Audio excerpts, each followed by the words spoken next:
I never left. I was signing off just over, 12, 13 hours ago. And here we are again on 105.3 The Fan. Not Fan After Dark. Now it's a little white guy radio for you on a Saturday afternoon. And hopefully you enjoyed a little Westwood One there leading into today's show. I'll tell you what, it is I know I did. Hangout at your house, or maybe your kids have something going on today. It's overcast as all get out outside. Tell you what, it is actually sweater weather, sweatshirt, whatever you want to call it. I'm more of a sweatshirt guy, although I do appreciate a good sweater from time to time. Good sweater and shorts doesn't hurt anybody. That's for those of us Midwesterners, that's how we do it. That's... sometimes you got in between weather. You're like, oh, is it spring? Are we getting into summer? And then boom, all of a sudden, it's 50 degrees outside. The elite combo.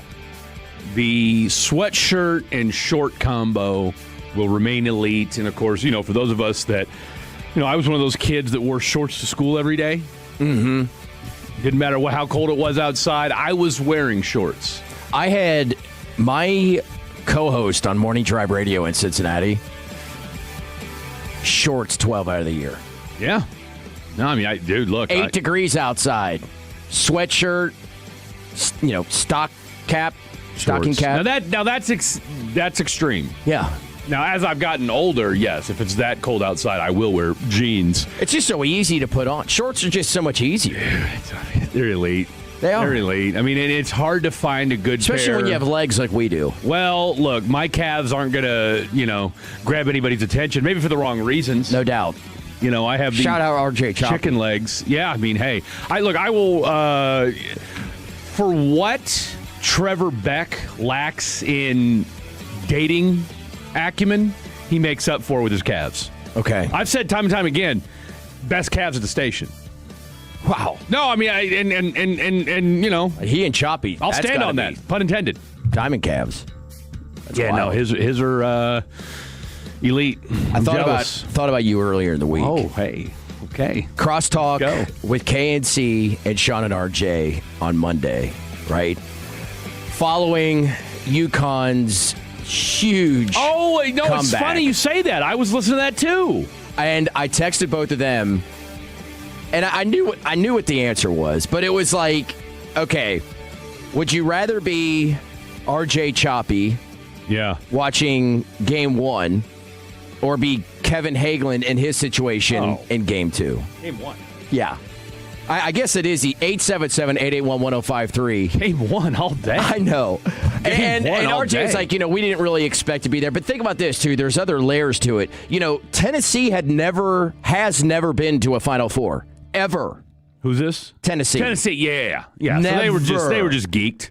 Not that you looked at this team, beginning of the year, throughout the year, that they'd be a Final Four team, but they've never been there. And they've been to 3 consecutive Elite Eights. Like, at some point, as a Tennessee fan, you got to think, man alive, when is it going to happen? But, yeah, I'm with you. RJ said the same. Well, and, we were joking around. I think it was I can't remember what we were on Monday or Tuesday night, whatever it was. And I don't know who I was talking to, somebody here at the station. And I said, hey, here's the deal. That when you're a blue blood, in fact, I think I was messing around with Wolchuk, pause.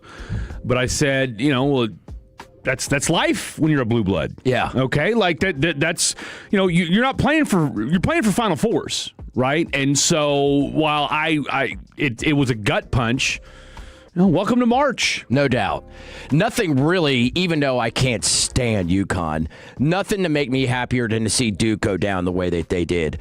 Because that shot, the Christian Laettner shot's never going away. No. And to have to relive it every single year, every single day that the tournament is being played, when it's shown on CBS, TBS, True TV, or Court TV, however many channels they got going on. Food TV. There's more shots that obviously get played now, and any time that you get just an absolute backbreaker against Duke, I'm here. I'm here for it. I'm here. Here's what... I tell you what I feel the worst for, and I hate to admit this. I do feel bad for Kevin and John Machota, because I love those guys. I do, but I don't. I know. Same. No, I don't feel bad for them. I do, because I feel for them like I empathize as a fan, but again, my hate of Duke supersedes it. Well, exactly, right? Like, I mean, I watched El Marco Jackson give up a layup, a week earlier, 2 weeks earlier. So, I was like, man, I mean, now, does it suck that homeboy hit a 35-footer and your guy did nothing to, which ironically enough, and shout out to our boy Blake Elliott for pointing this out. The kid that I think is number 3 for Duke, you know what his Instagram handle was or is? Put a hand up. Oh, really? Yeah. Put a hand up, which he did not do in the game. No, he didn't. Right? So, ironically enough, couldn't follow his own advice. But no, what was it? Dadgummit, I had something on my head, and I swear I'll get to it here in just a second. But look, either way, we've got I'm excited for the games today. I think they're both going to be really, really good. I understand everybody wants to rally around the fact that, well, Duke and, or excuse me, no, I know what it was. Let me just pull back just a second. I hate to admit this. I have actually become more of a Duke appreciator since John Shire took over. I love John. What did I text you? And I texted a couple weeks ago. I mean, it's insane. It's ridiculous. Nobody steps into those kind of. I mean, look at those shoes and then succeeds immediately. I mean, Bill Guthridge. I think I can look it up real quick. I think Guthridge won a title, but like right after Dean Smith. He did. But it wasn't quite the same. Well, first of all, this is like not even dirt. Missing a beat. Like literally not missing a beat. Well, but here's the thing. I don't think you didn't necessarily miss a beat with Bill Guthridge, but the problem was he was literally Dean's age. Right? Yeah, like he was already old. So you knew he wasn't there for the long haul. It was almost, and I guess this might be a poor example, but it was kind of like the Steelers going from Mike Tomlin to Mike McCarthy. We know Mike McCarthy's not going to be there very long. All right. Now, Bill Guthridge was a better coach than Mike McCarthy is in some ways, as far as, hell, he won a title there, like you said, with North Carolina. But you knew it wasn't long for this world. Then, of course, Matt Doherty comes, and we all know how that turned out. And it's just been kind of we've seen what's gone on there at North Carolina since. North Carolina, Kentucky. I mean, think about how many coaches we've seen, between Guthridge did not win a title, by the way. He got into a Final Four, though, didn't he? Yeah, I think so. Okay, maybe there was success, but yeah, because they won in 93. That was Dean Smith's last one, and then it was the 05 Roy Williams when he came back, because they had those few years down with Doherty. Don't get me started on that. Yeah. Doherty. Matt Doherty. I know, but didn't he... I thought he went by Doherty. No, it's Matt Doherty. I've met him a couple times. Couldn't be a nicer guy. And I bet. He did, because he was a KU assistant. He went from KU to Notre Dame and then to North Carolina. Hell of a recruiter. Just not Yeah, because that team that Roy won with was a lot of guys that was with Matt Doherty's guys. Yeah. I mean, no, he recruited his ass off when he was at KU, and they had a good run at Notre Dame. But I appreciate John Shire, and I'll tell you what I felt. Now, this is where I feel for Hagee after the game. Not so. I mean, yes, the loss is terrible and the way you lose and all that, but the relentless vitriol on Twitter and social media. On Shire? Anytime your team loses, I don't know about you, but my timeline was absolutely of White Lotus scene of old boy putting the gun to his head wearing the Duke shirt. I saw a couple of those. I opened it up, and it was nothing but that for like one page. See, mine was littered with the face he was making as the shot went in. Oh, yeah. Which might be one of the greatest faces of all time. Yeah, that as fellow white guy, and maybe the whitest of white guys. Put your hands together, Jet Nelson. Pretty darn white over here. Yeah. Jet, where were you at on the whole loss last Sunday? Oh, I mean, I was watching it. I had a little break here at work. I was in a little crawfish bar, and my bartender ended up asking me, like, what game was that? I was like, UConn upset Duke. It was insane. I just had a fun time watching it. I tell you what, you don't have to be a college basketball. And see, this is where I say, and it doesn't, I mean, look, I get it. NIL has changed the way we look at college sports forever. Yes, do we miss a Cinderella from here and there? I mean, look, when your Cinderellas are UT and I mean, I don't know, not Purdue, but I mean, I don't know, Tennessee. I don't know. I mean, who are our Cinderellas this year? I mean, UT at 11. That was your Cinderella this year. Yeah, pretty much. I think we're in such a different age of college basketball. That goes without saying. And when I put out the Twitter yesterday.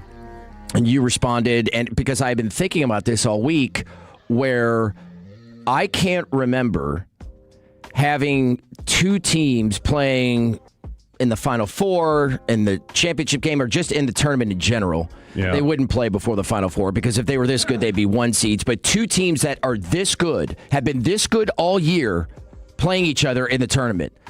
And I was texting, with some other friends, like, that's how good Michigan and Arizona are. Yeah. That I can't even think of it. My buddy said, I don't know. I mean, he's a UK guy, and he was just like UMass, UK in '96, because they were both like 1 and 2 all year, and UMass beat Kentucky at one point, and then it came back, and I was like, okay, true, but, You talking about John Calipari, UMass? Yeah, with Marcus Camby? Marcus Camby. Yeah. And I was like, okay, and it was a good team, but they didn't have, I didn't look at them as being a great team. And so I did it as one does. I mean, I go back to 2008. You had all 4 number 1 seeds. I mean, you had KU, North Carolina, Memphis, and Duke. So in that Final Four. And by the way, you had Derrick Rose. I mean, Memphis should have won that title. Yeah. If they just make, a free throw or two. Make some free throws. And then Kenny Chalmers knocks down the 3. Well, so I did as one does, especially under your tutelage. And I went to AI. And I asked the question, when was the last time that you had a matchup in the NCAA tournament? Yeah. With two teams, and I wanted to be vague, as good as Arizona and Michigan. Claude gave me an answer that was more in line with seeding, whereas I liked Gemini's answer better. And it said, while it's common to see 2 1 seeds face off, it is remarkably rare for the actual top 2 teams in the KenPom efficiency rankings to survive the chaos of March and meet in the Final Four. Since Ken Pomeroy began tracking data in 1997, there have been only 6 instances where the KenPom number 1 and number 2 teams played each other in the Final Four or national championship. So I looked at a few of these. The last time, and I think this is because the original answer I had gotten was the last 2 teams that were this good. It was Kentucky and Wisconsin in 2015, which ironically is the hardest sports L of my life. Not even remotely close. Yeah, you guys were undefeated that year, weren't you? Undefeated, yeah. And so I look up that year, and I'm like, okay, well, Kentucky was number 1 all year. Team with Frank Kaminsky or something like that? Yeah, and Decker. So that year, Wisconsin. Didn't he have a hot wife? I looked it up. Yeah, look that one. I looked it up. They started out the year ranked number 3. By the way, it was to number 2. You're getting roasted. It was Mario Chalmers. Did I say Kenny? Who's Kenny Chalmers? I don't know. Cousin, maybe? Seriously, I've only been awake an hour. But they were... Makes 2 of us. They were ranked as low as 7.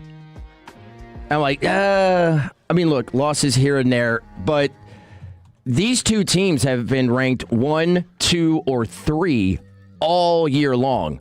It's really going back to actually a more recent one, which was 2021. Gonzaga was number 1 all season long.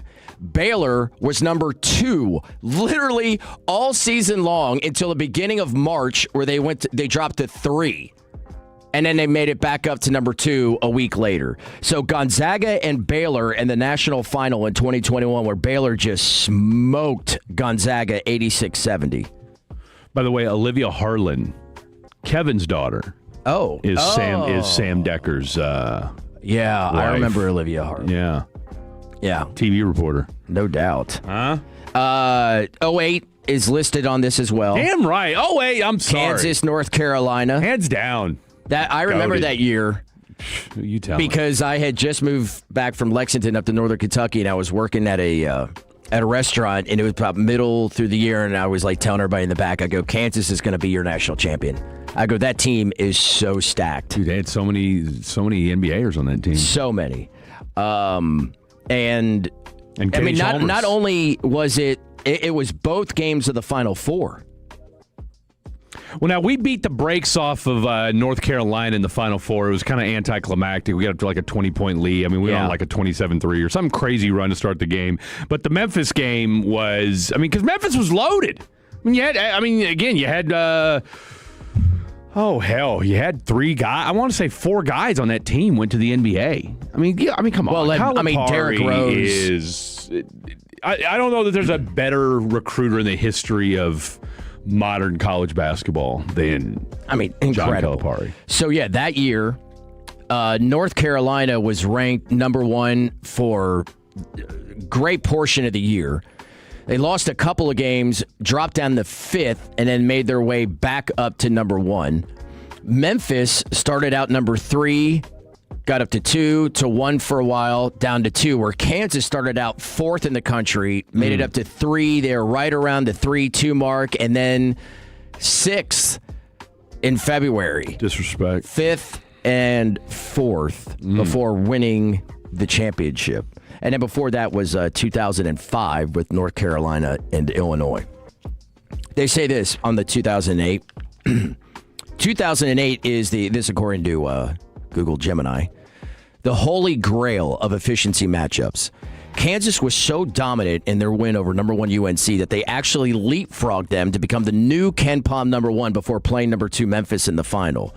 It remains the only time a team played back-to-back 1 versus 2 games in the same Final Four. Now, I think the question is, and we're going to get to this a little bit later once you and I actually decide what the hell we're going to talk about today over the course of the next 2 hours. I mean, I was going to say, you figure one of them's going to be crosstalk probably. Yeah. So, easy money today. Is tonight the de facto national championship? And I'm here to tell you there is one reason why I believe everybody should not so fast. No, I'm with you 110% on that. Because for one, look, I get it. Yes, are Michigan and Arizona right now the 2 best teams and have been all year long? 1,000%. But I don't think you can. Here's the difference. And Mike DeCourcy, who was on Westwood One before before we came on, but we had him on the show a couple weeks ago on Fan After Dark. And here's the difference: you've got NBA talent on both Illinois and on UConn. Now, do they have as much NBA talent as Arizona or Michigan? No, but they have talent. They've all 4 are extremely well coached teams.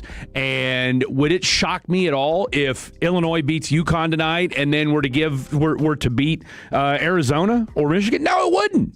No, it wouldn't. I mean, that's what I'm saying. If these 2 teams are so good, and I think the winner of this game is going to be the one that is more physical, because the team that is always more physical is the aggressor. Yeah. But if they beat the crap out of each other, they got 1 day in between to play, whether it's Illinois or UConn. And I'm not so sold it is UConn. I lean UConn, but it could be Illinois. I would not be at all surprised if Illinois won. If they're so beat up and worn down by the how big this game is, could there be somewhat of a letdown on Monday after what you just went through 2 days earlier? It's possible. Well, here's what you're up against, and this is why I'm with you 1,000% on the whole, tonight being the quote-unquote de facto national title. And shout out to our boy Degenerate Jake, who pointed this out last night in Jaking Off. What is it? 5.5 points, the spread. Whoever wins the what am I saying here? Whoever wins the Michigan Arizona game will be a 5 to 6 point favorite against whoever wins UConn. Illinois tonight? Yeah, all the matchups had the 2 1 seeds as 5.5 point favorites, and then I think Michigan was a 6.5 point favorite projected over Illinois. They shouldn't have had him on the. I understand that Duke being the number 1 overall seed, and then you had Michigan and Arizona were 2 and 3, and whichever they were slotted. Which I'm not convinced Duke should have been the number 1 overall. I thought Arizona should have been. Me too. I thought the same thing, and I thought you shouldn't have Michigan and Arizona on the same side of the bracket. I thought as it came out. I mean, look, although you could argue, Michigan should have been the number 1 overall seed now that we saw the way the Big Ten represented. Yeah. Now, does Iowa State look different if Joshua Jefferson doesn't get hurt? That obviously factored in, to them losing to Tennessee. But hey, Illinois clamped up U of H in Houston last week, right? So, I mean, I'll tell you what. Western Bloc, man. I think you're going to get, again, Western Bloc, I'm with you. Illini. You've got, in the Brad Underwood story, I mean, how can you not appreciate, especially if obviously you're a sports fan if you're listening to the show, is, a guy who spent, 30 years? Who? Just good calves. If you're a fan of that. Well, would you be you listening to the on show? YouTube, Would you be Twitch, listening and to the 1053thefan.com. If you were a fan of Cavs, would this be the show? I don't know that it would be. Well, just like Cavs talk, if you're into that, if you're into legs. I think it would have been the when you were on with RJ. I think that would have been the show. Yeah. Yeah. I think so. Brian's got good calves too. Brian. Broadus. Oh, Broadus is a nice set of calves. Yeah. Okay. Look, I mean, I know you were cutting up an hour's worth of audio that you'll play later on tonight, but I was Trevor's calves are the best here at the station. We're gonna have to get photos. Hit that on button. It helps when you put that on button on. I was talking to Jet. Oh, all right. Oh, I thought you were talking to me. You were looking at me and your mouth was moving. Maybe we should all talk. Oh, that's cool. I haven't looked at Trevor's calves. I usually look at the mustache. That's where my eyes go. Is a mustache. One guy not known for his calves, but known for a history rookie season. Cooper Flagg. Let's talk about that. Calves. Let's do it next on The Fan. Our goal is to have you winning every sports debate with your buds. We'll do the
So I had a hard time falling asleep last night, but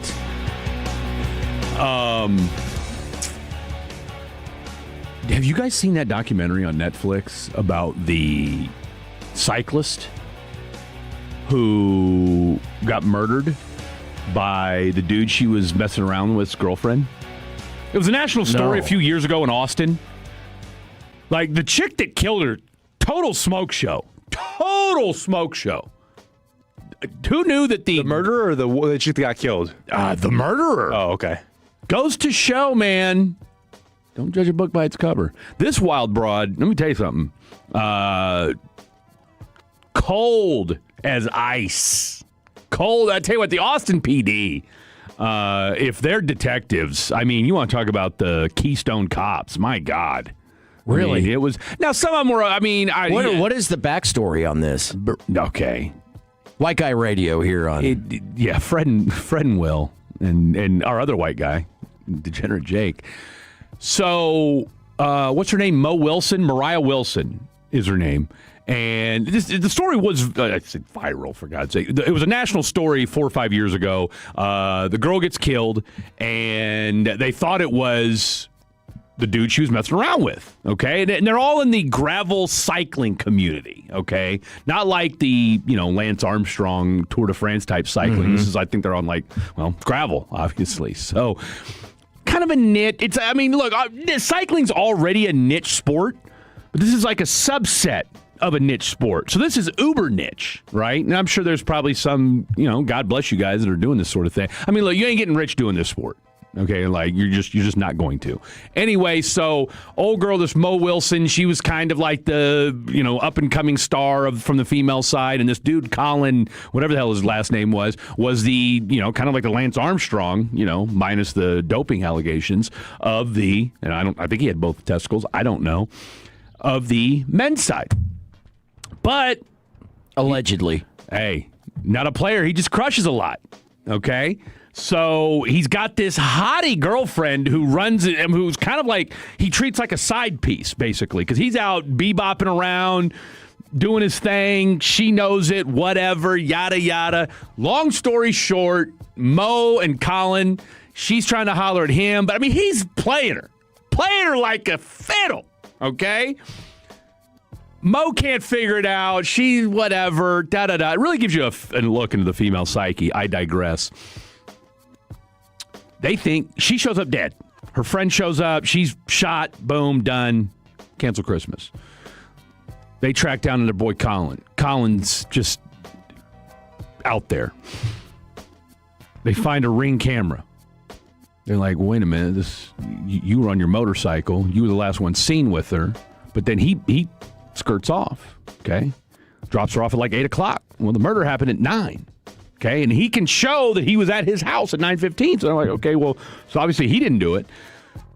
Well, this black Jeep pulls up. They see the back of her car on the Ring camera. Well, guess who's got a black Jeep? Colin's girlfriend. Oh, this chick. Let me tell you something. They bring her in for questioning. She's sitting there. Cops asking just these dilapidated, idiotic questions. They're like, word. They said, hey. He's saying that you were da-da-da-da-da. We just need to get your side of the story, but you don't have to be here. You don't have to, you're not under any obligation to. She goes, but we did see your car there. This girl, Caitlin, ends up killing, who had killed her, looks straight at the cop and says, I'm free to go. She goes, well, yeah, but we need your side of the story. She goes, I don't need to be here. I'm going to go. Gets up, bounces. Next thing you know, they find her in Costa Rica. Oh, yeah. She had done extradition. Did surgery, colored her hair, used her sister's passport, the whole nine. I'm telling you right now, it's worth a watch. It's an hour and a half of a documentary that is worth your time. Okay. Name? You remember the name? It's right. You can't miss it. It's I guarantee it's number one. It just came out, I think, yesterday, the day before. I think it's like the life of Mo Wilson or Mariah. Oh, the question. I don't know what the hell it's called. Just Mariah Wilson. You can't miss it. Okay. Gravel cycling, crazy girlfriend. Find somebody that loves you the way Colin's girlfriend loved him. Man. Wow. We should all be so lucky. We should all be so lucky. The truth and tragedy of Mariah Wilson's what's called. Okay, there it is. I did. Now, I try not to make light of it. I did feel bad for the parents because the mom said a really morbid thing at the start of the documentary. She's like, there was something about Mariah when she was very small that I didn't think she was going to be with me for very long. I was like, damn. Okay. Yeah. That's dark. Yeah. She was like a child. She said this. Best case scenario last night for Mavs fans? Who went to the game last night? Shout out 877-881-1053. 24 points in the fourth quarter, and at 19 years of age, Cooper Flagg, the youngest in NBA history with a 50-point game. Let the Mavericks fall 138-127. Everybody wins. I mean, we're at this point now with Cooper Flagg where I really hope, and I get it, and you and I have talked about this, Blake and I have talked about this, and, on the heels of, the month Luka had last month, and, again, I don't know that his injury has anything to do. I mean, look, the guy's been in shape all year long. I don't know. I mean, maybe. It's kind of weird. Somebody was mentioning this the other night to me, like... Hell, he dunked the other night. Talk about Luka. He doesn't look as good of shape as he was in the beginning of the year. But Luka? Yeah. I don't know. So I would push back against that. I think Luka's... I think he's looked as good as he's had in a while. Better shape this year. But say all that to say this, I have and I understand that people are still going to be upset, and for the next decade, for as long as Luka's in the league and Cooper's on the Mavericks, you're always going to have the comparison. We got into it a little bit yesterday, Blake and I did, about the J Kidd, dust up that went down this week with Mark Cuban. I'm Team J Kidd. I mean, anybody that listens to me knows that. I am too. I'm sorry, but Mark Cuban has had something different to say every time he's gotten a microphone in his face since this whole thing. The only thing he's been consistent about since the trade was that, I wouldn't have traded Luka. Okay, well, no, we That's get fine. that. Yeah. And 99% of most humans not named Nico Harrison would too, or wouldn't have wanted to trade him either. So, if anything else, I think that the consternation and the missed signals, everything else between whether it's J Kidd, Mark Cuban, and the Dallas Mavericks organization may only beholdens me with the idea that the NBA was involved with it. Again, no one's going to convince me otherwise. Yeah, I know. So I am so anti-conspiracy guy. I love a good conspiracy. I think a lot of these are like, come on. Or the sports is fixed kind of stuff. That can be a little drawn out and played out. I will say with the NBA lottery that it has been shown, or it's been presented, that there are possibilities of how it could be done. Okay? Of how the NBA could do it. There's too many. Look, the NBA, if the NBA wants to rig a draft, they'll do it. And again, not to get all off the rails here, but I think in light of everything going on in the world right now, okay? With lists and world wars and everything else that's happening right now and market manipulation, like what? To think that something on if on a global scale, okay, if we can manipulate markets and lists can get put out that fundamentally changes the way the world works and always has, you don't think that the same people that are controlling sports leagues can say, you know what? It's case in point, 2008. We already talked about it. You know what the Chicago Bulls percentage was? We've got a Bulls fan in the mix. Oh, yeah. You know what Chicago... Actually, two. Not anymore. No? I don't claim that. You've disowned? Okay, well, you're going to have to. Wow. Yeah, you can't do that until after the show.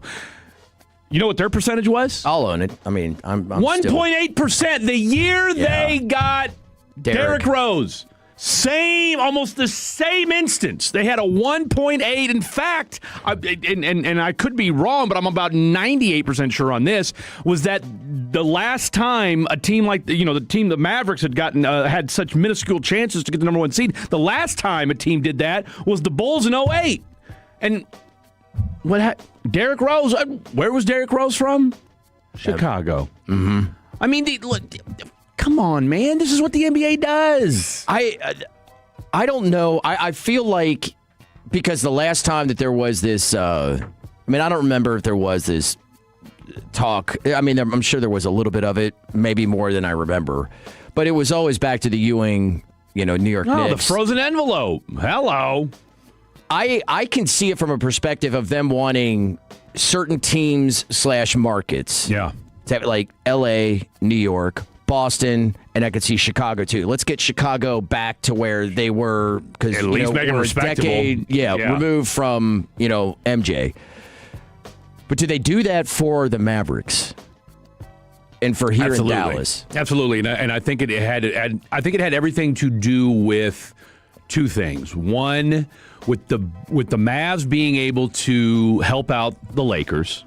Right, because, let's not forget, then after the Lakers get Luka, then they're subsequently sold for $12 billion. Like, that part gets lost in the whole Luka trade aspect, because not to say that the Lakers weren't going to still be a valuable franchise, but are you as quick to pull the trigger on that deal if you've got an age? I mean, because that no one's excited about the Lakers. I mean, think about the Lakers right now if that trade doesn't get done. Okay? You've got broke dick Anthony Davis and LeBron. And Is that a real injury for him? Well, I'm sure there's somebody out there that a men's T clinic. Okay. All right. What is that number? 1-800-246-LOW-T. What a great slogan, by the way. We said this the other night on the show. Yeah, it is. When you put a jingle to it, look. Right now, Fred's T, solid. Okay. Solid. But God forbid I ever do need to go down that path. Now I know. 1-800-246-LOW-T. And then what's the little thing, the line he says right after it? Men's T Clinic. Ah, that's it. Anywho, my point in all that is this. The Lakers are a disaster if you don't have Luka Doncic. Think about how much consternation and how much vitriol we've given the Lakers with Luka and Austin Reeves. And LeBron being the three. Could you imagine right now? I mean, Anthony Davis is with the Wizards and has played a dozen games, 20 games since that trade, 30 max. He's buried in DC. I mean, Anthony buried. Davis. You want to talk about, just a black hole of a franchise right now in the NBA. I mean, they got a couple young guys, and, sure. I mean, but okay, you got Trae Young. You might have Anthony Davis, but Anthony Davis is never going to be the same. His legacy has been. Look, we already know he was an oft-injured guy. Yes, when your whole career is prefaced with win healthy. When healthy, he's top 10 NBA player. And you can convince yourself a lot of things when you serenade yourself into thinking that. So my point in all that is this: bring it all the way back to the Dallas Mavericks. All right, you get they saw the fallout. They understand that you cannot lose a fan base. Losing the Memphis Grizzlies, and I'll just go ahead and since Memphis has been in the spotlight this week, yes, they have a very, what else are you doing in Memphis? Okay? Trying to live. Trying to stay alive. Memphis is what? Rap music, 3-6 Mafia, FedEx, and Graceland. Oh, and then the Grizzlies. That's Memphis. All right? You cannot, if you're the NBA and you're you had something that you were building, because look, for all intents and purposes, you've had two superstars for the last 15 years in Dallas. Right? You had Dirk, you had Luka, and then you ship him off, and you had a fan base, and shout out to the Dallas fans, to the Mavs Nation for reacting the way they did, and I think in some ways forced the hand of the NBA, because I'm sure they were going to do something, they were going to grease the skids in somehow, some way, but not making it to the playoffs certainly helped. Boom, you give him the number one pick. Okay, we'll give you Cooper Flag, and then if he turns out to be great. If he doesn't, all right, well, hey, we tried, and guess what? You lucked out. Because I think when it's all said and done, all right, me and my co-host have battled on this on numerous occasions. I think that Cooper Flag, and I think last night showed you, has every bit as much a potential as being just as good as Luka, if not a smidge better. That's 100% where I stand. Well, I think we all know where I stand on that. And when I saw the injury with Luka the other night, I'm like, yep, this is, I mean, that hurt. Pun intended. Yeah, this is it. It's White Boy Radio here on 105.3 The Fan. And us white guys like talking baseball. Let's do that. Kawhi Rocker making his season debut today. That's next year on The Fan. Hey, Tolos, RJ Choppy here for all you golf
Degenerate Jake.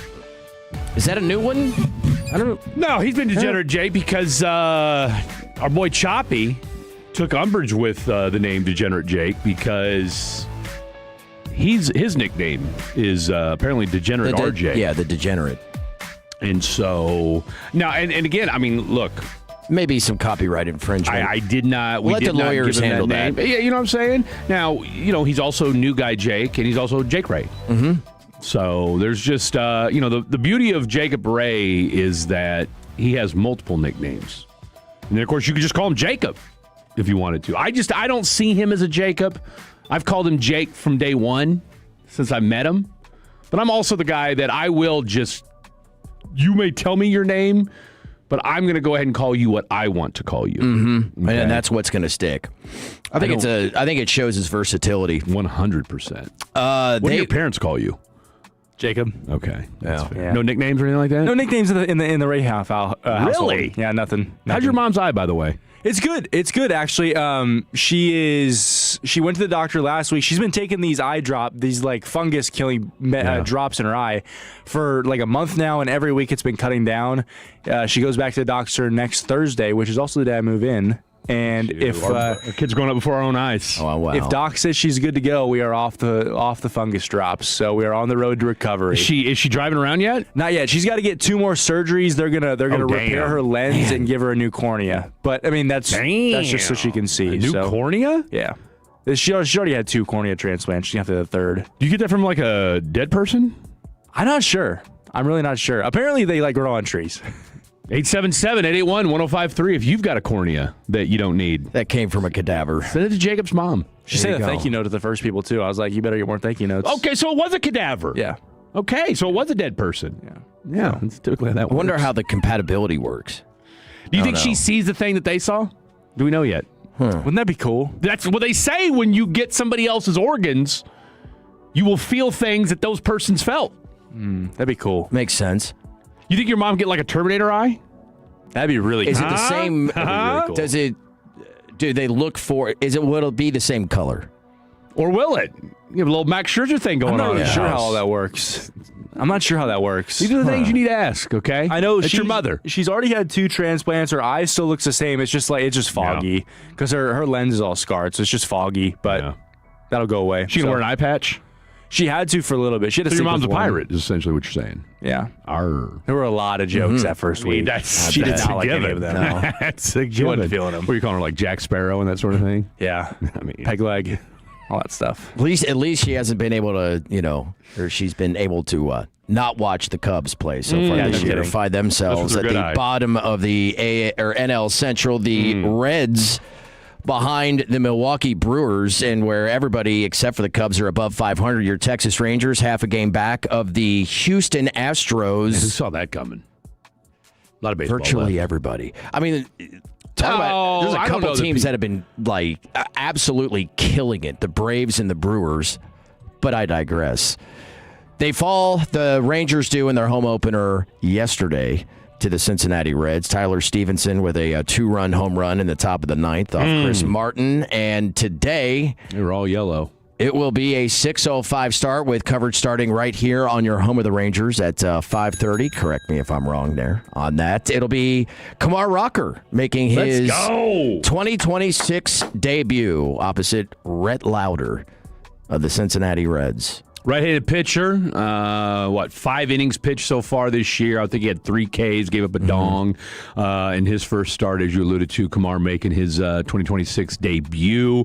Look, I'm shooting for, and I've already said this, I said this last night with Jacob Ray and Blake Elliott, that you guys know I'm a Rogar fan, okay, who I think should get some closing opportunities after what we've seen out of Chris Martin.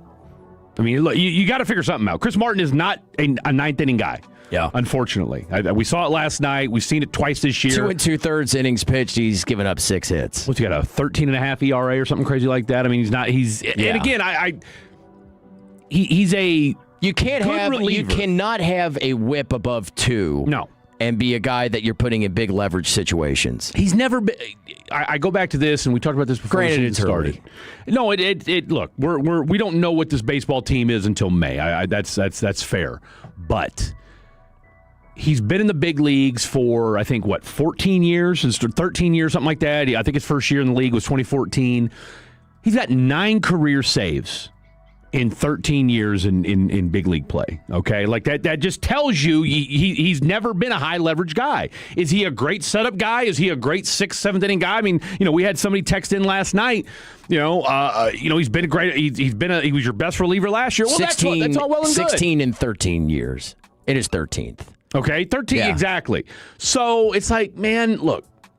He's a good reliever in the 6th, 7th, and and I get why maybe Skip was thinking last night. All right, this thing may go extras, but I think in the 9th inning when your offense has been playing the way it has. All right, boom, we shut the door in the top of the 9th. We come in, boom, done. That's a wrap after that. So. The question I would ask for you is if this offense continues to do what it has done through the first 7 games of the year, do you think the closer position, which is going to have to be rectified at some point, because again, had you just saved 7 of the 29 blown opportunities last year, you would have been in the playoffs. Is the closer of the future, or at the very least of the 2026 season, on this roster? No. And I do agree with you. When you look at Chris Martin's numbers as far as what he does in middle relief, I think you kind of like it, with all the holds, lower whip, last year at an ERA under 3. Okay. I mean, that's something that you're absolutely going to like. But that is the thing that we've been worried about with the team has been offense for the last 2 years. That's not an issue this year. It does not look like it. And it also, you're doing so without one of your key guys that you're expecting to have a big comeback year, and Wyatt Langford not necessarily looking the part at this point. So if you're looking at it in the hopes that he could get back in what Jared has talked about all spring training, when it comes to Wyatt, that this team will be in the thick of it, not only in the division, but in the American League. Yeah. If the offense is there. No, you don't have to close it right now. You got a long time to where you're going to be able to fix that problem. You do. I don't disagree with you on that, but baseball is, even though it's 162 games, the last thing you want to do, and we saw this last year from June to July, where the offense was, I think you had like this weird stretch, and I remember doing a show with Choppy from like June 7th to July 18th, they had the number 1 offense in baseball from this weird subsection of the season where the Rangers were swinging hot bats, but during that time you couldn't get out of your own way from the clothing position. So my point in all that is this. I don't want to be sitting here in, September and we're ruining, games in April because your offense scored. We have the complete opposite situation of what happened a year ago, right? Where your pitching was lights out and you were losing games 2-1, 1-0, 3-2. Right? I mean, it was one of those deals where last year it felt like, all right, if you gave up 3 runs, we go back to yesterday. All right, Mackenzie Gore, who pitched a gem yesterday, gives you 6 innings, 88 pitches, 9 strikeouts. All right, no walks on the day. But last year, you get down 3-2, that's a wrap. You're done. You ain't winning. You're not coming back last year. Boom. Next, what happens last night? You come right back. I think it was Danny Jansen drives in a run. Next thing you know, it's 3-3. All right, you're feeling good about things, and all of a sudden, Chris Martin comes in and gets 2 guys to 0-2 counts, doesn't have a strikeout pitch to knock people out. So I just. Something has to give, whether it's, look, Tyler, I don't know if it's Tyler Alexander. I don't know if it's Jacob Eunice. You've got some pieces there. Again, I've been a Jacob Corvello, or not a Luis Corvello guy. Somebody, you've got to have something there. Dare I say, worst comes to worst, if Rocker can't get together as a starter, do you say, you know what, F it for a year, let's go ahead and throw him as a closer because you can give you at least an inning. He's got strikeout stuff. Something's got to give, though. I would hate for this team to suddenly, for a second year in a row, where you rectified the offense, you got great pitching. By the way, going into yesterday, you had the second lowest bullpen ERA outside of Chris Martin in the American League. So for as much as we lament what's going on with this bullpen, is it really the whole bullpen, or is it just we can't figure out the ninth inning? It's a good question. We'll see if we can figure it out in the next hour. Let's do it. Let's open up next hour, going back to the Final Four, the bets for tonight and what we expect to see Monday. That's next here on The Fan. When your friends say, "Hey, did you hear?" you can proudly say,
HD1, Dallas, Fort Worth. Let's go, Cowboys. An Odyssey sports station. driven by our D&M Leasing Studios. Thanks for turning it on, leaving it on. 105.3 The Fan. Hour number 2. And really, I guess in this case, this is the final hour of the show here on White Guy Radio. Well, can you miss it? Saturday. Blake, I tell you what. You know, the Fredisms, before you know it, you can't help but you're saying them in your everyday life.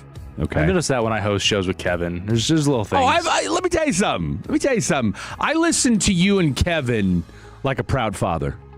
I really, really do. I mean, first of all, you guys literally are you guys are the same age as my daughter, so there is that. But no, I have caught the two of you using several Fredisms, and it makes my heart smile. Now, what doesn't make my heart smile is the patch of pubic hair under Khaki Kevin's chin, and I can only hope that he shaved it last night. A little fuzzy. It's not. It's not it. It's not even fuzzy. It's just this patch. It's like this growth under his chin, and What's the girlfriend think of that? We have a consensus. She's obviously not saying anything. Yeah. I gave him crap about it last night. I said, bro, when I see you, that needs to be gone. And then he made the joke, and actually, I don't think he was joking. Well, I don't know if I'll have time. I said, that's going to literally take a razor stroke. Yeah, you could literally just pull it out. Well, it's kind of a clump. It's kind of a clump of hair that's just right. I mean, it's just right there. And I feel bad because, Daddy Walker's got a solid goatee. I mean, a legit Marlboro Man type goatee. So, but now I bet we've talked about, look, facial hair has been a ongoing topic here on 105, at least from the nighttime perspective. You can grow a mean beard. Question I have for you, though. Grayer by the second. Well, I mean, look, we can't all have, this. When did you know you could grow a beard? 25. Okay. I mean, I knew I could, but I did it for the first time because I had always been clean shaven with maybe shadow. Remember, and when we were growing up, beards weren't as popular as they are now. Not at all. So, 25, we're talking 2004. Yeah. So I went to Indianapolis. I was there for 2 weeks while I was working this thing for long story. And I was like, you know what? I'm just going to, I'm going to give it a go. Give it a go. I did it. Came back. Everybody's like, oh, not bad. Yeah. But in every, heterosexual male will say, that once you do something and then you notice a different feel and look about you from the opposite sex. Yeah. Well, I shouldn't even say that. I mean, if you're gay, even homosexuals might feel the same way. Huh? Once you're getting attraction's looks attraction from anybody that you're sexually attracted to, or from that side, those species, you're like, okay, I think I'll stick with it. That's it. That's it. No, all it takes is a young lady to like beards. I mean, look, it's part of the gig now. I mean, nowadays everybody rocks beards. Yeah. Some that shouldn't probably. See, therein lies the rub. Mm-hmm. Okay, if you look like you just got out of like a nuclear fallout shelter and you got patches on your face, but that's you growing it out, but just because you were somehow able to line up the patches, that's not doing it. Degenerate Jake. I almost feel like I'm absolutely skirting what how Choppy feels about his his trademark being infringed upon. But I'll go to you on the games tonight. What are the betting trends that you're seeing? How are you seeing these? Because right now you've got UConn is actually a dog in this one. Yeah. Getting a 1.5 where Michigan is also giving a 1.5. It's kind of interesting. We talked about this last night. It feels like a lot of people are fading UConn, and I'm not entirely sure why. I think more and more people are paying attention or watching Illinois play for the first time. I think so too. And second and third time. And Illinois is a really deep team. It's weird because I think on paper Illinois is the more talented team, and UConn's just gone through injuries. I mean, Terrace Reed's arguably been UConn's best player, and that wasn't really the case throughout the regular season. It was more Caravan and Mullins who were big parts of that offense, and they've been kind of quiet. Wagler. Yeah, but I mean, Keaton Wagler's been a really good player. And I think the depth of Illinois versus the unbelievable coaching of Dan Hurley in March Madness is what's going to be the head storyline tonight. I can't go against UConn. I don't see how people are fading Dan Hurley and UConn. I'm not going to do it. I lean UConn on this one. It's not going to surprise me at all if Illinois win. Illinois, to me, it's about their size. Yeah. And their skill level with that size is awfully tough. And because UConn has been here so much, within the last 5 years, they were like, oh, yeah, well, Illinois, what have they done? But I still believe that UConn, will win this game. And these betting trends, it's funny that the sharp money, which when you look at sharp money, when you hear sharp money, what that means is the large wagers. Mm-hmm. Okay, for all of you wondering out there, you hear that a lot. Like, okay, sharp money means what people that are usually in the know, the sharps out there. It's the ones that are making large wagers because 40% of the total bets have been for UConn. However, that's over 70% of the money. So that tells you right there, okay, you probably want to go UConn, which is where I'll go with that as well. I mean, the toughest one, I cannot wait for this game tonight. I really can't. If this does not live up to an all-timer, I do believe both will be good. But this is such an all-time matchup between Michigan and Arizona that if it doesn't live up to it, it'll be such a huge disappointment. And maybe I and others are setting the bar just so high. But these two teams have been literal runaway trains against opponents from the beginning of the year throughout. Mm-hmm. Absolutely remarkable. The total is 157.5. Yeah, I saw that. There's a lot of points, man. For an Arizona team that doesn't shoot threes either. No. For an Arizona team that doesn't shoot threes. Now, Burries. Well, but, here's the thing. I would push back on they don't shoot threes, and I would change it to they don't rely on threes. Yeah, I agree with that assessment. Okay. Because when they do, they knock them down. Man, hey, you got the European kid, all right, who's what, 6'7", 6'8", or whatever the hell he is. Marchenkov. I see what you did. Yeah, that guy. You've got Burries and Bradford. So you got three guys that can knock down threes at an above average clip. I want to say Koa Pete's shooting like right at 30% too. Well, I mean, that's not what you want to shoot. Pete's shooting threes, and we're in desperation time. I mean, it's one thing if you're up and he's got a wide open look and takes it. Okay, but as far as like out of the flow, I mean, look, Koa Pete does his work 10 feet and in. Who's the Aussie with the mullet too? I know he lets him fly. Oh, he's been in college basketball for like 7 years. I know who you're talking about. I mean, that's what I'm saying. So they've got. I mean, they've got a very and you had talked about this on the show a week or two ago about the influx of Europeans that are now part of college basketball more than we've ever seen. And hey, Tommy Lloyd is no stranger. They got 3 or 4 European kids on that Arizona team. The 7'2" kid as well. So I think I'm with you. I think this is going to be for as much as we're underselling, for as much as we're hyping up Arizona and Michigan, and rightfully so, I think the Illinois and UConn game, while maybe not as high scoring, will be as dramatic, as action packed, because those are two gritty teams that for what they lack and maybe the overall star power that you've got in the second game. I mean, you've got two of maybe the best coach teams in all of college basketball. Look, both teams can have the ability to be, very physical. I think it's more of a key for Arizona because Arizona throws so many body blows at you. I mean, like we were just talking about with the threes. They get a lot of and ones. A lot of them. Yeah. And that a lot of times is more debilitating, than an outside shot.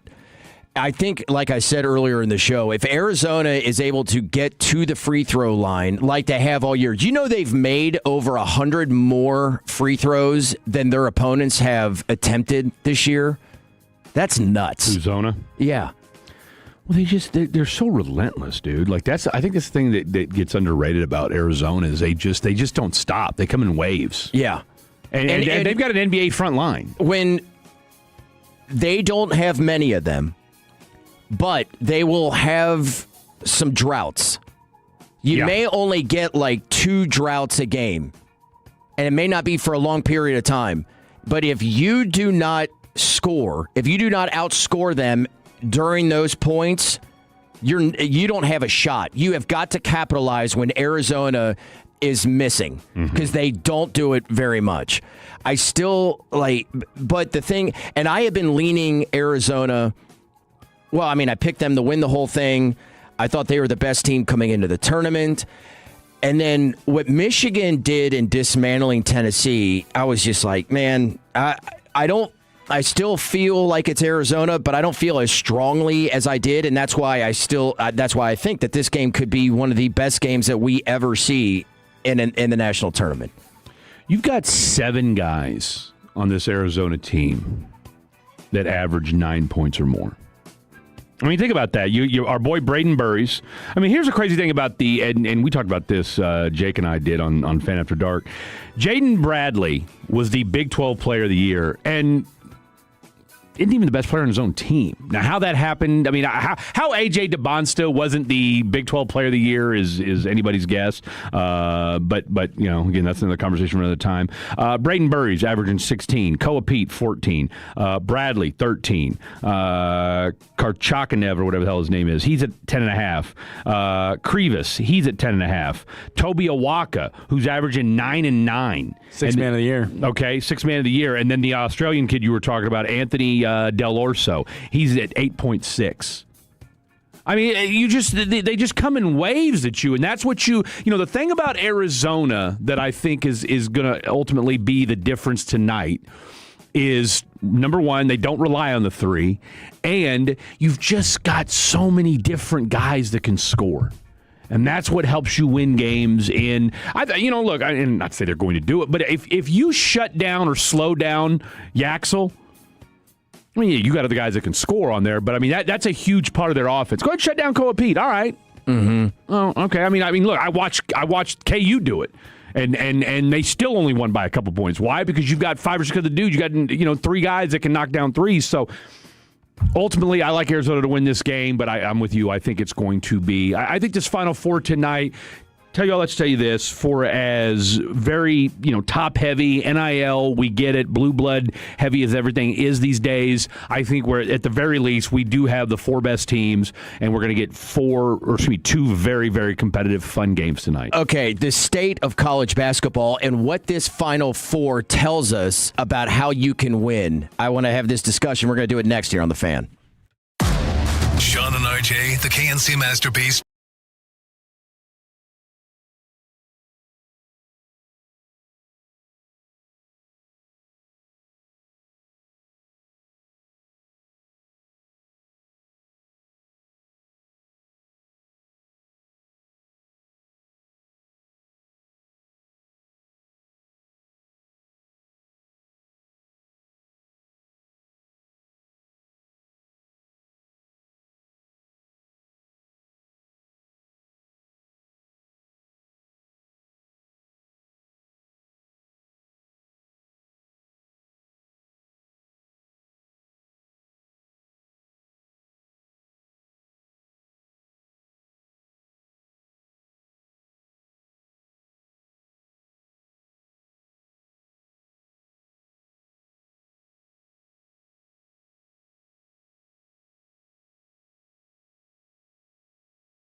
for the Avs, 102 for the Stars. Stars coming off a win, Avs coming off a loss. Big one here today. Are we ready for playoff hockey? Yeah, I think we're at the point now as far as the Stars are concerned. I mean, you got what? You got the game tonight. I think you got four home games left, and then you got the 2 final games on the road. You still got another game against the Wild. I want to say you got a game against the Rangers. Still, I want to say you play the Rangers a week from today. In fact, that is correct. And then I think that Thursday you've got a game against the Wild, right? So, I mean, then you finish in Toronto and in Buffalo. I don't think you're going to catch Colorado. Now, stranger things have happened. A win today would go a long way. We had our boy Jake Ottinger. He threw out the first pitch yesterday, rocking the gold medal. So, maybe those, of course, just as long as he closes the game and doesn't, pull a Chris Martin in goal today. But, handle your business today, beat the Avalanche. I mean, look. The last time they played the Avalanche, Ottinger was incredible in that game. They won 2-1 in Colorado. You win today, like you said, that would be 2 losses in a row for Colorado. Stranger things have happened, but you got to win today. At the very least, if you finish second, then you're gonna have to play the Wild in the first round of the playoffs. I know a lot of people don't want to see that, but. It's Stanley Cup or bust at this point, all right? So whether you got to play the Wild in the first round, second round, Western Conference Finals, I think it's irrelevant. You know what the task is set, all right? You're the Buffalo Bills right now of hockey, and you need to break through, and you need a healthy Mikko. You need to get this team right. They're playing good hockey. The question's going to be, can you get past that Western Conference Finals? And today would go a long step towards doing that. Calgary, Toronto, and Buffalo are the other matchups that will round out the rest of the regular season. So it's a favorable schedule after today. Agreed. They take on the Avs. White Guy Radio here on 105.3 The Fan. Will Chambers, Fred Davis here with you. And we do not co-sign on the horrific, and I do mean horrific, gestures from Stars fans, those select few. And let me make very clear, that does not represent all Stars fans. That viral clip that went out a week ago or whatever it was of these 4 a-holes that just bastardizing an entire proper fan base. So totally. Stars taking that is not a representation of Stars fans. And I know this just from being at this radio station now for 2 years, especially over the last few weeks, few months. Stars fans, I'll tell you what, you guys... You're arguably the best that we have here in DFW. Not wrong. Everybody that talks about going to Stars games talks about how great of an experience it is. It's an incredible experience. And to have that be, highlighted nationally as to what happened is unfair. Absolutely horrific. Yeah. Awful. Shout out to the Stars fans. Tonight at the real ones. Just after 5 o'clock, we'll have the first national semifinal. From Indianapolis, Illinois, and Yukon, followed by Michigan and Arizona. And so much is talked about in college sports and where we are at right now. Of course, it was just yesterday where President Trump signed an executive order that can limit athletes to, 5 years and 1 transfer. Mm-hmm. Once before they graduate, without having to sit out a season. They're scheduled to go into effect August 1. A school that plays an athlete who doesn't meet these new limits could risk losing its federal funding. We will see how that plays out. We could talk another time about, pro, con on that. However, with everything that's discussed, and you and I are huge fans of 2 genuine basketball blue bloods. Bill Self. You've got 4 teams in the Final Four that have gone about it in very different reasons or different ways. The roster construction of all 4 shows you and proves to you that you can win in a number of different ways. That it doesn't have to be, there isn't a perfect formula to creating the best basketball team. Michigan is just transfer portal nuts, right? Lindeborg, Mara, Johnson, Cadeau, excuse me. all of these guys all came from different programs. That is one way that you can do it. Arizona, we've talked about this. Michigan and Arizona look like the two best teams in college basketball. Arizona is the complete opposite, right? In the sense of? You've got the only transfer. They're a bunch of freshmen. So consider, quote unquote, homegrown guys. And Jaden Bradley, who came over from Alabama, but he's been with Arizona for 3 years now.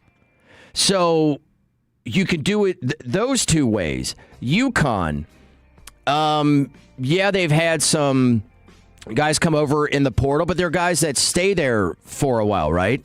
I mean, Alex Caravan, he's looking for his third national championship. Yeah. So they get guys that are obviously not, one and dones that come in. They're guys that grow through the program. And in Illinois, they're called the Balkan Bloc, the players, from Eastern Europe.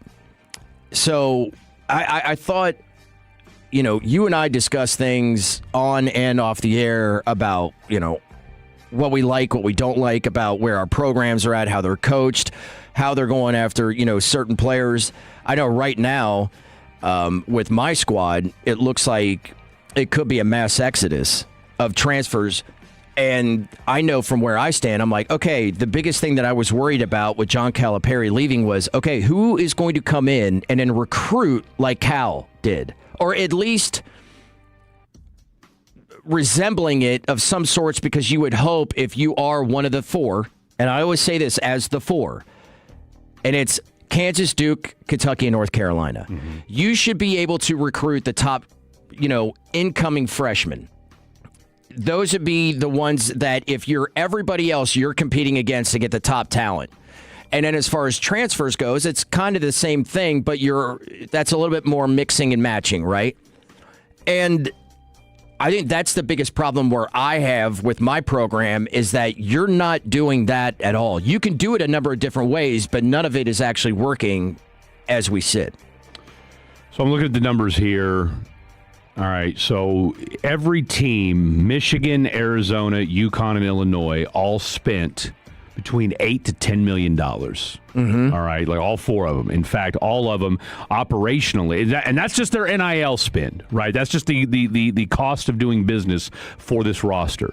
Arizona, basketball operational expenses, $22.5 million, third in the country. All right, UConn, 5th at 21.6.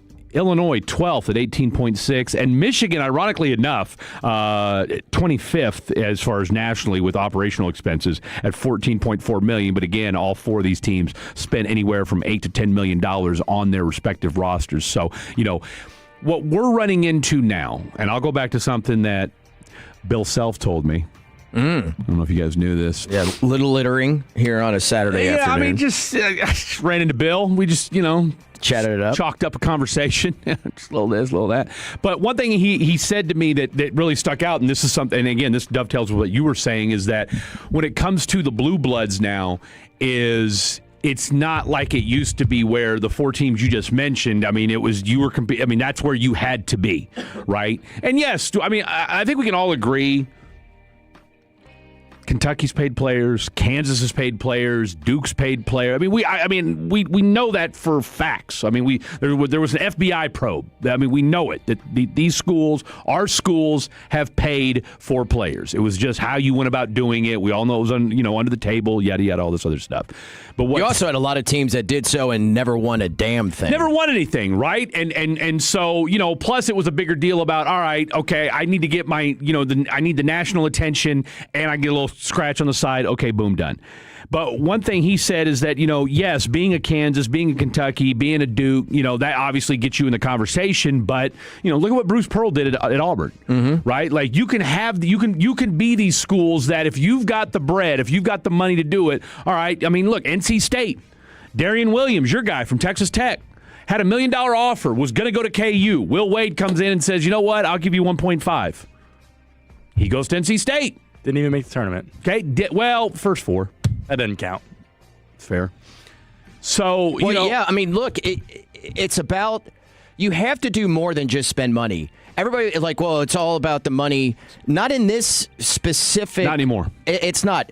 Kentucky, number one, $20 million they spent on their roster. They got smoked in the second round by Iowa State, who was without their best player. Number two, with a pretty significant gap in between, at $13 million, BYU, who got beat by Texas in the first round. Now, the only thing I'll say in fairness to that, I think you paid DeBonsta $7 million. Yes, of that that's money. a big chunk. So you spent $6 million on the rest of the roster, and I'm curious. I would love to have known how far they could have gone had Richie Saunders not been hurt. Now, maybe they only get to the Sweet 16. Who knows? Maybe they find a way to get out of that first weekend. But, that was one thing about this tournament that, you did have some high-profile guys get hurt. I mean, I know North Carolina fans are, ruined the fact that Caleb Wilson, although, you were up 19. Yeah. Take care of your own business. So, there are lots of ways that you can go about the construction of your roster. And I think next year could be 12 to 15 mil. If you want to be a Final Four team, the number is going to be 12 to 15 next year. Well, you better spend your money right. Roster construction is where this is now where the top four NBA teams were. Well, at least this is how it goes: Kentucky, BYU, Duke, Arkansas, Louisville, Texas Tech. That's your top 6 teams. Yeah. Then you get to Michigan. So 1 through 6, you're not in a Final Four, and you all spent north of $10 million. Better spend your money right. That's it. And I'm not. I'll just kind of pour a little salt in Jacob Ray's wounds. What does Texas Tech look like without? If JT Toppin's healthy, right? But he wasn't. Yeah. Nope, he wasn't. But he wasn't. Cody Campbell's crying. ACLs. Cody Campbell's crying somewhere. Yeah, and writing checks. He's looking forward to see you on Friday night. Ball. See you on Friday night, Texas Tech. Guns up. What's Friday night? Well, he's crying because y'all. I think you start your season or your Big 12 season on a Friday night on Fox, and he's saying that Texas high school football, we shouldn't have to do this. Da da da. And yeah, I get that argument, but also not this past season, but the season before, we had. Dope Friday night college football games. Yeah. Really good. And it is one where everybody's like, nope, that really should be nationally, kept to have, for high school. And I'm kind of like, yeah, whatever. But here's the one thing I'd push back on that, though, is, and I can understand where he's coming from a Texas standpoint. What percentage of the Texas Tech roster is from Texas? Probably, 75, 80%? Probably. I know there's a lot from New Mexico, too, which is basically West Texas, too. Right? But here's your issue. Okay? And I want to say that game's in Lubbock, that Friday night game. It's going to be hard to get recruits in because, they're playing that night. I don't know if you're bringing recruits in for that game, though. Are you? For season opener against non-conference team? No. It's your. I want to say it's your season opener Big 12 game. Oh, it's on a Friday opener. night. Yes. Yeah, that might be tough. Yeah. So if 50% of your targets are in Texas, unless they've got a Thursday night game, which, yes, here in the state of Texas, you are starting to see more Thursday night games from a high school perspective. But and Saturday games, too. And you got a few Saturday games. Yeah. Don't forget the taps. Huh? I love it. Let's head out to Globe Life Field, shall we? Let's do it. Do a little crosstalk ahead of Rangers Reds today with Brennan and Jake next year on The Fan. Hey, Tolos, it's RJ Choppy here, and it's that time of year. Time to plan that summer golf getaway. Every year for the last 15 years, I've made the trip to Gaylord, Michigan in the middle of summer, and every year I'm like, man, this is amazing. 72 degrees in July and August. It's a great place for a guy's trip. It's the ultimate guy's trip. It's a great place to bring your lady. My wife and I have gone up there for the last few years. We absolutely love it. If you're a golfer, if you love the outdoors, if you love 70-degree weather in July and August, Gaylord, Michigan, 16 championship golf courses, all available online, GaylordGolfMecca.com. Hey, Texas, this is Ryan Watson, owner of Alliance Hyundai. We have over 600 vehicles in stock like the all-new 2025 Hyundai Elantra. Plus, every new Hyundai comes with America's best warranty. 10 years, 100,000-mile powertrain, limited warranty, and owner assurance. Visit us at AllianceHyundai.net today.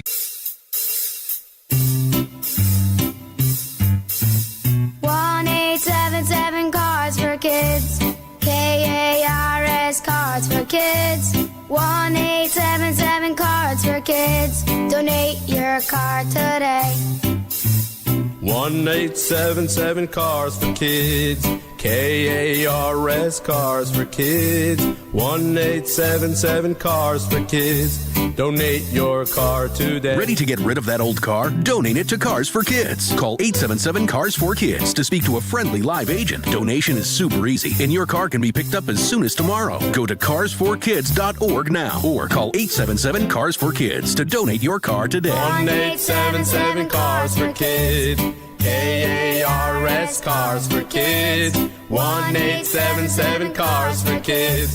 Did you know you can donate real estate too? Go to carsforkids.org. That's cars with a K. At Berkey's, we're celebrating 50 years of service for the Metroplex. Looking for a great deal on a new air conditioning system? Call Berkey's to get up to $4,000 off select Lennox HVAC systems with combined discounts. And 0% financing for 12 months with approved credit. That's up to $4,000 off per system and 0% financing for 12 months. Just call 877 Berkey's or visit Berkeys.com. Berkey's, we're there when you need us. Each spring, cherry blossoms mark a fleeting moment of beauty and renewal. For a few short weeks, petals fill the air and the season feels brand new.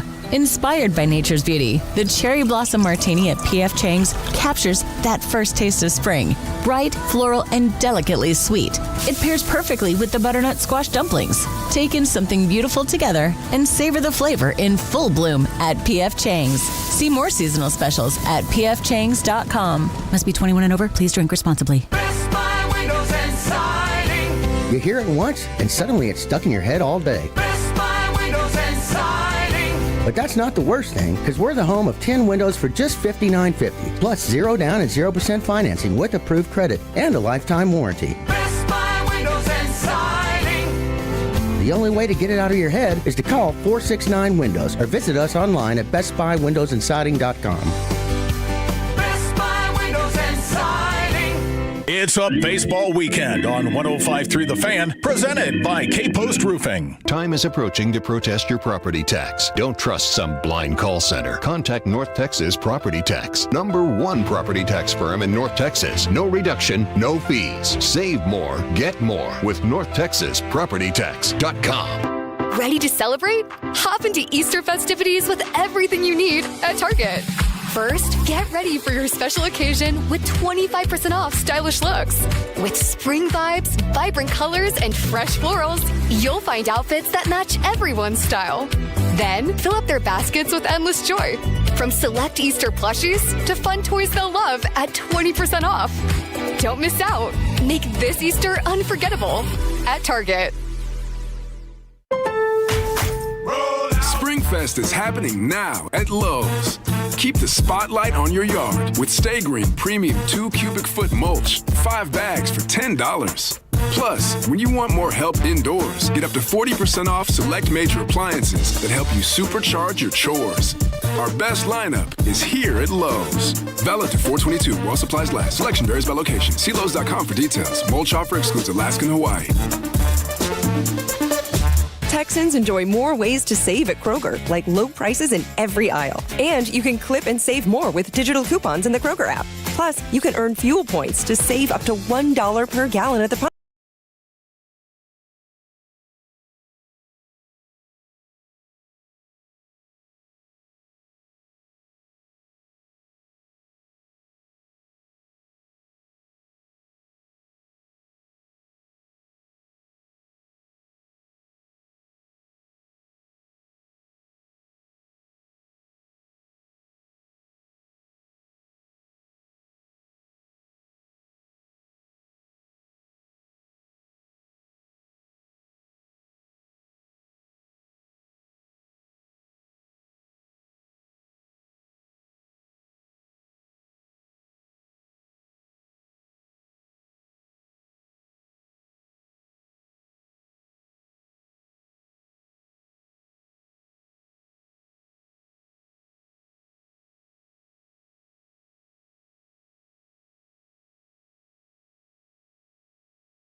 Saturday. We love doing shows out there. You guys are going to have a lot of fun, are you? No, it's the best. And there's nothing like arriving to the ballpark so early along with the players. And in my silly imagination, I just kind of still feel like a kid arriving at the ballpark. And I think that despite, I probably top out at maybe 65, I'm probably not getting any major league looks at any time soon. But I still can have that imagination that I'm walking to the ballpark the same time the players are.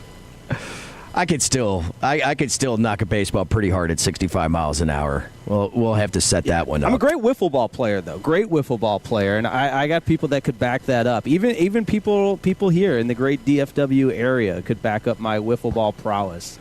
And we'll have to find a time to play. We should I'm going to need. We're going to need references. On that. By the way, Sandman. We've got Jared Sandler coming up on the program, so I will at some point. He's a very good wiffle ball player as well. So. We'll have to do a station 105.3 The Fan wiffle ball game.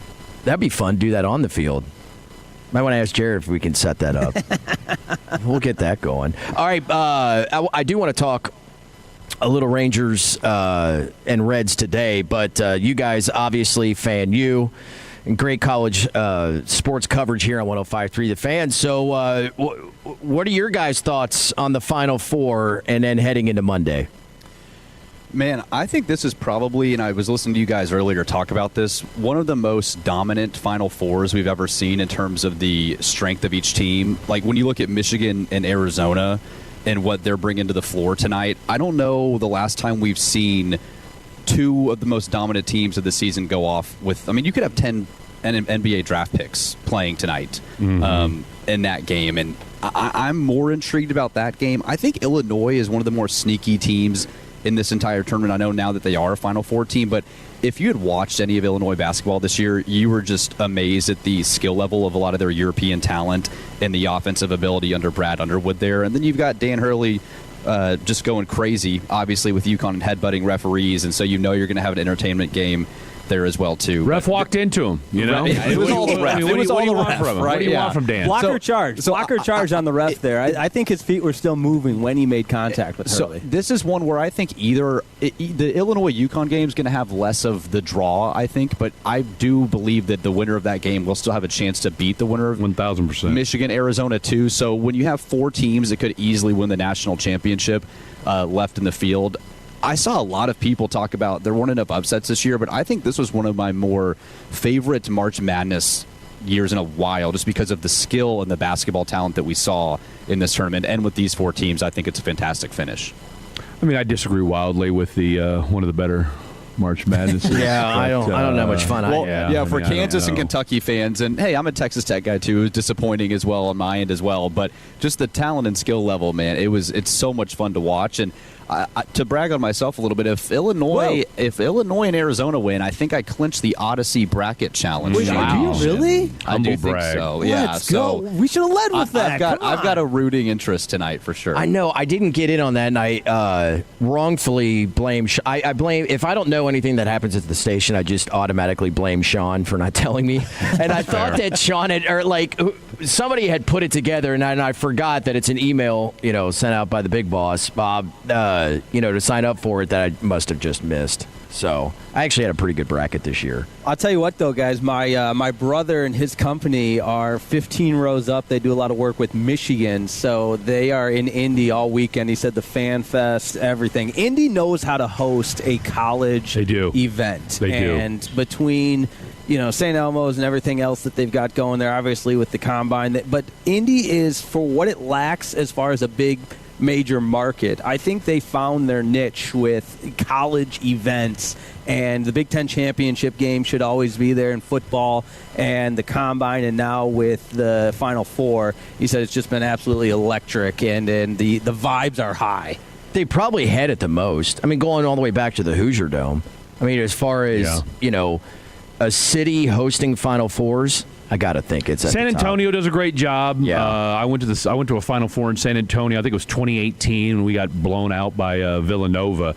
But to your point, Jake, the pomp and the circumstance, all the the events and all the kind of interactive things you get to do leading up to it, the history of college basketball. The NCAA is moribund organization, but one thing they do know how to do, and college basketball is still kind of their crown jewel.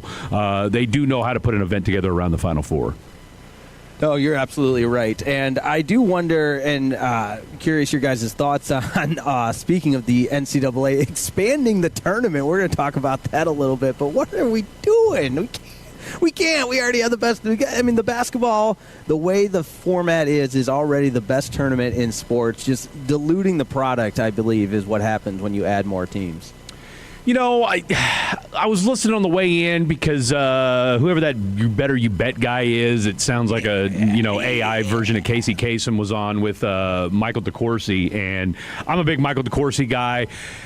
I'm with you, right? I mean, look, we're already at 68. Now, apparently what they're going to do is they're just going to add, I think, 4 more play-in games. So as long as, I guess, what are we going to see, like maybe 13 and 14 seeds now? So, you would have gotten like Auburn. I'm trying to think of one of the other teams that just got left out. Headgummit, I can't think of off the top of my head. But Auburn was like an example. Baylor would have been an example, right? Oklahoma, Indiana. Right? So, exactly, right? So those 4 teams. Now, I mean, here's the thing. As much as we loathe the first 4, this year they were decent games. Yeah. And Texas Texas makes a run to the Sweet 16. Probably should have made the Elite 8. So I get what you're saying. They do that the right way because it's not like they're doing play-in games for a 16 seed. Because you're going to have automatic qualifiers from these low conferences that you're like, they're nowhere near as good as Texas. Yeah. But Texas is a bubble team, when you match up resumes, with others. The first 4 in, first 4 out, and all that. So that's where they've done that the right way. I think that we have a tendency to not want to change something that is great. I think Jay Billis, I heard him talking about this a week or so ago, where you only have about 18, 19% of the D1 teams that make, the postseason tournament. Right. The postseason tournament. And that number is pretty low, considering you have over 360 D1 teams. So, when you look at that, could you expand it a little bit more, to 20%? I think that logic is reasonable. I don't hate it. I mean, it's going to kill the NIT, which, brings a tear to all of our eyes, I'm sure. But, I guess more CBIT. I don't know. How much NIT coverage have you consumed, Fred? I did see Tulsa win the other day. Okay. And that's only because it was on while we were on the air. What about the one out in Vegas? I think the winner of that one, there's a cash prize that goes to NIL. I know my fiance's West Virginia Mountaineers are taking on Creighton out in Vegas later today. That's appointment viewing right there when you talk about the Mountaineers and Blue Jays. Is that the CBIT? Yes. This is the college basketball Crown. It is the Crown. Crown Global Media, I believe, is the sponsor. Wow. Let's see. Stanford lost earlier. Yeah, you throw the record books out the window when the college basketball Crown is tipping off. Now, let me ask you guys this. Are you sticking around after for Rangers-Reds tonight? Great question. Brennan Baxter is one of the hardest working men in radio, and I think he's got way more friends than I do.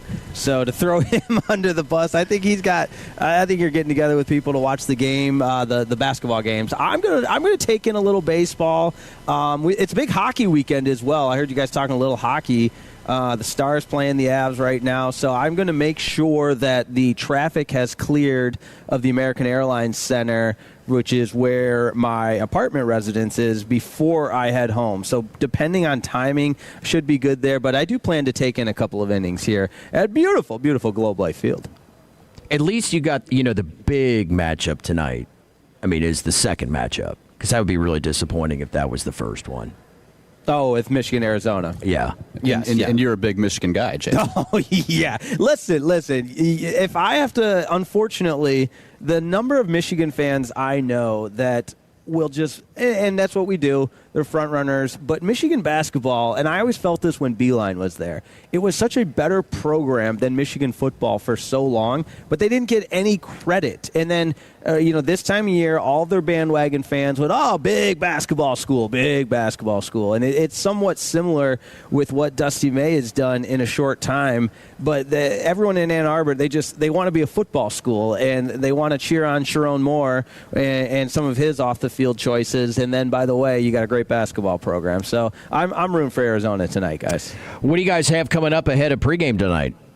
Oh, so glad you asked, Will Chambers. We've got tons of great segments. Start with our huge guest list. Bobby Belt is going to join us at 3 o'clock to talk Cowboys draft. We're going to talk with Jared Sandler in person. He's going to make his appearance here at the Comerica Backyard Landing.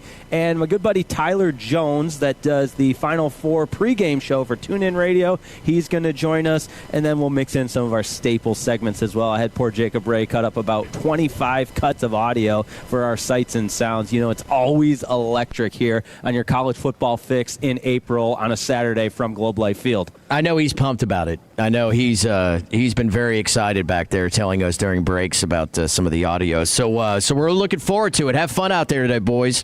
All right, Thanks, we Will. Appreciate it. Absolutely. Your college football fix, Fan University, guys. Looking forward to it. Love it. All right, that's live from Globe Life Field ahead of Rangers Reds here today.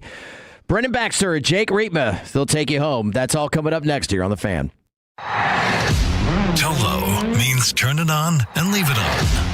Thank you for making 105.3 The Fan and the Odyssey app part of your day every day. You follow here, Tolos, and like you, my home has become my happy place. But I started noticing scuffs, faded colors, and peeling paint that needed attention, and that's when I reached out to CertaPro Painters and CertaPro.com. You can ask about their spring sales event for 10% off qualifying projects through May 15th.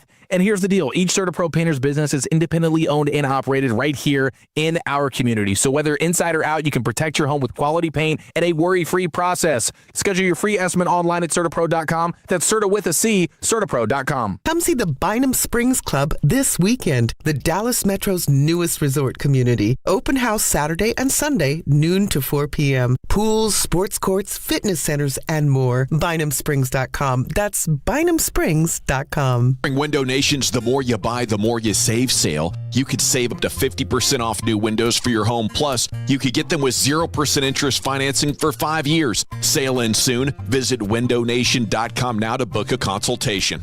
Tired of overpriced energy drinks? Ditch the can. Meet Whip Energy Pouches, a better way to energize. Whip is made with clean caffeine and great tasting flavors. No calories, no sugar, no nicotine. Just pop it in and go. Whip is the best way to stay focused without chugging another expensive energy drink. So next time you need energy, try Whip. Whip Energy Pouches, a better way to energize. Find Whip near you in Dallas and Houston at Murphy USA and Quick Trip locations, or visit WIPWhip.com.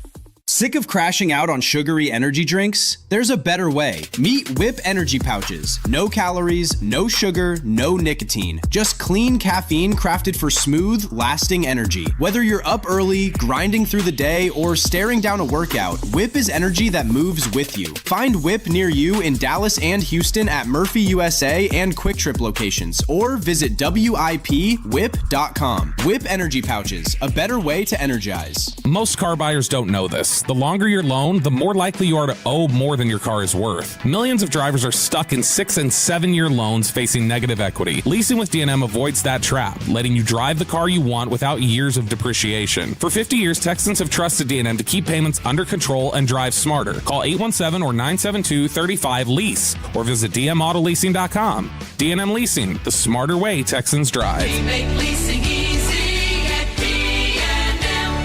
At LendSeek, we know running a business takes heart, hustle, and sometimes a little help.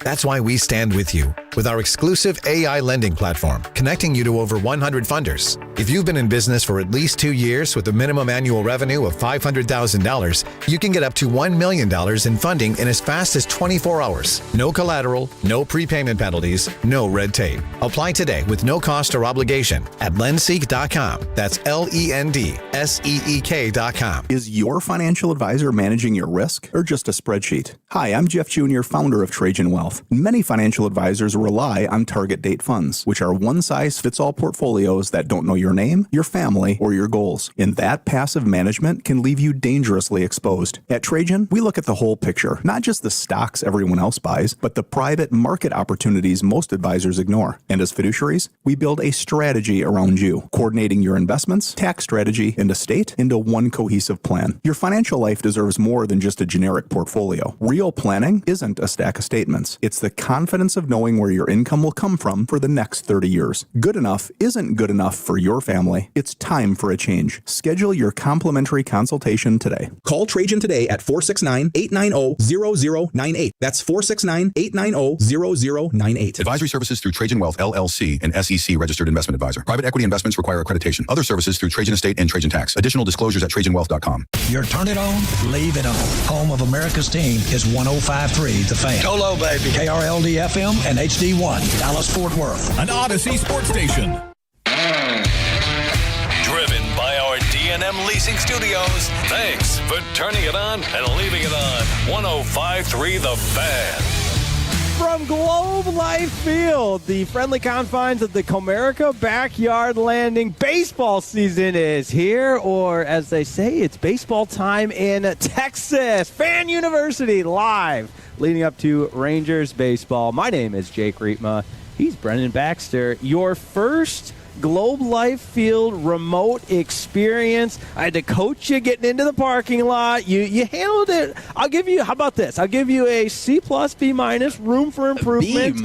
Yeah. I mean, I did miss the parking lot. That's okay. That's okay. We get here, as I mentioned in Crosstalk, which, by the way, 877-881-1053. Happy to be with you on a very, very cloudy day. Looks like the overcastness is starting to break up a little bit. The flags are flying outside of Globe Life Field as we get you set for Rangers Reds. But we get here so early, the majority of the entrances to the lot are closed. And I thought you handled that adversity well. I appreciate it, man. And I know my way around this ballpark. I've been to a game a time or two here. You've been here before. I've been here before. Former season ticket holder. Former season ticket holder. I love my Texas Rangers, but I've never been up here, man. And this Comerica Backyard area is awesome. And yeah, we got here 12:30, games at 6:05, so we've had some time to hang out and play hide and go seek with each other and join around. But it's been a blast, and we're looking forward to a great show here. No doubt about it. And the gates have not opened yet, so if you're making your way out to the ballpark, when you get here and the gates open, come say hello. We're in the Comerica Backyard Landing spot beyond center field. Tons of great promotions coming up.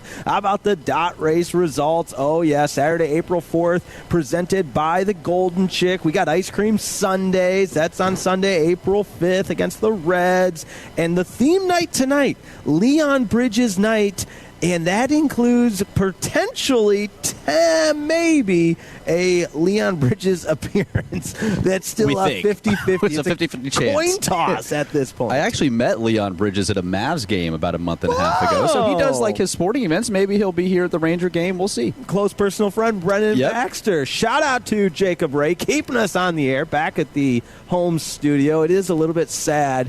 As much as we love Jacob being at Globe Life Field, we miss Jacob Ray, but he's given it his all, and we're pushing through some technological challenges as we often encounter, and none other than the best in the business, Jacob Ray, and our main man, Ross, getting us all set up here, man. Ross is just hard at work, plugging things in, unplugging them, replugging them, putting the tablecloth up, taking our pictures. Moving nonstop from 2 to 5:30. What a legend. Yes, absolutely. And Jacob Ray, despite what people may have said in the past, which I don't stand by that. It's BS. Frankly, I'm not listening to it. But turn on that microphone, say hello, and let's see how your day's going. Hey guys, I'm super excited to hear you guys. It's been a minute since we all collaborated, our Fan University group. The group chat was a little dry for a couple of weeks. It was fun to get back in contact with you guys and hopefully produce some radio gold today.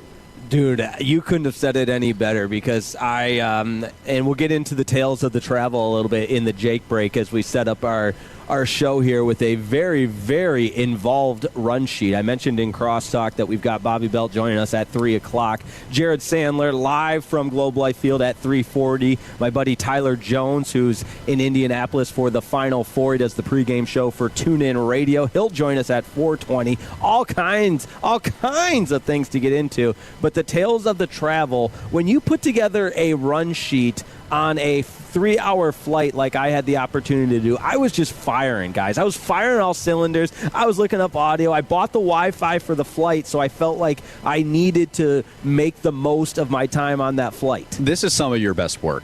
I think, I don't know what you were drinking on that flight, but looking at this rundown and what we've got in store today, I think this is Jake Riepma's best work he's done. So this is probably going to be our best show we've had yet. I appreciate you saying that. And what do we always say before every single show? Jacob Ray, you know this as well. Fan University, this is the show. This is the show. We make it big. It doesn't get any bigger than the Comerica Backyard Landing at Globe Life Field. No, it does not. And this is now Fan University month 7 or 8, too, man. I mean, starting in August at Nebraska Furniture Mart and then kicking off Texas Rangers home weekend at Globe Life. I don't know how much bigger we could get. This is the highlight of being at Globe Life Field. We just got handed a full schedule because right Melissa with her wagon just handed us a schedule. I always am so curious what's in the wagon. I know we don't have the fan cam up today, but we got the schedule magnets. The schedule magnets are kind of like your Bible. They're your blueprint, you know? You can't leave home without it. And Melissa always just has a wagon full of goodies, and that is one of the highlights of being at Globe Life Field. When you see Melissa come around the corner with the wagon, you always wonder what's in that wagon. What's in the wagon? But hey, first weekend series, you know what? I think getting the schedule magnet's important because, again, this is your blueprint, Brennan Baxter. It is, man. And looking at the schedule, too, man, to the 10th through the 20th, you're not at home at all, but then you end all of April at home, man, with a great homestand that ends with the New York Yankees. I'm excited to see what the Rangers can do here to start this month. No doubt. Always love to check in on the fan text at 877-881-1053 from the 972. College football today during the beginning of baseball season, the draft next week, NCAA championship, WTF. We request football today. How long? Well, don't worry. That's just some of the humor we like to have here on Fan University. It is. Sometimes they don't land. That's okay. So the tagline of Fan University being your college football fix, sometimes we like to mix that in an ironic sense of sarcastically. Of course, in the middle of April, we're not giving you your college football fix. We're talking Final Four. We're talking Rangers baseball. We're talking Cowboys draft. Who better than Bobby Belt at 3 o'clock? We're talking Final Four with the guy hosting the pregame show on TuneIn Radio. So not to worry, Fan University is very well versed in it all. But, Brennan Baxter, we got to react a little bit because the men's college basketball is coming up. The national semifinals, of course, later today. But last night we had some fireworks between South Carolina and the UConn Huskies in the form of Gino and Dawn Staley getting into it a little bit. Yeah, two of the legends in the women's coaching tree there with Gino Auriemma at UConn and Dawn Staley at South Carolina with a very heated rivalry handshake at the end of the game, Jake, there. Lots of things going back and forth. South Carolina knocks off UConn back to the championship for South Carolina. But we don't usually see Gino Auriemma get this heated and hot, especially with a legend like Dawn Staley. And to see that at the end of the game, he has come out in the last hour and apologized for his reaction, which I think is weak as well, too, Jacob. And then you've also got him after the game talking about, she didn't meet me at half court.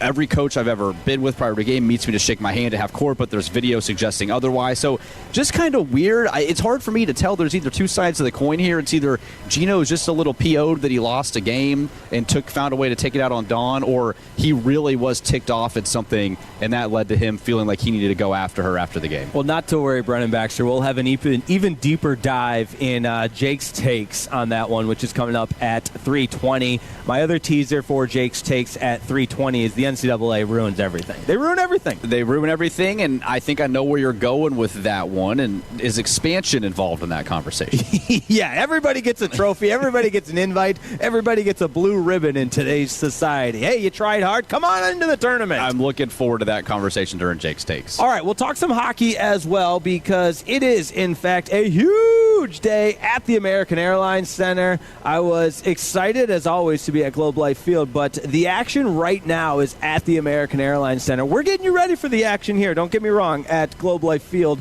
Rangers, Reds. But what a matchup. Anytime you got the best two teams in hockey, the Dallas Stars chasing the Colorado Avalanche with a win today over the Colorado Avalanche in regulation, a win that would pull them within 4 points. Still plenty of time to try to chase down that number one seed. Anytime Mikko Rantanen's playing his former team, that's a compelling storyline as well. The Stars had been in a bit of a funk, but a really nice shutout win over the Winnipeg Jets their last time out. And, oh, by the way, you got Jake Ottinger. Yes, he can do it all. He's throwing out the first pitch for opening day yesterday. Vibes are high for the Dallas Stars right now. Vibes are high for them, and on the alternative side, for Colorado, you lose 8-6 to Vancouver on Wednesday night. You've lost 2 of 3. They still sit at 49-15-10 with 108 points, but them kind of limping to the finish line a little bit here. If the Stars are able to take this game at home, never say never about potentially catching them, Jake. I mean, I know you're 4 games back with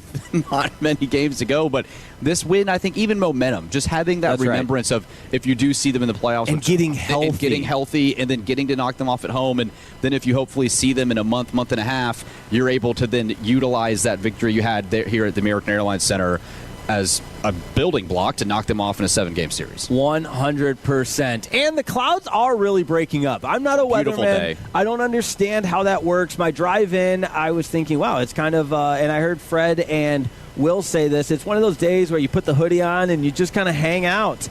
But nonetheless, the sun is, in fact, coming out, which you absolutely love to see. It's the opening pitch right here on Fan University. He's Brennan Baxter. I'm Jake Riepma. We're with you until 5:30 before Rangers baseball, Rangers Reds. Kumar Rocker on the bump for the first time this season. Really looking forward to that. And I have been vocal about the potential of Kumar Rocker, what you saw him do at Vanderbilt, and I know it hasn't happened yet, but there's plenty of time, and I would even classify him if and when he takes that next step as a late bloomer, because he's still a kid. Yeah, he's still a kid. A lot of times in baseball, we hear the excitement of these young prospects coming up and forget they're 18, 19 years old, 17 at times when we first hear about them.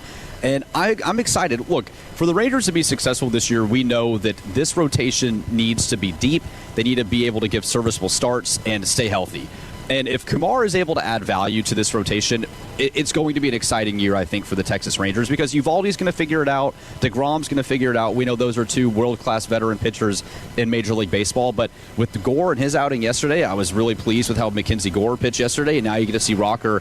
I'm looking forward to seeing what this Rangers rotation can look like as we get a few weeks into the season. No doubt about that. I love baseball. I love the 162-game season because you feel like no matter what, you can live and die with every pitch, despite there being 162 games. But we got everybody checked in on the fan cam, 877-881-1053 from the 903. Y'all's connections sound terrible. Okay, thank you. We'll figure it out. We're efforting, and you know what? That's not kind, and it's not helpful. The vibes are high. We said hello to Melissa with the promotional schedule magnet and the wagon full of all kinds of Rangers promotional items. We've said hello to a number of different Tolos tuning in. Let's keep the vibes going. From the 214, Brendan and the 2 Jakes on a Saturday sounds like a real heated rivalry kind of week.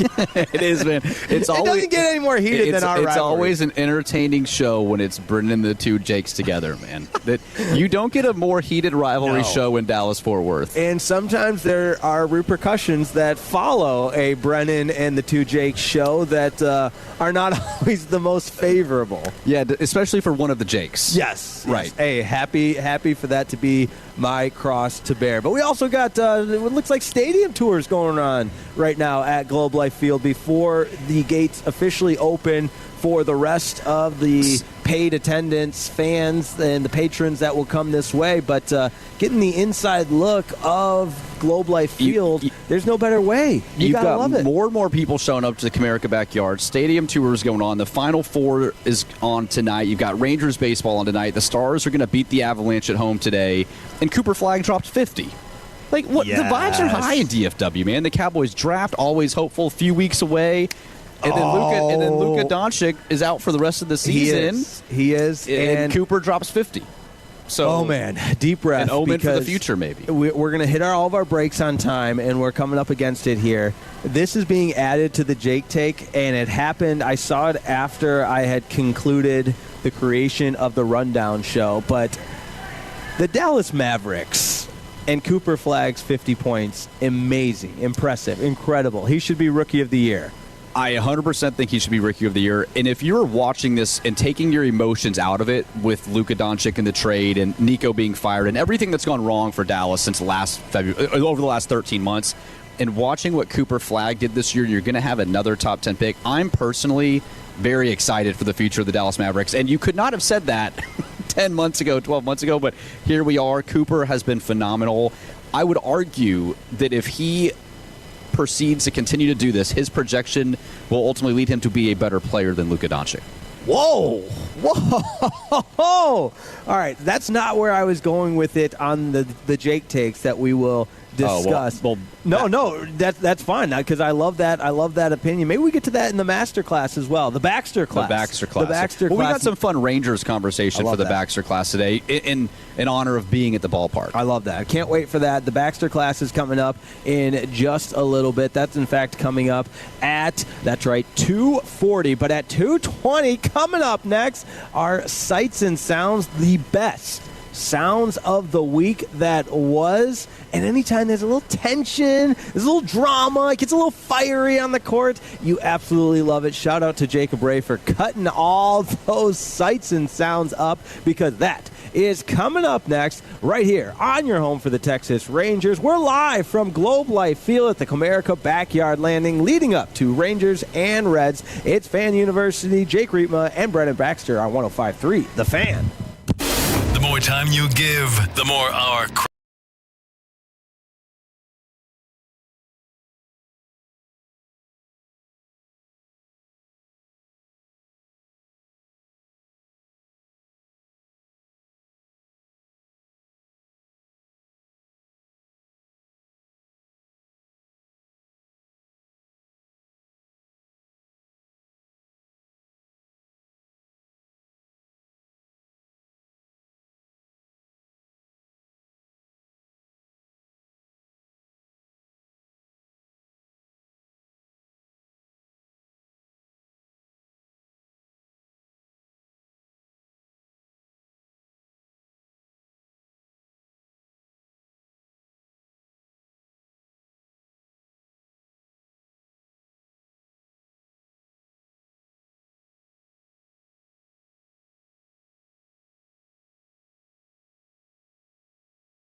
Texas loses to UCLA. Tough night for Madison Booker and the Longhorns. And on the other side of things, UConn, South Carolina. That was kind of similar, I think, to the Michigan-Arizona game, where that was the more hotly contested, highly anticipated game. But the sparks that flew during the game and then ultimately spilled into post-game. How about Gino Ariemo, who is as good of a coach as you'll ever see? He's a legend in the sport. He's the face of the sport. You got to believe that when you talk about the Mount Rushmore of women's basketball coaches, he's front and center. He's the best of all time, in my opinion. But here was his in-game interview where he just leaves nothing to the imagination in speaking with Holly Rowe, which, by the way, shout out to Holly Rowe. There was a video of her surfaced of her sprinting to get this interview. I never classified Holly Rowe as fleet of foot, but she's got a quick first step. She really does, and I've actually had the pleasure of interviewing Holly Rowe myself and walking with her and walking next to her. And yeah, Holly Rowe is very quick. Yeah, quick. She first moves. step. She's a woman on a mission. Right. Doesn't have the top end speed necessarily. No, but that first step. Right. Change of direction. It's unbelievable. Yes. Now this is Gino with Holly Rowe calling out Dawn in game. Coach, a kind of wild turn of events. Sarah Strong's jersey is split right down the middle. I saw you speaking to the refs about it. What message did you try to convey? Right. There were 6 fouls called that quarter, all of them against us. And they've been beating out of our guys down there the entire game. And I'm not making excuses because we haven't been able to make a shot. But this is ridiculous.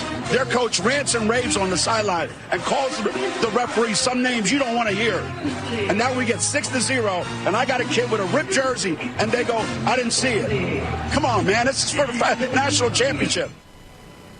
Gino fired up, and that was just the beginning, ladies and gentlemen, just the tip of the iceberg, because we're going to play a breakdown of what really happened, because the ripped jersey was by the own player. She ripped her own jersey because she was upset, so not a good look there for Gino. Yeah, when that came out and Gino is going crazy in that brief interview with Holly Rowe, it felt like everything that Gino ultimately complained about in this game ended up being proven wrong. Right. And I think that's really hard because he is a legend. It's like Coach K if you're comparing to the men's game, and he's been to so many Final Fours. He's won so many championships. He's getting a little older. He's been there, done that. And I think he was just kind of sick of it. And maybe he was expecting how we expect in men's basketball with Duke to get the preferential treatment. Maybe Gino's used to that and wasn't getting it in this game. And yeah, where's the UConn whistle? And maybe it just ended up coming to a head for him, and he decided to blow up. Speaking of it coming to a head, here's how it came to a head. Cut number 3. This is the post-game handshake between Gino and Dawn Staley. There'll be one final inbound here. The officials will hold the players now. Dawn and Gino getting into it a little bit on the sideline as Gino has to be held back. I love it, though, personally. I think anything you can have fiery in sports is great, especially among two of the best head coaches. That's why we love rivalries and heated rivalries here on this show. And I think that it was ultimately something that Gino Auriemma, I think obviously the interview with Holly Rowe, he's clearly frustrated. Then the team loses the game. He felt like he wasn't getting a fair whistle. He felt like he wasn't getting his players as equal as South Carolina was on calls, and he decided to go after Dawn. I would be curious to know what Dawn Staley says to referees now, though. That is the one thing now, because that was the one piece of information where I'm like, okay, is she getting a biased whistle because she's always in their ear and Gino's kind of more laid back when it comes to the referees, or is it truly something that she's saying names and it sounds like cussing out these referees? Like, why isn't she being held accountable for that? Right. It's interesting. These are the two legends of the sport from a coaching perspective right now. I mean, legends, yes, they're the biggest names, right? They're legends. Yes. They're legends in women's basketball. And they don't have a relationship. They're not friends. I mean, it was similar. Like, I remember my dad's closest friend was Pat Summitt's #1 assistant at the University of Tennessee. Got to meet Pat Summitt many, many times.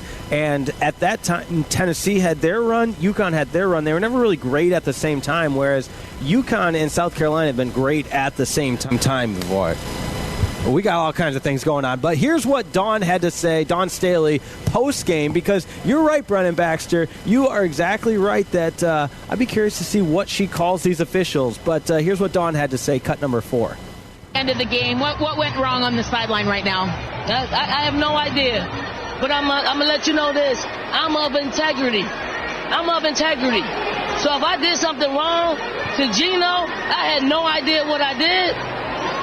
I guess he thought I didn't shake his hand at the beginning of the game. I didn't know. I went down there pregame, shook everybody on his staff's hand. I don't know what he came with after the game, but hey, sometimes things get heated. We move on. Okay, let's get to your team because that was a dominant performance. How did they come out with such suffocating defense and set the tone in this game? We wanted to win, and our kids laid it on the line. They were locked in for every minute, every second of the game, even when they came back. I thought we were scrappy. I thought we wanted to win, and we displayed that. And I'm super proud of our kids, and I'm not going to let any incident take anything away from the performance on the floor. She says she's of integrity, so she didn't intend. Well, if she's of integrity, then she's obviously not saying anything to the referees that would be of great integrity. So I don't know. It's just a little weird to me because Gino Auriemma doesn't do this very often. And I'm not going to sit here and pretend like I watch UConn women's basketball and pay a ton of attention to UConn and Gino Auriemma, but just with how much they've won over the last 2 decades, his name and his face and his voice is around on SportsCenter and all the time. And Dawn Staley has now taken South Carolina to that heights. And I think this was Gino just being a sore loser. The more that I see and listen to, it doesn't add up to me that Dawn Staley did anything egregious here that played into Gino Auriemma's hand going off on her. Now, Gino has released a statement today, about 24 hours later, which is no fun, but I think the immediate aftermath is more telling of what he felt in that moment. Let's do cut number 5. We'll just go back-to-back, cut 5 and cut 6, because they're both about Gino and his reaction to this altercation with Dawn Staley. I said what I had to say, and nothing. I don't have any regrets about what I said to Holly Rowe. Why would I? I've been coaching a long time. I've never had a kid have to change their jersey because somebody ripped it, and the official said I didn't see it. There are a lot of things that happen in that game. Unless you're on that sideline, you have no idea what's happening on that sideline.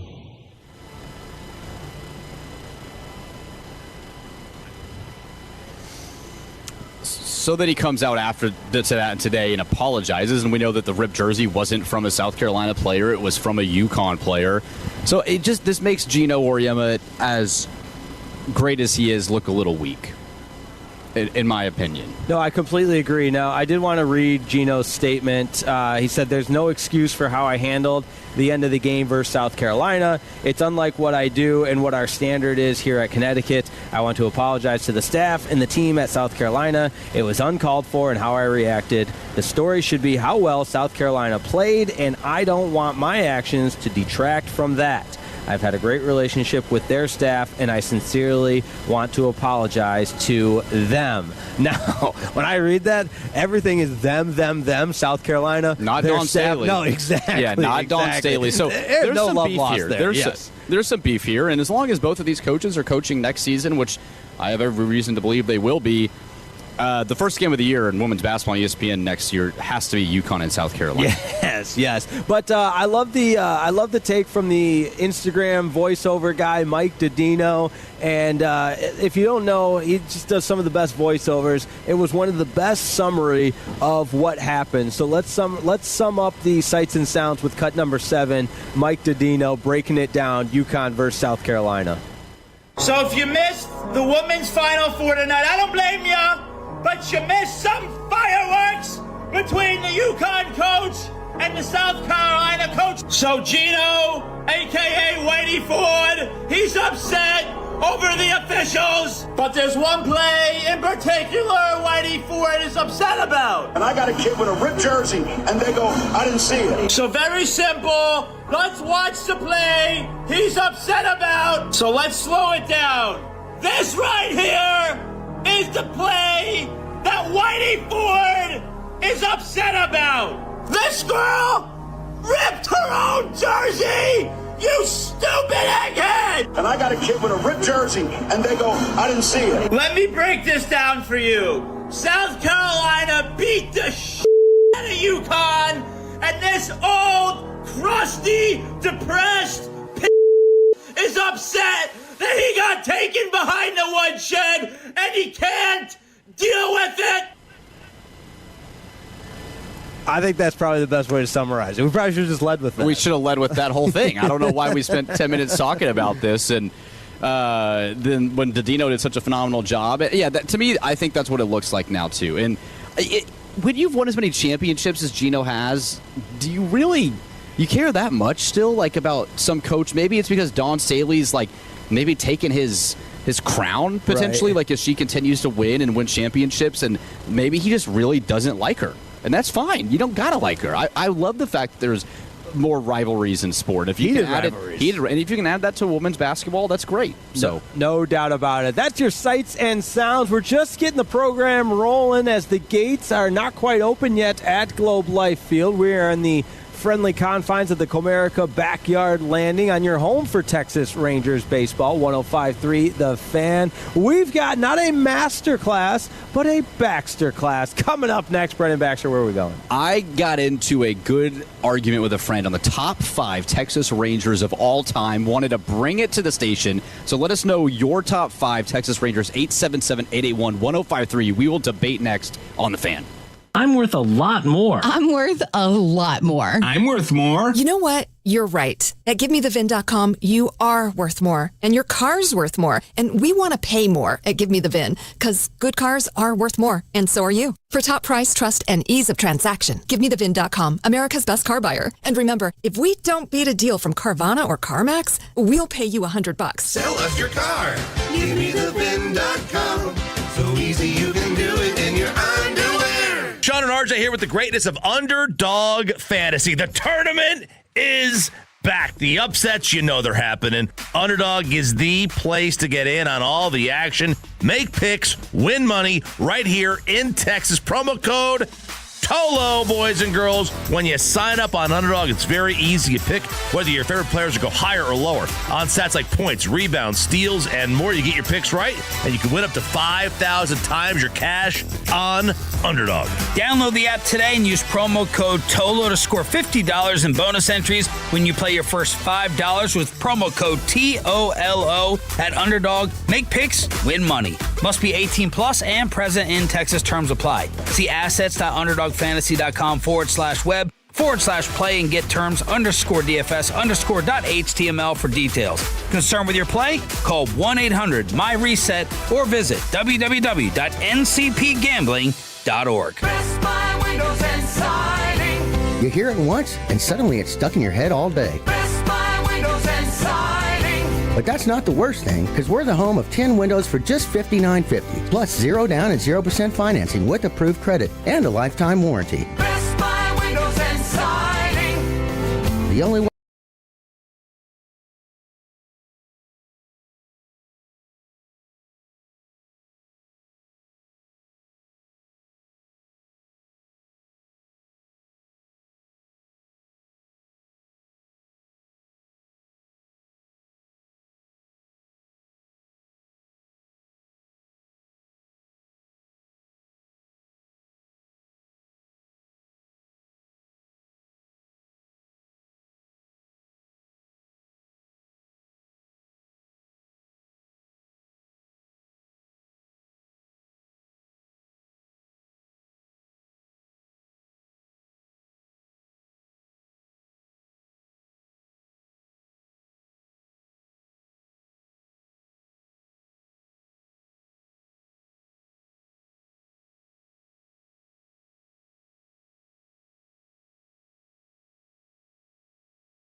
But then what I did is I went through, and I did this, Jake, by the way. This is all of my own statistical reporting. I'm very proud of you. Way to utilize. Is I ranked Texas Ranger players using WAR, which is overall value. Yeah, wins above replacement in baseball. Number 1 on that list was Adrian Beltre.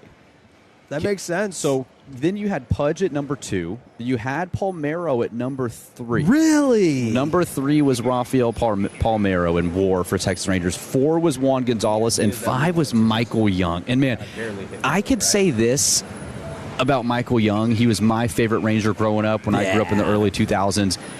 I had a really difficult time keeping him off my top 5. Like, when I think of Mr. Rangers, you look back in the day, like early Rangers, you had Tom Grieve, you had some Rusty Greer, you had Nolan Ryan. Like, who's the face of Rangers baseball? When you ask me face of Rangers baseball, just where I grew up, I think of Michael Young. So he to me would be that next honorable mention in the top 5. But he rounds out the WAR at 5th. An all-time WAR for Texas Rangers. Okay, I like how you used the data points there to put together a list that has essentially you're using the quantity of the data that you have at your disposal to formulate this list. I like that out of you. I'm just going here. I'm just going old school here. Who meant the most? Who meant the most? Nolan Ryan, Pudge, Adrian Beltre. And that's where the last 2 are so tough. I would say Nolan Ryan. From what he did as a player, you obviously have the historic mound rush moment from Ventura and Nolan beating him up and the success Nolan had. But Nolan also had success outside of pitching for Texas. Right. But Nolan was a key instrument in building the 2010 and 2011 teams, being president of operations, helping taking Texas to the World Series and kind of reaching new heights as a franchise.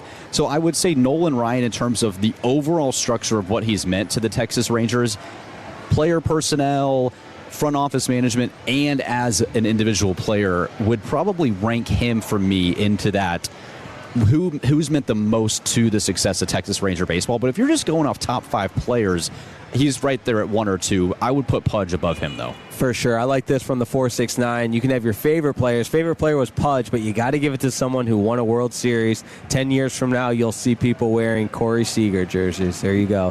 And Adolis Garcia. He had I'm not quite there with Adolis Garcia, but obviously you don't win a World Series without him. Garcia had moments. He had great moments through that postseason stretch, but no numbers would ever back Adolis Garcia being a top 5 Ranger of all time. And I don't think he was even here long enough. But again, winning the World Series is a pretty good trump card. So if you take that moment alone, and that is the key moment, I understand that. But I think longevity of what a player has meant as an individual to Texas Rangers baseball. Last one from the 469, Odor, just for the punch on Batista. Okay. You gotta love that. Odor for the punch on Batista is a great moment as well. For sure. That was the debate for the top 5 Texas Rangers all time, Jake. But I know we've got something special coming up at 3 o'clock. We absolutely do, but I love a good Baxter class. I love a good debate in the Baxter class. Debate class. Some would say you are as close to a master debater as we have on these airwaves. So well done by you in the excellent debate that you just had. Bobby Belt's coming up at 3 o'clock. Looking forward to that. We will talk Cowboys draft, maybe some other things, just draft overall, and him getting stuck in traffic. That's all coming up next. Bobby Belt right here on 105.3 The Fan.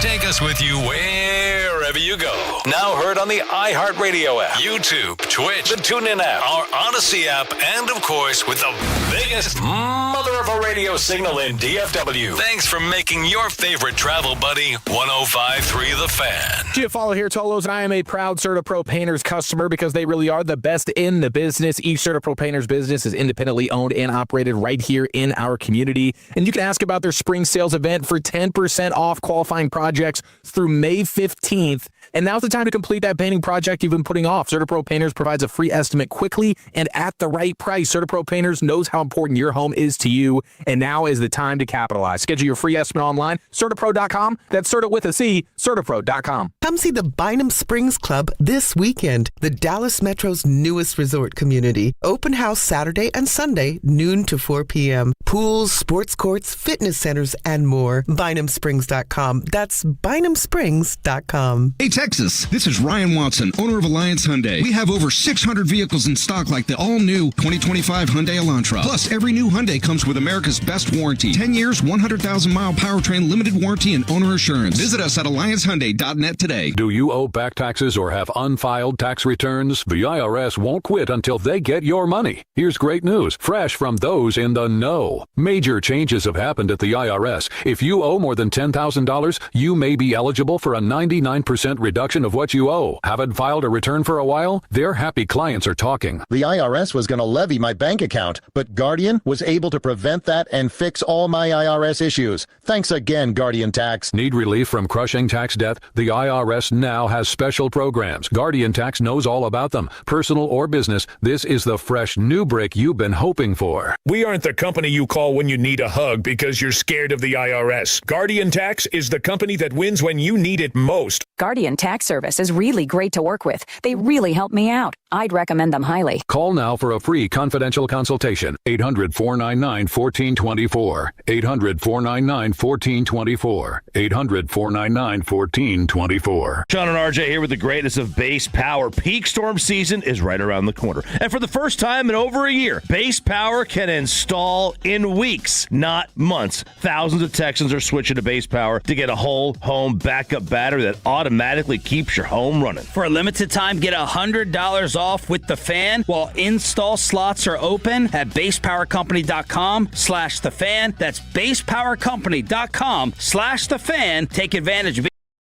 power. I'm Bob Burke, founder and chairman of Burke America Parts Group, a family of brands that includes RepairClinic.com, an appliance and HVAC parts solution company that's grown into an international brand. Before AmericanEagle.com, we partially launched. American Eagle helped take our technology to a whole new level with digital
access to any 2026 home game, including giveaway nights and marquee matchups. How about that, sports fans? Doesn't get any better unless we would welcome in one Cowboys insider, one of the hosts of the morning show, Bobby Belt. How are you doing, my friend? Thanks so much for joining us. Are you still stuck in traffic? I'm not. No, I did make it home. So no, I'm good now and peacefully at home away from what was, I think, a fatality accident. I think that's why the whole road was shut down. But yes, I watched the recap of it on the Sean and RJ Facebook page. Big Facebook guy. You guys do a tremendous job of updating the Facebook content there. But I just kept thinking, like, I wanted more of you to, like, more play-by-play from you, because that was the most compelling part. I was enjoying that. Like, when you had to speed ahead and cut people off, I felt like I was watching an episode of Cops or something. That's the only time I could provide commentary. There was nothing before that. Like, before I got off on the exit ramp, there was nothing. Like, we were all just jammed in one spot. The only jockeying and positioning occurred once I hit the exit ramp. So that's when it kicked up. But before that, it was just I was stuck. It wasn't moving anywhere. Did you hear from Sean? And I also love that you guys called him to tell about the money puck situation. And he didn't pick up. But did you hear from Sean post-show? No, I did not. Look, when he's off, he's off. He's checking out and not really locked in and paying attention at all. I think he went to the zoo yesterday, so he wasn't checking at all. That's why when he's off is when I will usually, say the most unsavory things that I might say, because he's not going to be there to chastise me. So I love that. I love that about you. And we know you're never off when it comes to the Dallas Cowboys. The draft is coming up. I'm hearing a lot of conversation. I was listening to G-Bag and Broadus talking about the Cowboys wanting to trade with the Browns, if that's a possibility. What are you hearing leading up to the draft coming up with the Cowboys holding 8 picks on starting April 23rd? Yeah, I don't think they've settled yet on what their thought process is in terms of if they'd like to move back or move up or stay put or whatever else. Like last year, they had kind of made up their mind at some point that they'd like to move back if possible. Didn't happen. Board didn't fall the way they wanted, and they couldn't get a deal worked out with Houston or anybody else. Houston was the one that had called. But they did. They ultimately, I think, just looked at it when, like, all right, the value's not there. But they had made up their minds they wouldn't do that. I think they're still in the fact-finding phase, because they don't know if one of their targets might flip to them. And then because of that, I think they're just trying to get an idea of what the market prices are going to be. I think the most obvious spots to go up would be 6 with Cleveland and 9 with Kansas City. And so I think they're just trying to figure out prices right now, how they can operate, maneuver around some of this. And then, when I would imagine they wouldn't make a trade for, moving up now. It would be something I would imagine that on draft night they'd kind of look at things and want to make a move. But, I think that right now it's just a matter of there's probably 3 or 4 defensive players that they really like. It doesn't look like you're going to get 2 tackles in the top 12 and 3 receivers in the top 12 like some people were speculating initially in January or December. And so because of that, I think it's just shifted for them the perspective of, all right, what can realistically fall to us? And if nothing's going to fall to them, then they've got to consider what's it going to cost to move up to get one of these guys. And then if we can't do that, how much can we get for our pick to move back and stack some more capital and just throw darts at a board? So, Bobby, with that being said, when you look at the Cowboys sitting at 12, and I've seen a lot of mock drafts that have Jermud McCoy from Tennessee kind of slotted there a little bit too. Are you, if you had your perfect scenario in that, would you like the Cowboys to hold at 12, and are you happy with McCoy, or would you expect they would, or hope they get a little more aggressive, or see them fall back and get more draft capital? Like, where are you right now on the Cowboys sitting at 12, or moving up or moving back? I'm in a similar position that the Cowboys are in right now, in terms of depending on what the scenario is what I'm going to want to do. And so, for instance, I don't think David Bailey is going to fall very far. If David Bailey from Texas Tech gets to pick 6, I will trade my 2 first-round picks, and I'd probably throw in a third or something like that to go up and get David Bailey. So I'm willing to move up if it's him. If Bailey's gone by pick 3, well, I don't know how interested I am in going up to 6. Maybe I'm interested in going up to 9 at that point. I think if you want to stand pat, that's probably not going to end with you getting somebody you really want, just the way the board looks. So I think that for me, it would be watch it play out live, make a decision to go up potentially. And if you don't want to end up doing that, then I would look to stack up draft capital, because I think once you get past the top of some of these defensive players, it's a whole lot of similar when you're talking about some of the guys that may go in the back end of the first and then some of the guys that'll go in the second and third round. So it's not a super stacked draft with, blue chip prospects. McCoy would have been one if not for all the medical questions with him. I would completely stay away from Jermod McCourt, and I do not think that Dallas will take him. He could be sitting there, and I just don't think Dallas would take him at 12 or 20. Yeah, and so if you're talking about, you mentioned David Bailey. Is there a guy in that 6 to 9 projected pick right now that you really like? You got maybe a Ruben Bain or a Caleb Downs. If it's not David Bailey, who in your mind would you want to see them trade up for?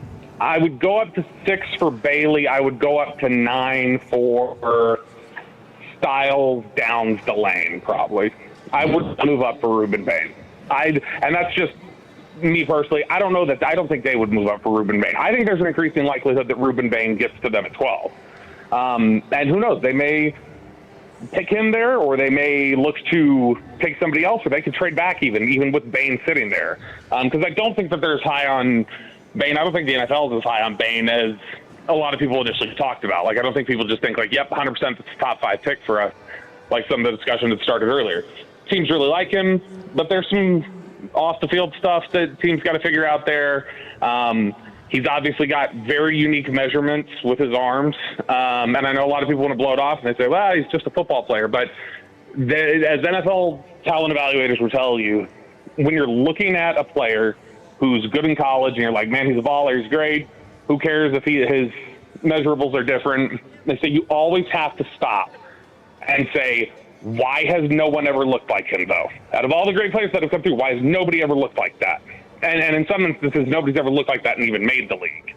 And so it just makes you have to tap the brakes, pull back a little bit. That kind of stuff does matter to them. So I think the 4 we just talked about right there, though, Bain, Mansour Delane, Caleb Downs, Sonny Styles, those are the guys that I think could be in conversation that if all 4 of them are gone, I could see them trying to bail out at pick 12. Bobby Belt, Cowboys Insider, is with us on Fan University, your college football fix right here on 105.3 The Fan. Bobby, we know given the Tolos, their college football fix on Saturday in April is of the utmost priority. So I'm going to give you a list of a couple of draft cliches that I absolutely love. You can pick which one you like the most for a late round guy the Cowboys could potentially, or not even the Cowboys, but just somebody to keep their name on as a hidden gem, high upside, or I guess I already said hidden gem, or a late round value pick. What cliche do you like the most there, and who's somebody to keep an eye on? Okay, so give them to me again. They were hidden gem, what? Hidden gem, high upside, or what was my last one? Value, max value. So, I mean, for Dallas specifically, if you're talking about, because you're talking more about day 3, right? Not somebody maybe who would be like a day 2 pick or something like that. Yeah, something late. Yeah, something late. I would think, I mean, I do think that if things don't fall for them the way they want with the linebacker market in free agency, if things don't work out in the draft where Sonny Styles falls down the board to them or whatever else, I do like Lander Barton quite a bit from Utah. I think that he's a pretty strong candidate to be a regular inside linebacker at the NFL level. I think that he's a good. And then also a lot of people who started following Indiana this year, Aiden Fisher's a good player to me. And he's somebody who I think would check enough of the boxes that Christian Parker's looking for and that Scott Simons is looking for now, the SMU defensive coordinator who was brought in to coach the linebackers. I think that those are two linebackers who are worth watching. That if the Cowboys were to end up with either one of those on day 3, even in like the 6th round or something like that, I think those guys are playing meaningful contributor snaps as rookies, even as day 3 picks. So, and you'll see that a lot. You'll see pretty frequently running backs and linebackers are able to step in even as day 3 picks in some instances and be able to play some decent reps for you. Bobby, as a Texas Tech guy, I have to ask, there's a big bromance that seems to be brewing between Zach Wolchuk and Jacob Rodriguez and his potential fit as a Dallas Cowboy linebacker. Where are you on Jacob Rodriguez, and do you think that pick 20 for Dallas could be an option for him? Jacob Rodriguez is fascinating because, look, I mean, he is clearly just such a fun player.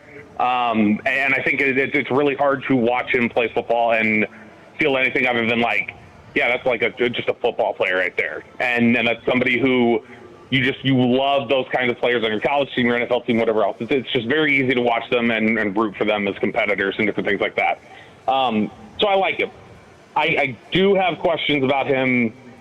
I love watching him play forward. If he's, playing forward, if he's going in the run game, if he's got a head of steam, he's great. I don't like watching him play in coverage very much. I think that is a struggle at times. That's where you're going to see some of the holes. And that's going to be a big part of what Christian Parker wants to do, is have linebackers who cover. That's the one that I still have to get a good answer on. I don't have a good feel for what Dallas thinks about him.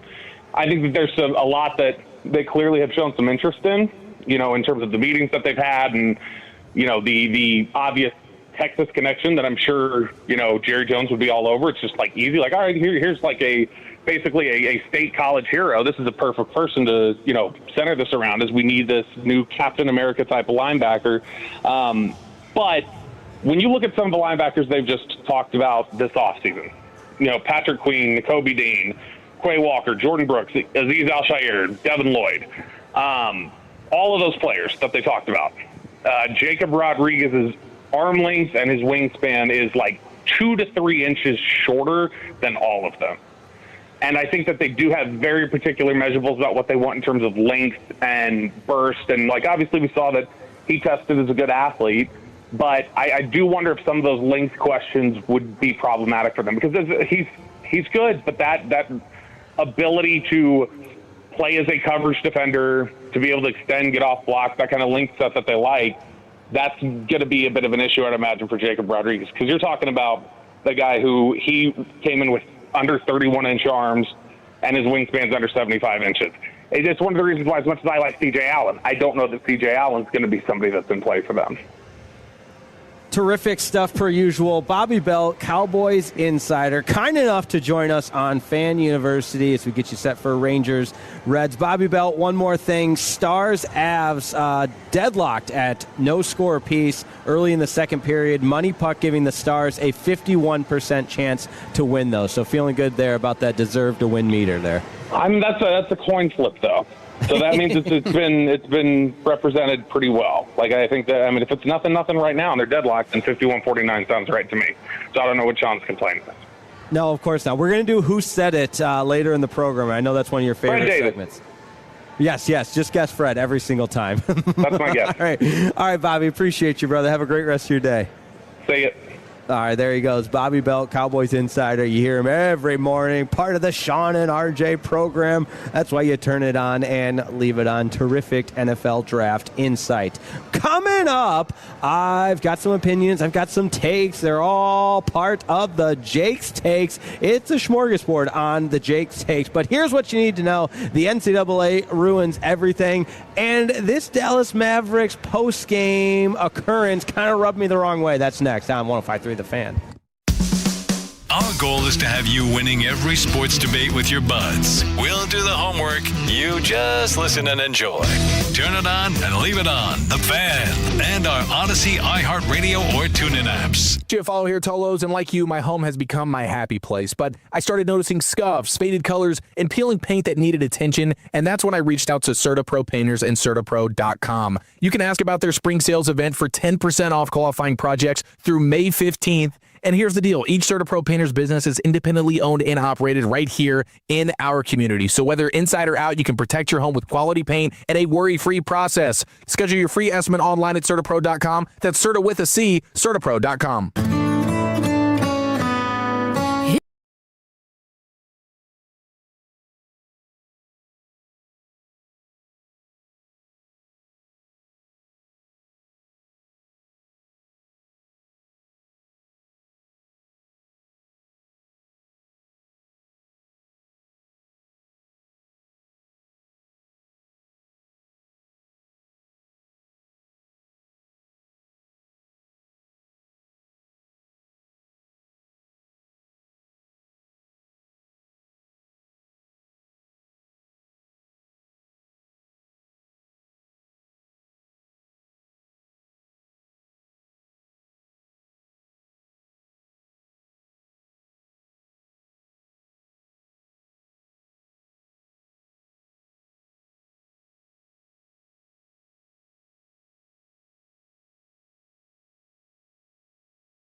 Remote since the football season. We had a lot of great remotes at Jake's, but happy to have you along. Gates getting set to open here at Globe Life Field. Plenty of great tickets still available. It is, in fact, Leon Bridges night tonight. How about that? And then don't forget, you got your ice cream sundaes tomorrow as the Rangers close out the series against the Cincinnati Reds. There's a crew neck promotion available until that's on Monday, April 6th, when the Mariners come to town, presented by Choctaw. The first 10,000 fans, 18 and older. I saw a photo of that crew neck. Brennan Baxter, I need one. I'm a crew neck guy. Gotta go get one. I'm a crew neck guy. You can pull off a crew neck. I appreciate you saying that. I think, especially with the 12 pounds that you've lost last week, you're looking slim, you're looking good. I think you could really pull off a crew neck. Wow, Brennan Baxter on the Jake take pulls that out. I told that to him in confidence, but yes, I got a wedding coming up. You're looking good, man. You're getting married in July. You got to get in the wedding bod. That's right. Yeah, you're looking good, man. You know, as the great Andy Bernard said on The Office, I really want to have washboard abs the first time Angela sees me naked. Yes, so, and that's all you can ask for with Sid. Right, fingers crossed. Okay, Jake's takes. We got a couple to get to here. We start in the NCAA because I teased that, and they ruin everything. We won't have to spend a lot of time on this. The NCAA is expected to finalize an expansion of the men's and women's tournaments to 76 teams soon after the completion of this year's March Madness tournament, per Yahoo Sports. Ross Dellinger. Shout out to Ross. Big day for Ross's. Shout out to Ross Lubinsky, who has been putting in the overtime. He has here to make sure we sound okay. Yes, he got it all fixed. And man, this is hard for me because on one side I see March Madness when it comes up. We get it so excited. Everyone's filling out their brackets, and is more games necessarily a bad thing if it's a 13 seed play-in compared to a 16 seed play-in? We're adding essentially 4 more play-in games, right, for these teams. But at the same time, if it ain't broke, don't fix it. This system is not broken. The chances of another first 4 team that's a 15 seed or 14 seed making a run are small. I just don't think we need it. Like, I get it's all about money and TV dollars, and more games means more revenue, and I get it for the TV partners, but I don't think we need this as fans. It's a slippery slope, and I feel like they've, with the, including the first 4, and when did they do that? 2012, I want to say? Yeah, 2011, I think. Yeah, I was in college, and I remember thinking, like, okay, they've branded it, right? The first 4. Well, and then having teams that made a run a little bit, like a VCU, made it feel like a bigger deal. Yep, that helped. This year you had Texas get to the Sweet 16. That helps, but it just, you dilute a product so, and I think there's already some of that happening because SMU is a good example. Local, Andy Enfield, love getting them to the tournament and everything, but that team, by the time they got to the tournament, they lost to Miami, Ohio. Miami, Ohio, their next game, they got blown out of the gym. Who was it?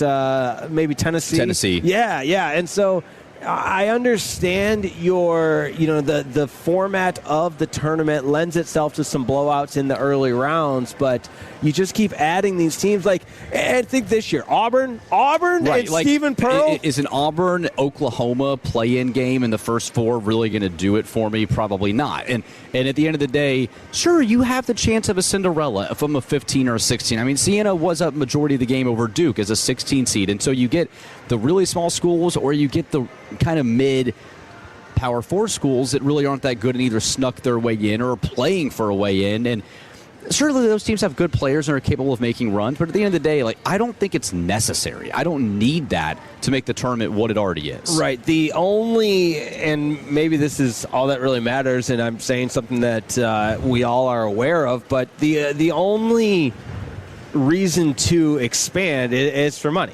And 100% it's all money. That's what they're doing with the college football playoff. It's what they're doing with March Madness. It's why they're doing the play-in crap with the NBA. It's all about dollars for these guys. Yeah, there you go. So 877-881-1053. More NCAA tournament teams. Are you in favor of it? And this just essentially expands the play-in period of the NCAA tournament. So think about it this year, if we're going to take this as a measuring stick, and now with NIL and more good players staying longer on top teams, you're not going to see it as much, but you're going to have more stacked rosters. So the top half of college basketball this year was absolutely stacked, and we're seeing that with a Michigan, with an Arizona and Illinois.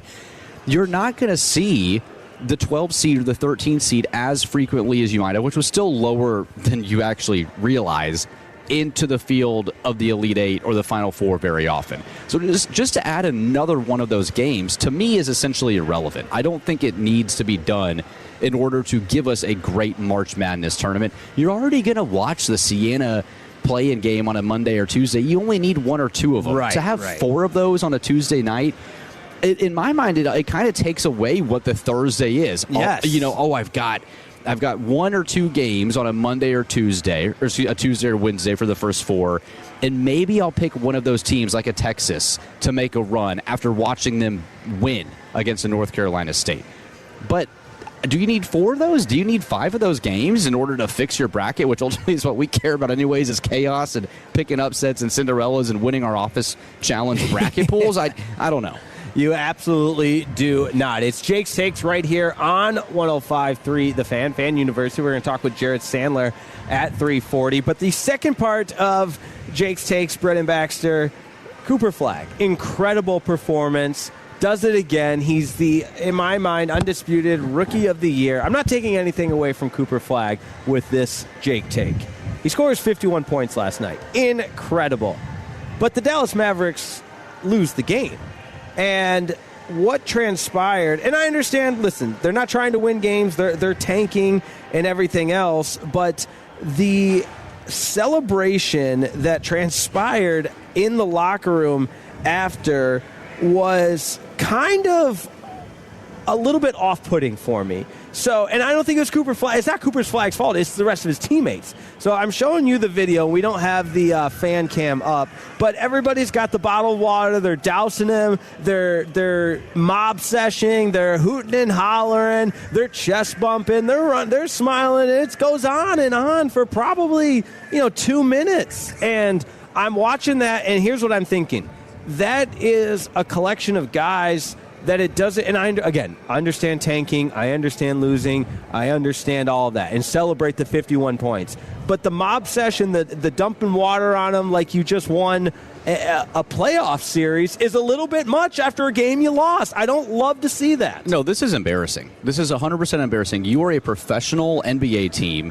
You just lost a game. Right, you're professional basketball players. You're professional basketball players. You're 24-53 on the year. You've had nothing go right for you outside of Cooper Flagg. So on one end, I get the idea of let's celebrate the history. First teenager to score 50 points in an NBA game. He's had a legendary rookie season. We're all very excited for his future. But the team to celebrate a guy when you lost the game, if you had won 138 to 127, do it. Yes, that's one thing. But you lost the game, and I know you're essentially playing for losses at this point as a Mavericks But there's fan. optics. There's optics to it. A losing just team, silly. Yes, a losing team at the highest level of professional basketball should not be hooting and hollering and jumping around in the locker room. There are certain things you forfeit when you lose, and a post-game celebration is one of them. Yeah, you don't celebrate a loss really ever. There's no good losses in what I would deem. If you didn't win a game as a professional, then you didn't do your job. Like you play to win the game, and I think regardless of Cooper's success, celebrate him in a different way. Don't publicize it. Don't do this and release it on social media. Like, take him out to dinner the next night as a team. Yeah, like, hey, man, without you, we'd really be the game screwed ball, here. Yeah, the game ball plaque, something like that, something to commemorate it, but commemorating the performance in the form of jumping around, and it irks me, the optics of a team that lost the basketball game. And again, I don't know how many times I can say it. The Mavericks, the Dallas Mavericks are not trying to win basketball games. But and Cooper Flagg goes out, scores 51 points, first teenager to score 51 points. It's all incredible. But the optics of the losing team jumping around just was so off-putting. And I kind of calmed down. Now that I watch the video again, it's a little irritating. Yeah, to me it's irritating. It's a little silly. And I understand that people might have an opinion that go, we got something to celebrate. Like, it's Cooper Flagg. We've lost Luka. We have nothing going. We need to celebrate the kid. He scored 50 points. I just don't think celebrating in that way. Like, that's what teams do when you hit a walk-off home run in baseball. Or when you make the playoffs for the first time. You have, like, water and champagne celebrations in the locker room. Not when you were 24-53. It doesn't matter to me. Now, I will say, though, 51 points, on 19 of 30 shooting and 6 of 9 from 3 and 7 of 7 from the free throw line. I read that stat line, and if I saw Cooper Flagg, I would dump water on him. I just don't think the team should. 877-881-1053. Where do you stand on that? If you're the losing team, can you be dumping water bottles and shoulder bumping and chest bumping and yelling and hollering and celebrating in the locker room after a loss? I certainly do not think so. But that's me, and hey, I understand it's a different era, too. It's a different era of the NBA. We don't talk about that enough. Yeah, the NBA sucks. It doesn't matter. That's the thing, too, is I wish I had an ounce of care about this league, but I don't. So. No, absolutely not. Okay, and then the last part of Jake's Takes, we had all the audio from Gino and Dawn Staley. We read Gino's statement. I think Gino kind of took the 24-hour rule here to just kind of accept that, hey, he might have taken the L here in a couple of different ways, but there's still no love lost between him and Dawn Staley. No, and his agent probably came out and said, listen, man, we've looked at some of these comments. We've seen the tape of the jersey being pulled. The ripping of the jersey's bad. You might need to come out and say something, and Gino, I'm sure, might regret a little bit here and there, but it doesn't look very good for him, and he coming out with a statement 12 hours later apologizing, I think, is a little weak. Very, very weak. And also, you can't have the video footage that proves you wrong. There's the video footage of the player ripping her own jersey queued up next to the soundbite of him saying, we got a player's jersey ripped. You know? Yeah, when that's very clearly on video, and then you're on Holly Rowe and cussing out refs and saying that we got no foul calls on us this year and our player's jersey got ripped and she did it herself. This whole situation will be a moment to forget for Gino Auriemma. No doubt. But again, biggest takeaway from the footage yesterday was Holly Rowe's quick first step and closing speed from Holly Rowe to get in. She's an amazing woman, man. Yes, friend of the program. But, all right, we're going to change gears, talk more Rangers baseball. We got Jared Sandler at the Comerica Backyard Landing live in the flesh. We're going to hang out with Jared Sandler. Don't go anywhere. That's coming up next right here on Fan University on 105.3 The Fan. You follow here, Tolos, and I love CertaPro Painters. Each CertaPro Painters business is independently owned and operated right here in our community, and you can ask about their spring sales event for 10% off qualifying projects through May 15th, and you can trust them to get the job done right. That's why I love them, because they take pride in what they do. The process is worry-free, starting with your free estimate. When you choose CertaPro Painters, you're not just hiring a service, you're partnering with trusted local professionals with over 70,000 five-star reviews to make your house feel like a home. Do what I did. Schedule your free estimate online at CertaPro.com. That's Certa with a C, CertaPro.com. It's Tiki Barber with 2 words any business owner wants to hear: extra income. Amazon Hub Delivery is looking for ambitious business owners in your area to assist with local deliveries. You get paid for each package delivered. Amazon Hub Delivery has no startup costs, no long-term contracts, and no delivery experience required. If you're a local business ready to assist with Amazon deliveries, sign up today at Amazon.com/Hub Delivery. That's Amazon.com/HUB Delivery. Most financial advisors only manage your money. They refer you out for taxes. They refer you out for estate planning. They refer you out when things get complicated. Did they really vet that person? Or did they meet once, exchange business cards, and call it a partnership? A referral isn't accountability. It's a handoff. When your investments, taxes, and estate plan are built separately, gaps happen, and those can cost money. At Trajan, we didn't build a referral network. We built a family office for all: wealth, tax, estate. One team delivering coordinated planning, once reserved for the ultra-wealthy. If you want real coordination and not just introductions, call Trajan Wealth today. Call Trajan today at 469-890-0098. That's 469-890-0098. Advisory services through Trajan Wealth, LLC, an SEC registered investment advisor. Other services through Trajan Estate and Trajan Tax. Additional disclosures at TrajanWealth.com. This is a test of the emergency alert system.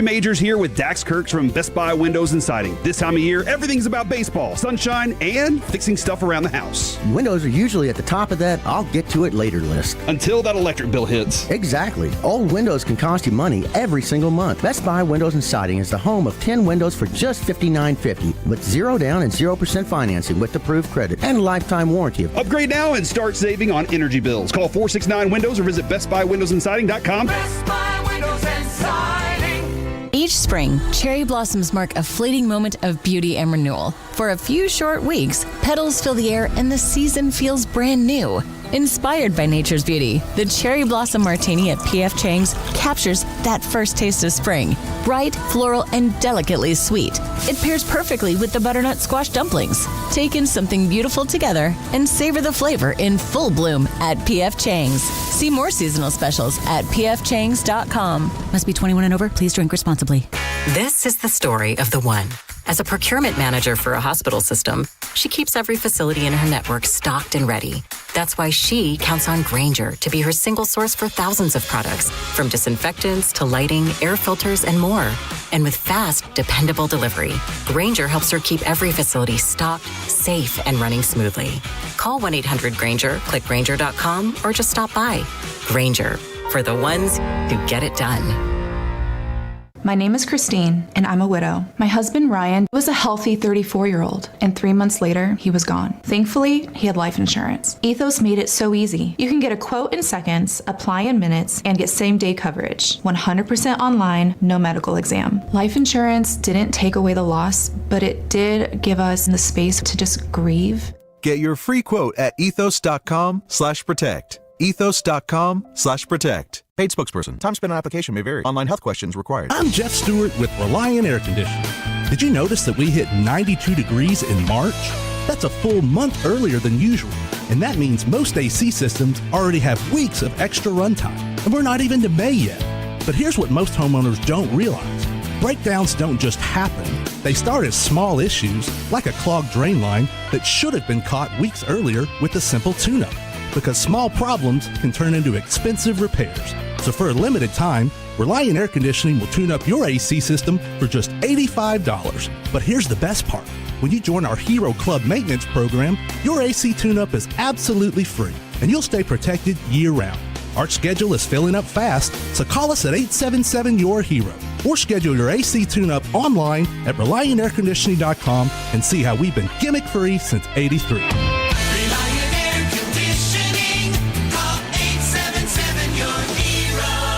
Make your Easter unforgettable with a premium rib roast from Wild Fork. Score incredible savings on holiday centerpieces at any of our 9 DFW locations. Or visit wildforkfoods.com for delivery options. High-quality meat where frozen is fresh at incredible value. Celebrate Easter with Wild Fork.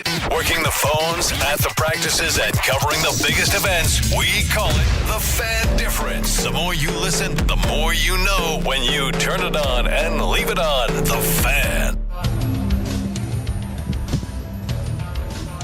Fan University right here on 105.3 The Fan. We're live from the Comerica Backyard Landing, getting you set for Rangers Reds Game 2 of the 3-game weekend series. Rangers looking to bounce back.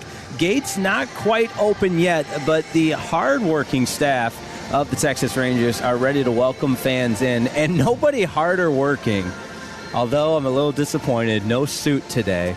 Jared Sandler, Rangers Sports Network. The quarter zip, I will say, is the second best, maybe a 1 and 1A. But the suit yesterday with the Nikes, fire fit, as the kids say. Jared Sandler, welcome to Fan University. I got some crap in the clubhouse about the shoes not really going, but I don't make $20 million a year, so I can't have shoes for each outfit. Hold on, not going with the suit or not going? Yeah, the shoes were a little too bright for the more muted blue and red of the suit. I see. That was a very good fashion term there, a muted. Blue. Because I too have a muted blue suit, and I would think that you could wear, if you're going Nikes with a suit, and it's the same, I feel like there's more leeway. It doesn't have to be perfect like that. I thought so. We wear suits once a year. If it was up to me, we'd wear them 0 times a year, so I'm glad we're past that. Really? Only once a year? We wear it on opening day. That's it. That is only a new thing as of last year. And if we want to change it for next year, I wouldn't be upset about it. Hold on, I am learning so much. Not a suit guy. I honestly didn't know that. I mean, you've known me. I sweatpants and hoodies. No, I mean, I honestly the reason my pants feel like sweatpants because it's like the stretchy whatever. Yeah. Fabletics, Lululemon. What brands we going with?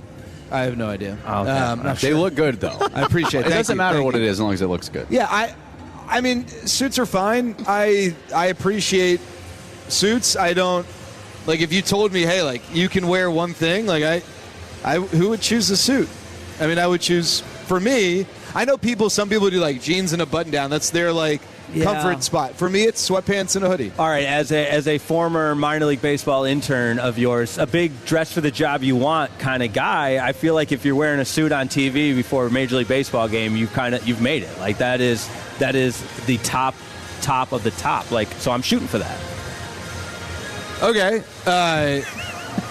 I mean, I don't get me wrong. I'm not like complacent in this job, but like I do have it, and I am allowed to wear quarter zips and comfortable pants. Yes, that's the rotation. Like any good baseball team, they've got a good rotation. Like the Texas Rangers, they've got a great rotation, and it starts with Kumar Rocker tonight. What are you looking forward to? That was your segue to get out of that? That was pretty good. Was it though? I thought he's usually not that good at segues. Okay. In person. Yeah, if anybody knows this, Baxter has to know. He's usually terrible at this. No, once a show, Baxter loses it every time. Once a show, I do the Tommy Boy Chris Farley routine of, I suck at this. Oh, this is terrible.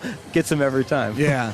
But you've been doing that at least the last 15 years since I've known you. You think you suck at everything. Yeah, and I'm fairly new to watching him think he sucks at everything, so it cracks me up every week. Yeah, we need to inject some confidence steroids and we do. I appreciate better that, than guys. he thinks. Thank you. Yeah. So, Kumar Rocker, first start.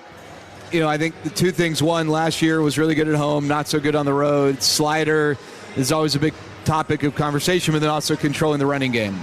He, really just, for lack of a better word, kind of ignored the running game last year. And when he was good, he could get away with it because guys just weren't getting on base. He was able to limit damage. But, it's a way that when things maybe don't go your way, they can snowball when singles and walks turn into doubles and heck, doubles turn into triples. So, this is a Reds lineup that has some athleticism.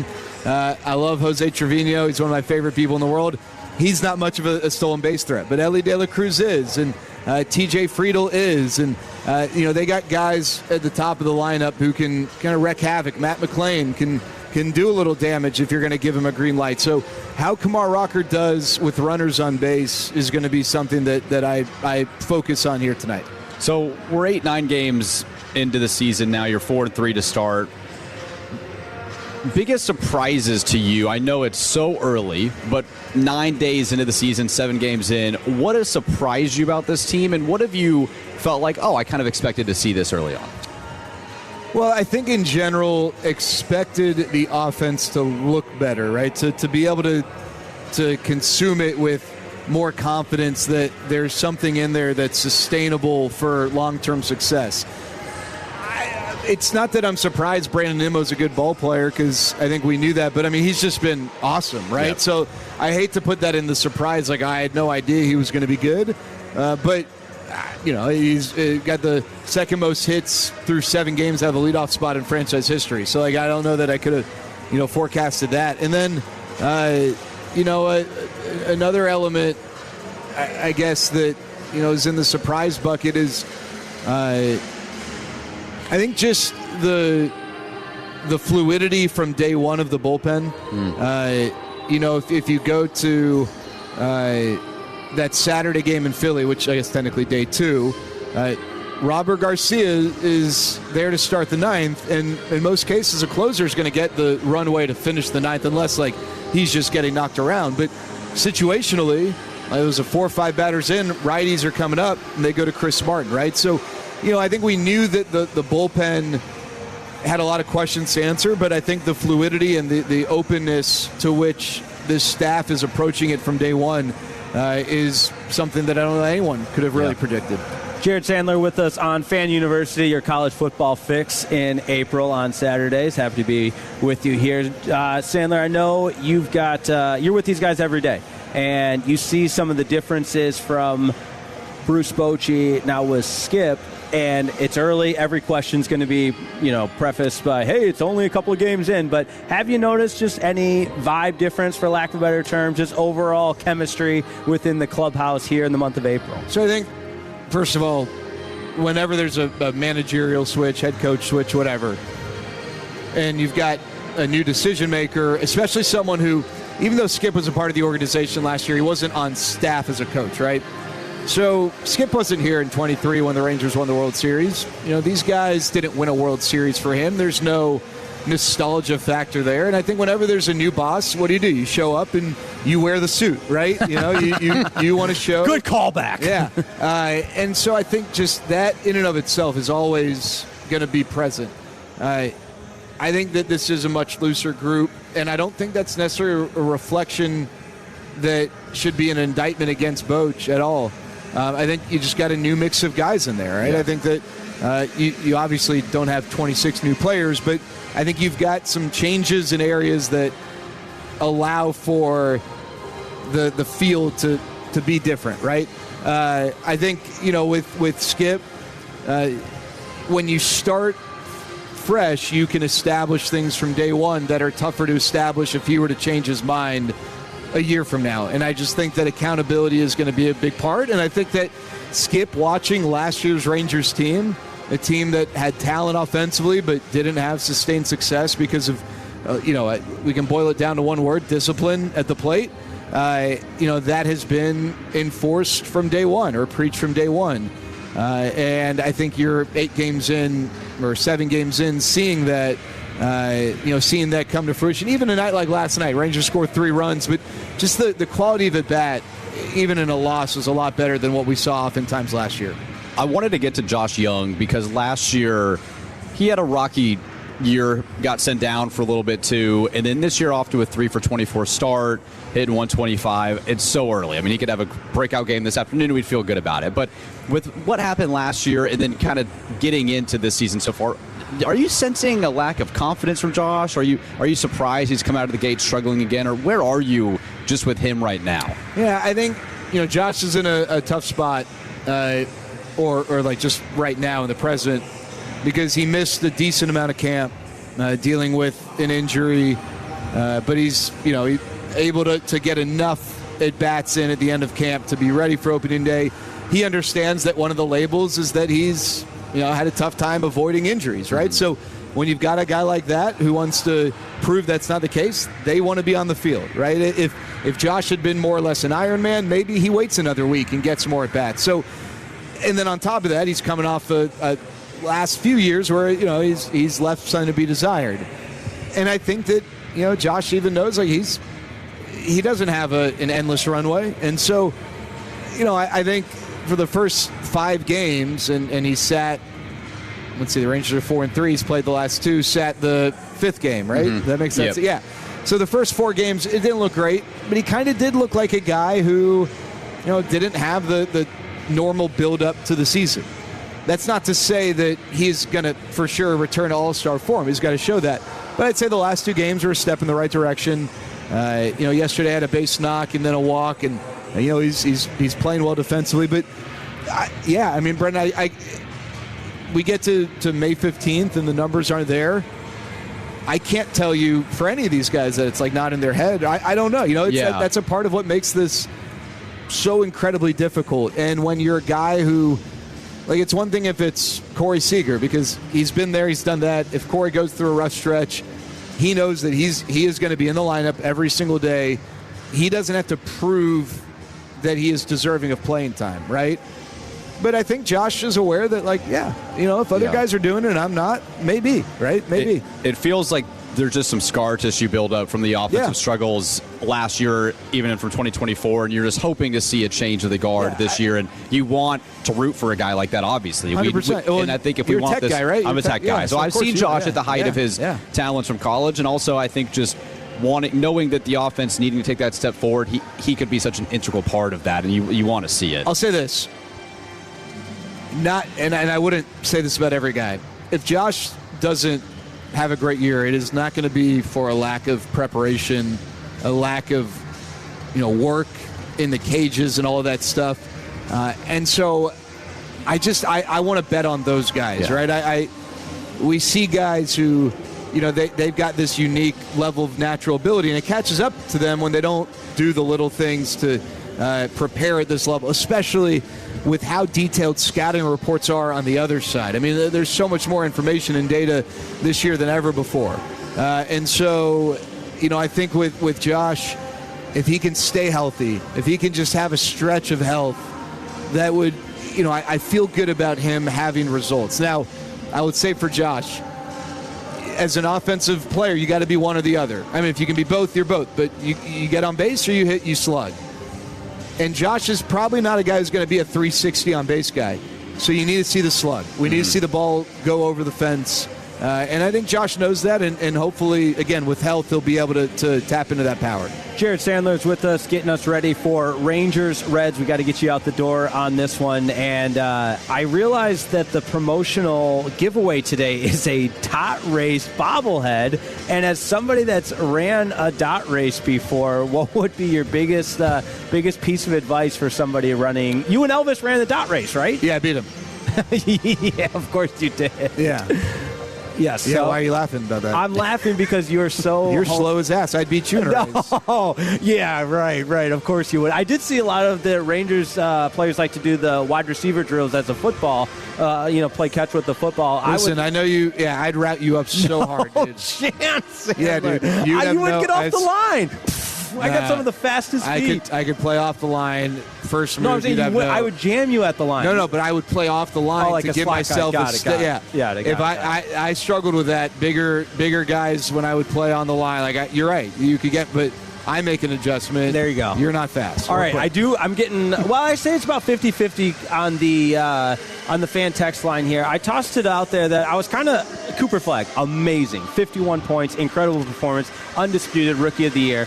But did you see the celebration in the locker room? It was a little much for me. They're dumping the water, and it wasn't Cooper Flag. It was all the teammates. I understand they're trying to lose, but I don't think you do that celebration in an NBA locker room if you lose the game. So I get that. I think if you are playing for something, it's probably different. They're not. Like, the loss doesn't hurt them. It doesn't. Right. So but it's just the optics. Yeah, he also became the first player in NBA history to accomplish something, right? Give him a commemorative game ball with the plaque. Yeah, I just think, listen, you live once, right? YOLO. Let's celebrate accomplishments if it makes sense. And the Mavericks clearly have no desire to win, so it doesn't seem to cause them to lose sleep. This is at the highest level, a young kid who's the face of your franchise accomplishing something. I think it clearly shows how much they love the guy. If the guy was an ass, I don't think you would see that. True. Nobody got invited to his birthday party. Can I ask you, like draft day, can I ask you, how are you negatively impacted today because of it? And then as a sidebar, how are the Mavericks worse off as an organization today because they celebrated Cooper Flag? I'll take the second question first. I worry the culture that you get used to losing, and it's a very dangerous thing in tanking and all of it. And at the highest level, I keep going back to that in the NBA, I just don't think there should be a feeling of, accomplishment if you didn't win. And I understand everything. They're not trying to win. They're not playing for anything, and you're celebrating the kid. I understand all of that. That's why I think a commemorative game ball, a handshake, a photo, all of that can happen. It's the dumping of the water. It's the chest bumping. It's the extra element that is like you just won a playoff series or something. Yeah. Again, if the Mavericks were fighting for a playoff spot, then I think it'd be a little different. And I would say in general, you think of the 76ers back in the very beginning of the trust the process, the biggest mistake that they made, and I think they would acknowledge, I think they even have the various decision makers, was they didn't have any veteran leadership, right? So you have all these young kids who just lose. Mm-hmm. And so I think it's on whoever the hell is going to take the keys to the car, Bob Myers, hopefully a little bit of a different taste than what we have now, that they build a roster of guys who understand what it takes to win. I just don't think that losing this year is going to, or celebrating this year is going to infiltrate that locker room and be a permanent stain on their desire and drive to win. Your next Rangers post-game show, I'm going to dump water on you and Elvis afterwards if it's a good show, and we'll chest bump and everything. Okay, but right now the Rangers want to win, and I want the Rangers to win. No, I just mean like if it's a really good show, like the celebration. Yeah, but I wouldn't want it after a loss right now. But if the Rangers had like 108 losses and that was 109, and we just had like some great show, I would probably be like, all right, like you should probably celebrate the people in the truck. They're the ones who are the MVPs. But I'll take it. That's the kind of guy you are. Jared, we'll get you out here with this. We had a debate earlier, top 5 Rangers of all time. Who would you put as your top 5 Rangers of all time? Oh, wow. Well, that's tough. I think like Beltre, Nolan, Pudge. Like, do you put Josh Hamilton? He maybe was the single greatest, like, at his peak. Josh, Corey Seager, I think, has to be in the conversation. I think Nathan Eovaldi has to be in the conversation. I mean, Juan Gonzalez, A-Rod. Like, A-Rod is like... If you're going pure talent. Yeah, A-Rod had the 3 of the best, maybe the best 3-year stretch of any position player in franchise history. Can we do this next week and I give you my 5? I'd love that. Absolutely, absolutely. Jared Sandler, Rangers Sports Network, pregame host, postgame host. Thanks so much for joining us. Have a great show. There he goes. Coming up, how about a little game we love to play? Thanks, Jared. It's called Who Said It? We'll also have some sights and sounds. That's next right here on 105.3, The Fan. When your friends say, hey, did you hear? You can proudly say, I heard it on The Fan. Keeping you sports informed with some quality laughs along the way. Turn it on and leave it on. 105.3 The Fan, the Odyssey app, iHeartRadio app, and TuneIn app. Hey, Tolos, RJ Choppa here for my good friends over at Gaylord Golf Mecca. It is that time of year. It's time to plan that summer golf getaway. If you're a golfer like me, if you love the outdoors, if you love being immersed in 70-degree weather in the middle of July and August, then Gaylord, Michigan, Northern Michigan is the place to go. Easy flight, 2.5 hours up to Traverse City, an hour drive. You're nestled amongst Michigan's northern forest. 16 championship-level golf courses. Stay and play packages available online at GaylordGolfMecca.com. Come see the Bynum Springs Club this weekend, the Dallas Metro's newest resort community. Open house Saturday and Sunday, noon to 4 p.m. Pools, sports courts, fitness centers, and more. BynumSprings.com. That's BynumSprings.com. Hey, Texas, this is Ryan Watson, owner of Alliance Hyundai. We have over 600 vehicles in stock like the all-new 2025 Hyundai Elantra. Plus, every new Hyundai comes with America's best warranty. 10 years, 100,000-mile powertrain, limited warranty, and owner assurance. Visit us at AllianceHyundai.net today. Time is approaching to protest your property tax. Don't trust some blind call center. Contact North Texas Property Tax. #1 property tax firm in North Texas. No reduction, no fees. Save more, get more with NorthTexasPropertyTax.com. Tired of overpriced energy drinks? Ditch the can. Meet Whip Energy Pouches, a better way to energize. Whip is made with clean caffeine and great tasting flavors. No calories, no sugar, no nicotine. Just pop it in and go. Whip is the best way to stay focused without chugging another expensive energy drink. So next time you need energy, try Whip. Whip Energy Pouches, a better way to energize. Find Whip near you in Dallas and Houston at Murphy USA and Quick Trip locations, or visit WIPWhip.com. Sick of crashing out on sugary energy drinks? There's a better way. Meet Whip Energy Pouches. No calories, no sugar, no nicotine. Just clean caffeine crafted for smooth, lasting energy. Whether you're up early, grinding through the day, or staring down a workout, Whip is energy that moves with you. Find Whip near you in Dallas and Houston at Murphy USA and Quick Trip locations, or visit WIPWhip.com. Whip Energy Pouches, a better way to energize. Why choose between getting things done and doing things with the ones you love? With Kroger same-day pickup and delivery, it's easy to shop the same great prices and quality you'd find in store. We'll bring your groceries right to you in our refrigerated trucks, so you can spend time on what matters most. Kroger, fresh for everyone. Save $20 on your first Kroger pickup or delivery order of $75 or more. Kroger, fresh for everyone. No one likes having to choose. That's why with America's best lineup of hybrids from Hyundai, you get the best of both worlds. Like the reliable and efficient Tucson Hybrid with America's best warranty. Or the stylish yet capable Santa Fe Hybrid with power to navigate the toughest terrain. It's like having your cake and eating it too. You know, if you could drive a cake. Hybrids from Hyundai. It's the best of both worlds. Visit HyundaiUSA.com or call 562-314-4603 for more details. The deadline for filing taxes is now. Don't miss the chance to donate your car to Cars for Kids for a 2026 tax deduction. Go to carsforkids.org today. That's cars with a K. I'm worth more. I'm worth a little more. You bet I'm worth more. You know what? You're right. And we want to pay more at Give Me the VIN because good cars are worth more. And so are you. For top price, trust, and ease of transaction, GiveMeTheVIN.com, America's best car buyer. Gavin Dawson here for Window Nation. Spring is a great time of year to open your windows, and wait, your windows won't open. They leak, they're cracked, or they need repainting. Again, getting top quality custom fit windows from Window Nation is easy and affordable. During the More You Buy, the More You Save sale, you could save up to 50% off. Plus, you could get them with 0% interest for 5 years. During uncertain times, one of the best investments you can make is in your home. So visit windownation.com now to book a consultation. This is the exclusive home of Dallas Cowboys football. KRLD-FM and HD1, Dallas-Fort Worth. Let's go, Cowboys. An Odyssey sports station. Driven by our D&M Leasing Studios. Thanks for turning it on, leaving it on. 105.3 The Fan.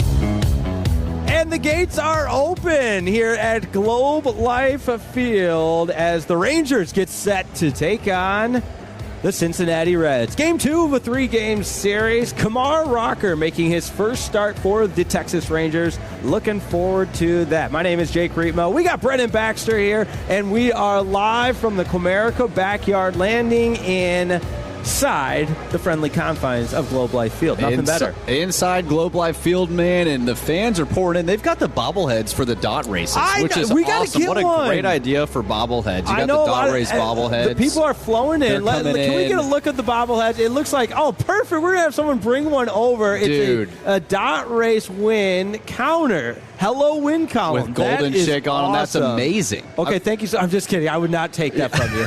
No, you take it. Don't let them have it. No, absolutely not. But thank you so much to the fans that showed us the dot race. What a day to be at the ballpark, man. No doubt. It's good. The Rangers are back at home. You had the tough loss yesterday, but you're back ready for redemption today. Ready for redemption. Isn't that a great phrase? Just ready for redemption. Ready for whatever. I like that one, too. Who said it? That's coming up. Let's play a little Who Said It. Jacob Ray has been hard at work preparing some of the most intriguing cuts of the week that was. Here's how the game works. It's everybody's favorite game. Jacob Ray will read verbatim what the quotes are, and Brendan Baxter and I will try to guess who said it, and we would love for the fan text at 877-881-1053 to play along because we are keeping score on Who Said It. Jacob Ray, are you ready? I'm ready to rock, and we've got a little bit of a different edition this week. So as Jake mentioned in the show open, we started working on this show prep when Jake was on the plane. So I was like, I didn't think I had enough clips to put together a full segment. So what I did was I went back in my drops and I grabbed all my favorite drops from each show. So we've got content from each show. This is going to be like a dynasty Who Said It. I love in the past. Oh, man, that's great. So it doesn't even have just to be the week that was, but real quick, from the 972 is the roof open. The roof is not open. It was kind of rainy on the way here, so the roof's closed, but lots of windows, and you can still see a lot of the natural light. Yeah, beautiful day now. Beautiful day. The dot race bobblehead promotions are being handed out as we speak. But, all right, Jacob Ray, let's get into some Who Said It. All right, let's get it started here. This one is from, well, I can't tell you that. You guys have to guess. Also, I think the Tolo's going to do really good on this one because these are pretty popular drops. But the first one, here we go. Crapping in your pants is not a bad thing. Who said it? Crapping in your pants is not a Kevin bad Hageland. thing. Brendan Baxter, I love the deflected look. That was fast. Depleted. He just this is not his game. This is my least favorite segment on the entire station. Unfortunately, I'm a part of it. We won't do the full segment of Who Said It. Tolos, give it to me one more time. Well, I'll go ahead and grab that one for next week. Crapping in your pants is not a bad thing. Crapping in your pants is not a bad thing. I'm going to go Zach Wolchuk. Crapping in your pants is not a bad thing. Oh, Brian Broaddus. That's who I thought it was. Let's see. Is anyone on the Tolos or from the 877-881-1053 fan text line? No, nobody got it. Nobody got Brian Broaddus saying that. I do remember him say he said that a while ago, didn't he? He did, yeah. All right. We're 0 for 1. We'll keep it moving because we got time on the other end of this segment to look ahead at Rangers Reds. So go ahead. Let's do another round of Who Said It. All right, next one. Show me your meat. Who said it? Oh, man, this one's tough. Show me your meat. Who said it? I feel like it's got to be Sean and RJ talking about barbecue. Show me your meat. Yeah, I'm gonna go Bobby. Bobby Belt. I'll go Chiafalo. Show me your meat. Corey Majors. Golly. You know, this segment goes a lot better when I actually get a couple of them correct. You know those games they force you to play in elementary school that you just despise and you sit there miserable for about 40 minutes? I do. I know exactly. Well, the good news for you is this game's not 40 minutes. I know. It feels like it, though. I think I'm 0 for 100 on this game. 0 for 100. Like we got time. the Tolos saying hello at the Comerica Bank backyard landing, and that's one of the things I'm not great at multitasking. So, and we got the big headphones on, and so sometimes people say hello, and I just assume they're saying nice things, but they're actually just super upset with me, saying you suck. No one said that so far. No, they did. Okay, the 972 got it. They got that one correct, saying it was Corey Majors. All right, let's do another round of Who Said It. All right, the next one, suck it for charity. Wow. That seems like... These all have a central theme today. Yeah, but they're also very... I guess they are drops, so that would make sense. They're not the long, drawn-out cuts. Suck it for charity. I think that's definitely... Yeah, we got that one down for the fans. I think that's one... That's got to be Kevin or Corey talking about charity work. Oh, yeah, it's Kevin Hageland. You want to go Kevin Hageland? Yeah, I'm going to go Kevin. All right, I'll go Corey to try to make sure we get on the board here. Who said it? Suck it for charity. Sean Sharif. Sean Sharif said it. Man. Sharif. We're not getting any of these. This is a tough day. Let me hear that drop one more time. Suck it for charity. Okay, nobody. Oh, yeah, there's one on the fan text line at 817. Got that one correct. So the Tolos have 2 correct. How many more do we have, Jacob Ray? Let's see. We've got 1, 2, 3 more. All right, 3 more. We'll do them quick. All right. Some woman gyrating on my crotch. Not saying that out loud on it's the family station, the FCC. Come on. We're out here at Globe Life Field, and you want me to say that drop? I do, yeah. Let me hear it one more time.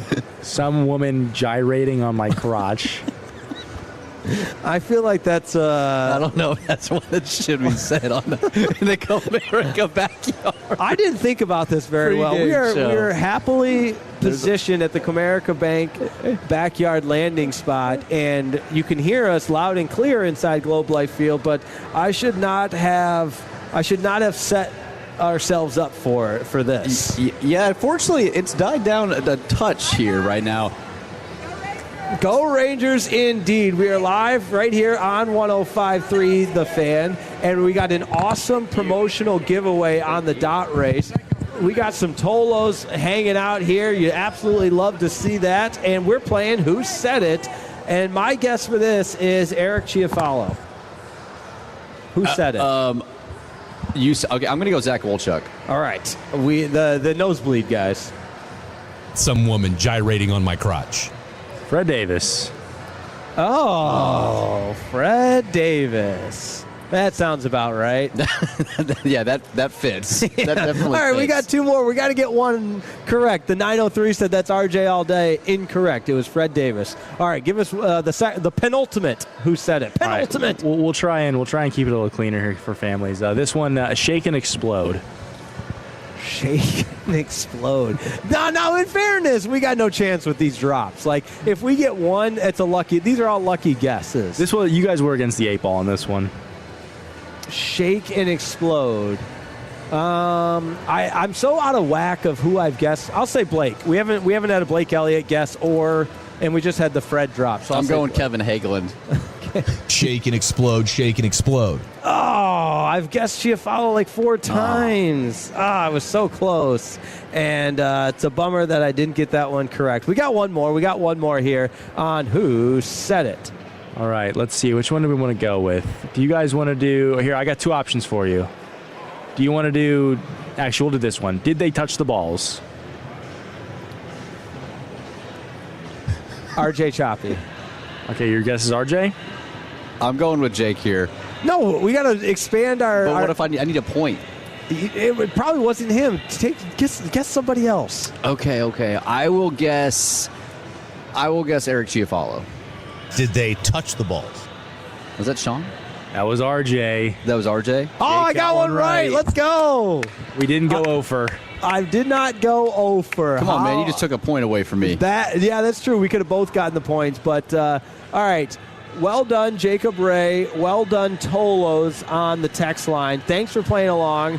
Who Said It? That's always one of our favorite games right here on Fan University, your college football fix. Now, we always love to talk hockey on Fan University, and in particular when the Dallas Stars are in action like they are right now, hosting the Colorado Avalanche. We still have no score and we're into the third period. No score between the Dallas Stars and Colorado Avalanche, because remember, if the Stars can get a regulation win here, they're within 4 points of the Colorado Avalanche and chasing down that number 1 seed. Now, Mikko Rantanen was asked about that. Really didn't have any mind-blowing takeaway on it. They're just trying to play good hockey, get ready for the playoffs. And I don't think you necessarily think about chasing down the number 1 seed as much of, if you're on the outside of the playoffs trying to get in, that's when you do all the scoreboard watching. But here for the Stars, it's about, they got out of the funk a little bit. Nice 3-0 win over Winnipeg the last time out. I was never really concerned about the Stars during the midst of that funk,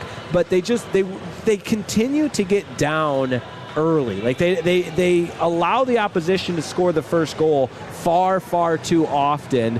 And obviously against Winnipeg they didn't, and there's still time here with no score into the third period against the Avs. Yeah, it's going to put a lot of pressure on your team in the postseason if you get down 1-0, 2-0 early and quickly, because in playoff hockey as well too, there's so much momentum. Like, momentum carries itself with the craziness of the fans, everything going on. And so I think you want to see the Stars have more success early just to kind of ease the tension, especially when it gets into the playoffs. But right now, 0-0, I'm a little surprised. I was expecting, Colorado just lost the game 8-6 on Wednesday night, so maybe they're struggling with the score after that one. But the 0-0 is a little surprising here. No doubt about it. I'm sure Jake Ottinger's just been a brick wall.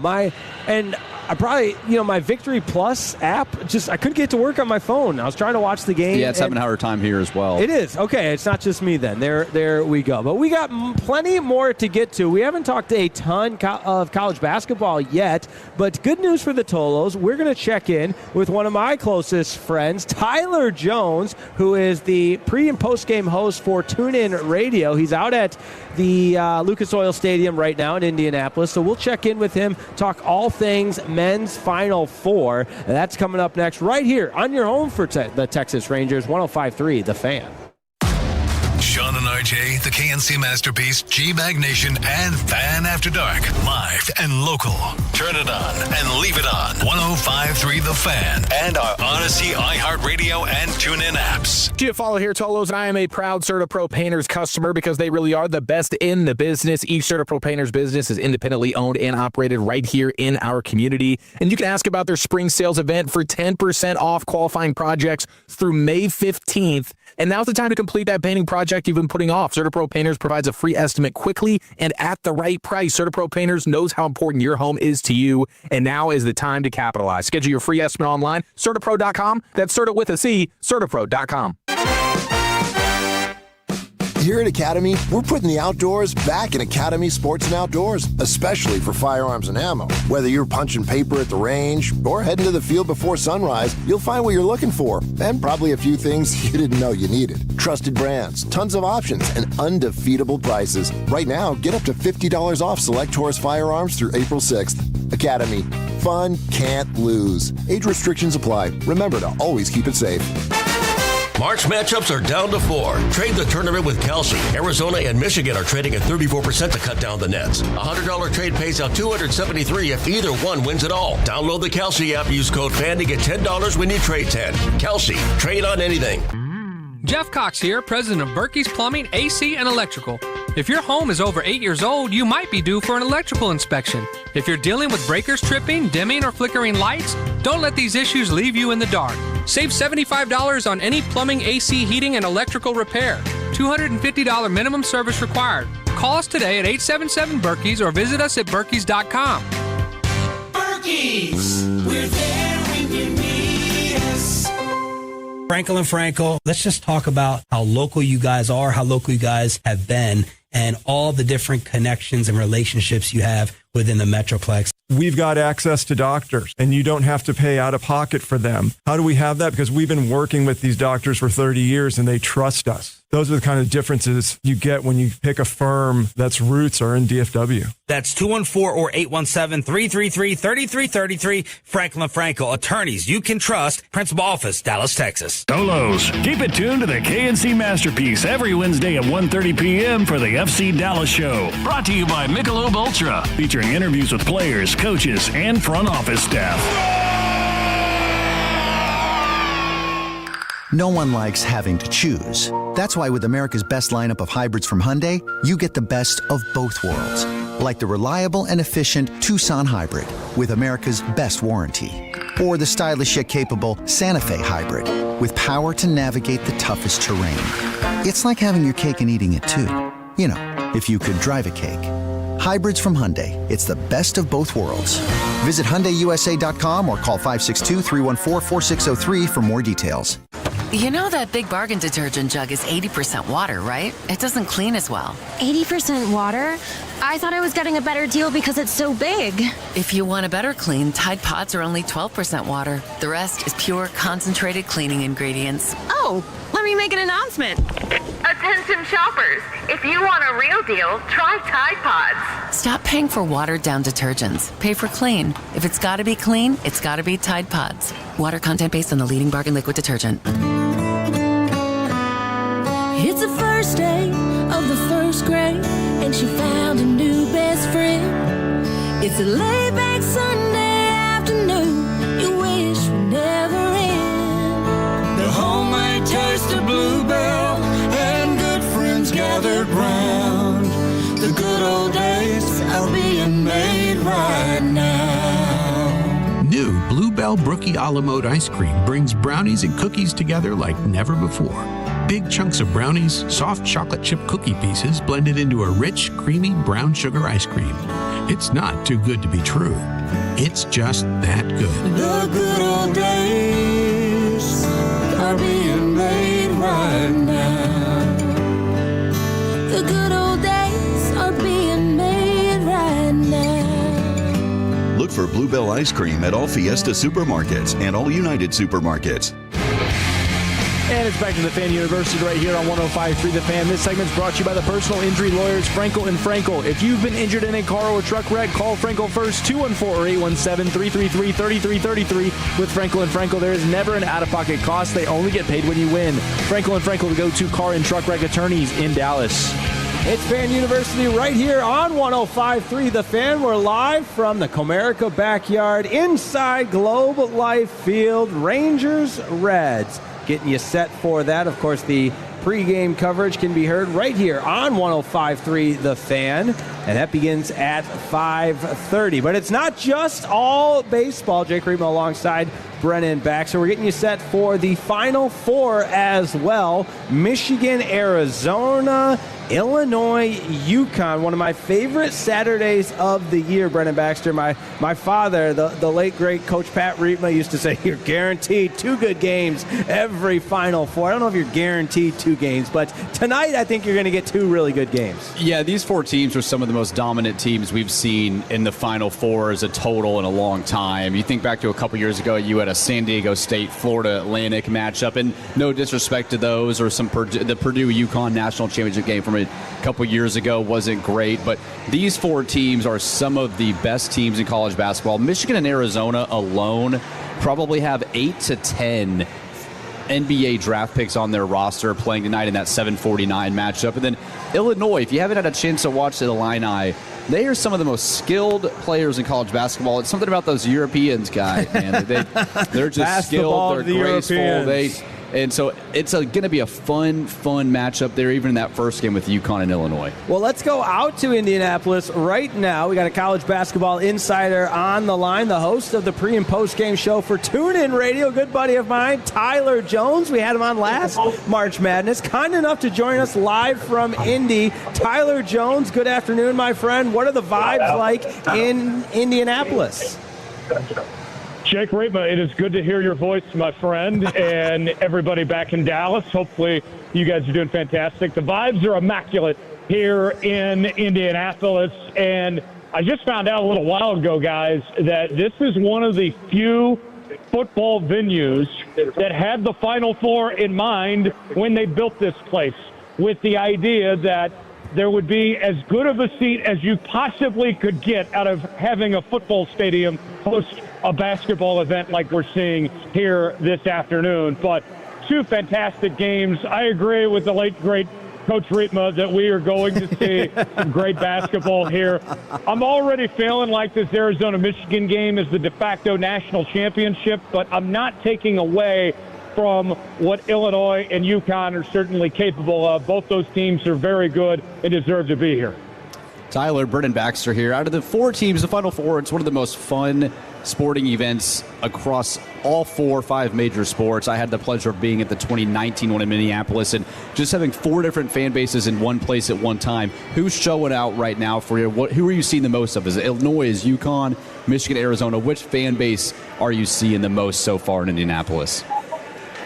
So far, Illinois has taken over this place. Their campus is only about 2 hours from Indianapolis, so they've made their presence known. But I got to tell you guys, last week I was in Houston for the South Regional, and that Saturday game between Illinois and Iowa, crowd was about 50-50, but the Iowa fans drowned out the Illinois fans, where they were pretty quiet, like they were wine and dining casually on a Saturday afternoon or something. So even though Illinois has all these fans here, I don't know if they're going to be loud and make much of a difference, to be honest with you. Michigan's traveled well. Arizona has traveled pretty well on top of that. But you think about it, Arizona, this is the first time they've been in the Final Four since 2001. So they've been waiting for this. We haven't had a national champion from the West Coast since Arizona did it in the 90s. So this is a long time coming for them. UConn, smaller fan base here, but they've been there, done that before. They're kind of used to this thing by now. Tyler Jones is with us on 105.3 The Fan University. He's live from Indianapolis. Tyler Jones, the college basketball insider and host of the TuneIn Radio coverage, the pre- and post-game show, kind enough to join us. Tyler, I got to ask you about Michigan. You know, I'm a Michigander, not a Michigan man by any means, and a lot of respect to their program, but what Dusty May has done there in such a short time, and obviously today's landscape's all about the portal and picking guys up and just starting fresh each and every year. But Dusty May has done a tremendous job. This Michigan Wolverine team, and you said it, the de facto national championship against Arizona. There's just going to be so much NBA talent on the floor tonight. Absolutely, there will be on both sides. And one topic of discussion this week when it comes to that NBA talent is, because of how stacked this draft is, does a guy like Ko Pete from Arizona, for example, who's projected to be a top 20 pick, is he better off just coming back to Arizona, collecting that NIL for another year, and then go be a top 10 pick in next year's draft potentially, especially now that he knows that Tommy Lloyd is coming back after getting that extension on Friday. But to your point about Dusty May, I think, is a top 3 coach in college basketball right now with what he did at Florida Atlantic, and then to quickly get this Michigan team to this point. Yaxel Linderborg has been fantastic, the Big Ten Player of the Year this year. He's projected to be about a top 15 pick, and I think it's going to be awesome to see what he can potentially do tonight. If he goes off, this Michigan team is going to be very tough to beat. I think that Arizona, it's not going to be just enough to slow down Yaxel. They're going to need their guards to have a big showing and have a big night from three-point range, which surprisingly, this Arizona team doesn't shoot that great from three-point range despite how well their guards play and their depth that they have. Yeah, Tyler, neither team there in that Arizona-Michigan game shoots the three very much, but the average combined height, according to CBS Sports Research, is 79.5 inches, making it the second tallest Final Four matchup in the last 50 seasons, which is crazy. Which team do you feel like, or which big men, specifically Arizona, Michigan, do you trust more in this matchup? Because it does feel like whoever can dominate that matchup will probably come out victorious in this one. I trust the bigs of Michigan more with Lindelborg and company than I do Arizona's bigs. But for me, what I think is going to be fascinating is how this game is officiated. You go back to last year in that Houston-Duke Final Four game. That game was officiated 2 completely different ways in the first and the second half. So how much are they going to let these guys be aggressive and get away with things?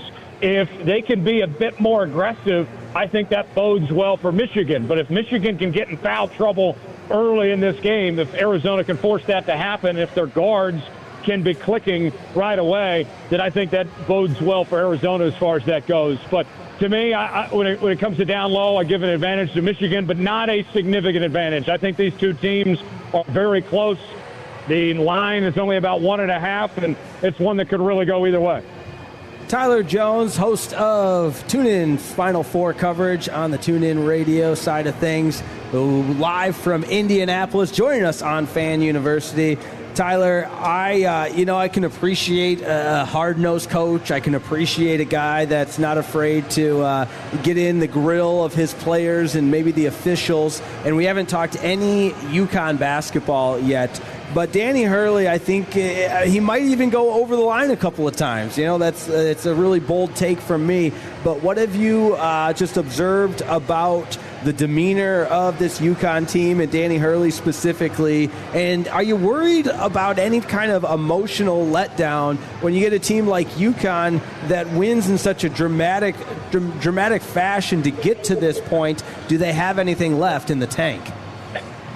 I think that's a fair point to bring up. And if I was UConn's administration, after what I saw from Gino Auriemma last night, I would probably be pulling Dan Hurley aside and say, hey, we can't let this happen again because we don't want a second occurrence of sorts with what we saw with Gino the other night. But with that said, I think an emotional letdown is certainly possible. You think about this UConn team, as well as they have played throughout this season, going 33-5 and 17-3 in the Big East. Remember, their last game before this tournament, when they took on St. John's, they got pummeled in that game, losing by 20, 72-52. And so even though they played so well in the second half against Duke and found a way to come back and win that game, you wonder in the back of your mind, that team that showed up against St. John's, are they still there or have they moved past that potentially? That remains to be seen at this point. To me, I think what's important for UConn is, if you recall in that game against Duke, they opened up from three-point range going 1 of 18. That cannot happen again today. You cannot get away with that against this Illinois team. I think that they have to have somewhat of a good start shooting-wise from three-point range, whether it's using guys like Solo Ball or Braylon Mullins. Somebody needs to step up and deliver from three-point range to start this game. If they have a start from three-point range like they did against Duke, I don't see them winning this one. Tyler, these two teams, the Illini and the Huskies, they faced off actually in November 28th. UConn with that win 74-61. How much stock do you take in that game back in November? These teams going to be familiar with each other, have played each other, but basketball clearly changes between November and April. Your thoughts on who that favors more? Like, do you think that UConn seeing Illinois and the skill set that some of these guys have benefits them on a defensive side, or do you think that Illinois kind of getting that run against UConn back in November will help pay off for them? So I actually think the advantage, even though they lost that game, goes to Illinois here. And let me explain why. Keaton Wagler did not play much in that game at all for Illinois. And so what have we seen the last few months? He's taken over this team. He's averaging close to 18 points a game, 5 rebounds, 4 assists, and all of that. And so if you're UConn, you can't really go back to your notes of what worked to stop that Illinois team the first time you met, because they're a completely different team than they were when they played back in November. And Illinois, we've seen them right now, they're playing their best basketball of the entire season. So I would say slight advantage to Illinois, just because I don't think that game really matters now, and they're a different team. But I don't think realistically that previous matchup really means that much anyway. Tyler Jones, my man, this has been awesome. We appreciate your live coverage and joining us here on 105.3 The Fan, live from Indianapolis. All the best to you, my friend. I always enjoy following your work, and continued success, continued upward mobility, my friend.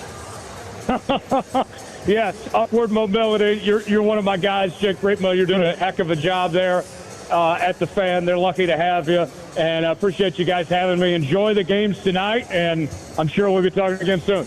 There he goes, Tyler Jones. Does a number of other work on the side, as well as his tune-in radio coverage for the Final Four. But he's been covering all the tournament and travel. Like he said, he was at the South Regional games leading up to the regional finals there. Was shocked to see Houston lose, but does a tremendous job, kind of him, to join us here on 105.3 The Fan. Yeah, man, I'm super excited. Tyler did a great job breaking those games down, too. But I was looking up another stat. Michigan and Arizona are a combined 71-5. Both top 5 in offense and defensive efficiency.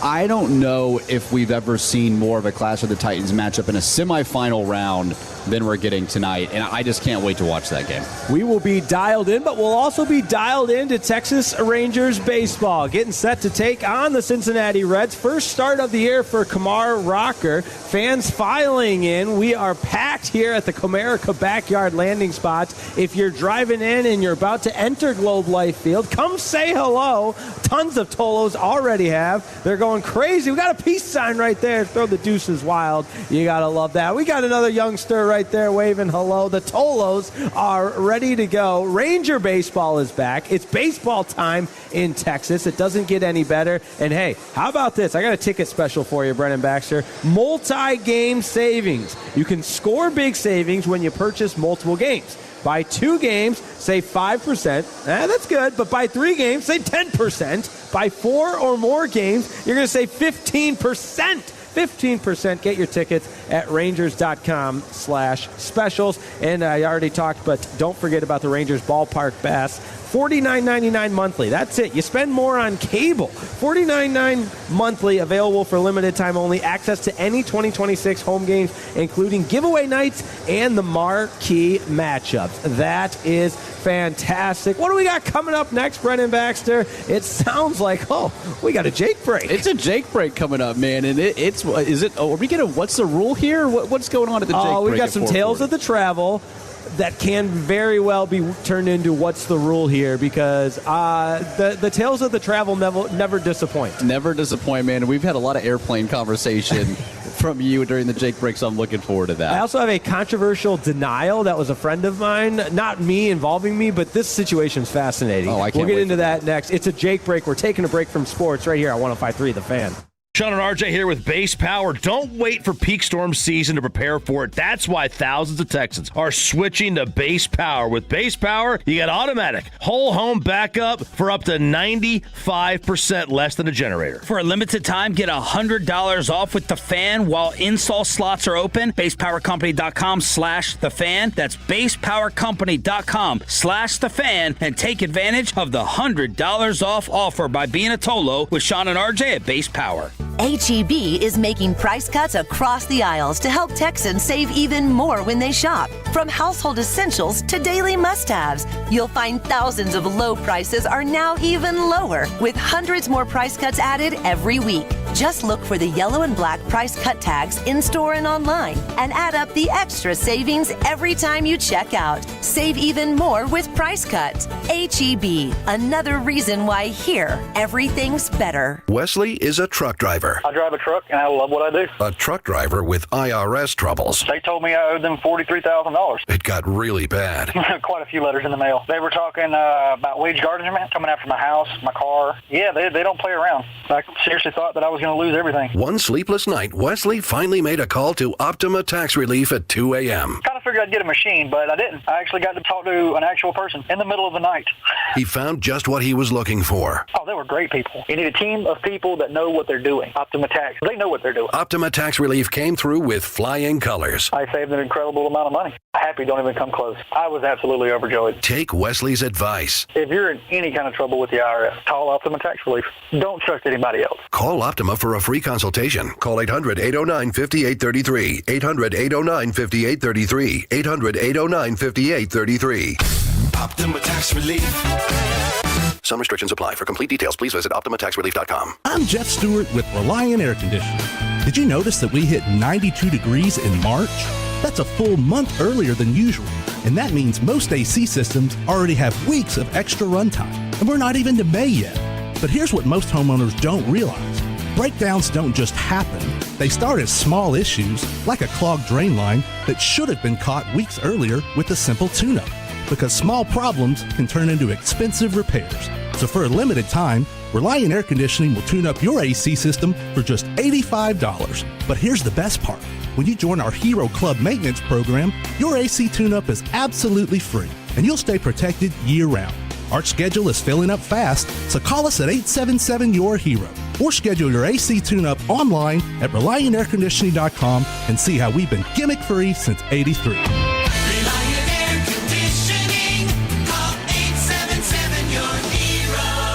Hey Texas, this is Ryan Watson, owner of Alliance Hyundai. We have over 600 vehicles in stock like the all-new 2025 Hyundai Elantra. Plus, every new Hyundai comes with America's best warranty. 10 years, 100,000-mile powertrain limited warranty and owner assurance. Visit us at AllianceHyundai.net today. For all of our fan contest rules, go to 1053thefan.com/rules. Do you have 3 ex-wives and your current trophy wife wants a life insurance policy 3 times the size of the policies you had to purchase for your previous mistakes? If so, you need to call Big Lou at Term Provider, 800-700-6898. Big Lou is intimately familiar with your problems, and if you're 50 or 60 years old and in reasonably good health, a $1 million policy should only cost about $100 to $200 per month. Big Lou may have a solution for your previous policies as well. You may even save enough money to lighten the load on your new $1 million policy. Remember, call Big Lou. He's like you, except he's only on number 2.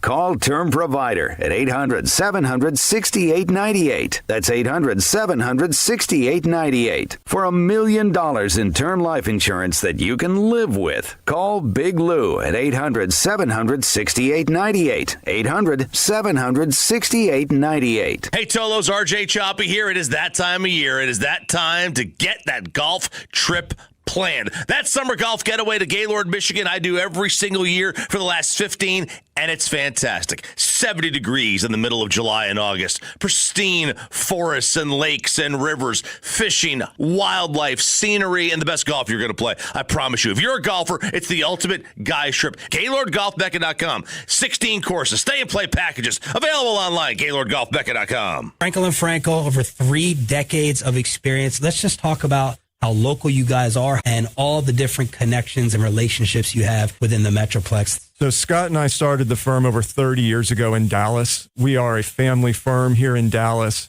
We both started our careers here working for the insurance side. That's why we feel like we've got their playbook, because that's where we started. That's 214 or 817-333-3333. Franklin Frankel, attorneys you can trust. Principal office, Dallas, Texas. As Pittsburgh prepares to welcome the nation to the unofficial beginning of football season, the city's kickoff celebration will begin with an unforgettable, invite-only night of music. The night before takes place Wednesday, April 22nd at the Rivers Casino Event Center, featuring Jason Aldean, John Morgan, and Shane Profit. Visit Odyssey.com/the night before to enter now for your chance to win this national contest. Price includes round-trip airfare, a 2-night hotel stay, and 2 tickets to the show. I'm a people person. I absolutely insist on enjoying life, not a workhorse. He's not some walk-on scrub, yo. The boy's a player. He's a star. And he busted his butt for you. Oh, my God. Okay, it's happening. Stay calm. It's a Jake break right here on 105.3 The Fan. We kick our feet up. We take a quick break from sports. Jake Remo alongside Brennan Baxter. We're live from the Comerica backyard. Rangers Reds right around the corner. 5:30 Rangers pregame. Brennan Baxter, this has been your first show inside Globe Life Field. Immediate reaction. Man, it's awesome. The vibes are high here. I think everyone's excited to see the Rangers get their first home win of the season with Kamar Rocker on the mound. And back here in the Comerica backyard, we've got tables and lounge chairs. It feels like you're just on a back patio watching a ball game, man. Nothing better as the fans are receiving the promotional item of today's game, the Dot Race bobblehead. That's an incredible gift. This guy's got 4 of them right here. He's got plenty of bobbleheads right here. He's the type that probably took 4 or 5. He's going to go sell them. He's going to go sell them on the internet, on eBay or something. Plenty of Dot Race bobbleheads to spread around, man. It's a ton of fun, and I got to say, it's a pretty cool bobblehead. It is. As an avid bobblehead collector, I don't know if I've told you this, I collect bobbleheads. I did not know that. I have over 75 of them, and they don't travel well. And I've moved so much for my career that eventually I just kept a lot of my bobbleheads back. And so I don't have all 75 with me in Dallas, Texas. I did not know that. Well, you're going to have to find a way to get one of these right here. Where's Melissa? Melissa with the wagon. There was probably so many Dot Race results, I think is the official term of the promotional giveaway, the Dot Race result bobblehead. Is the Dot Race one of the most needed events at the ballpark? If you go to a ball game and don't get the Dot Race, are you disappointed? No, absolutely. That's one. You almost have to have it. Promotion. They have it every game. I'm not sure if they have it every game. That's what I'm saying. Imagine going to a game and not having the Dot Race. No, every Ranger. It's a Rangers thing, though. But I've seen it other events in other ballparks. Really? Yes. Okay, because they have different races throughout. Like a mascot race or a different, like the Nationals do the Presidents, right? Which is a lot of fun. But the Pirates do the sausage. No, the Milwaukee does that. Brewers do the sausage. But my point is, so Dot Race or mascot, it's like a must-needed event at a ballpark. Is my point. Yeah, very good, very good. Okay, it's the Jake Break right here on Fan University, your college football fix. It's a heated rivalry. Our categories for the Jake Break need you to play along at 877-881-1053. Well, would love to have you play along because the categories we've got Tales of the Travel, Spillgate, Tales of the Travel, Privacy Invasion, a Preston Trail recap, Bachelor Party Advice, or a controversial denial.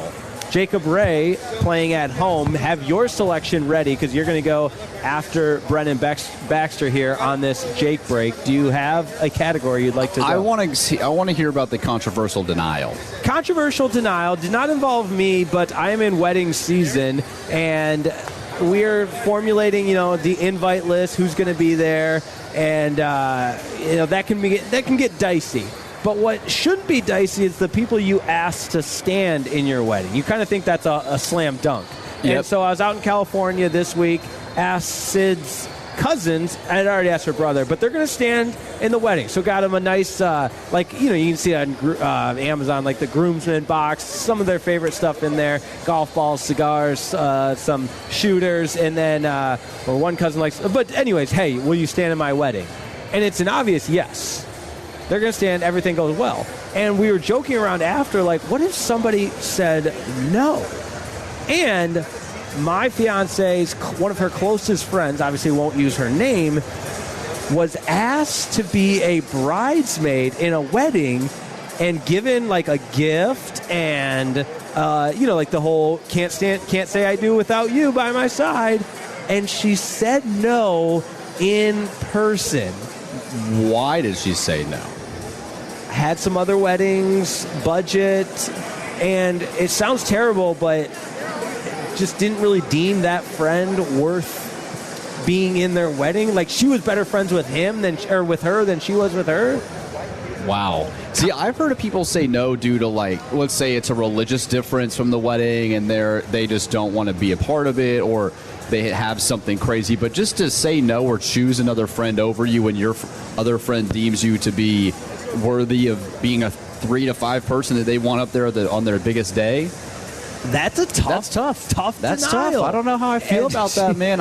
You got to really question your friends. The friendship has since, fallen apart. Yeah, yes, whatever the term. And it's hard because I haven't received my gift from you yet for your wedding, and so I'm starting to feel a little animosity here as well. Yeah, so, that's true. Well, I thought you'd say no. That's why. You thought? Yeah. What would be the reason I say no to you? Our rivalry was too heated. That's why. I'm too jealous. I'd be too jealous. I invited you to the bachelor party, and you turned me down. That's true. I did turn you down for that one. No. It's going to be great, though. Weddings in San Francisco. Looking forward to that. All right, Jacob Ray, are you ready for your next category here on this Jake Break as we get you set for Rangers Reds live from the Comerica backyard? We got some Tolos listening, hanging out here. Wanted to say hello to them, giving us the wave. We appreciate that. But Jacob Ray, do you need a refresher in the categories? I do need a refresher.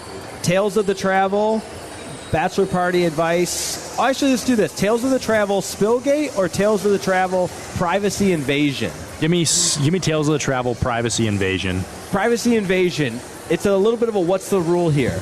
I'm minding my own business. Unfortunately, I had the middle seat, which is not great. But I am getting ready for the show. I'm working on my laptop. This is last night. Yeah. Oh, yeah. This is the flight from San Francisco back to Dallas. Working on the show.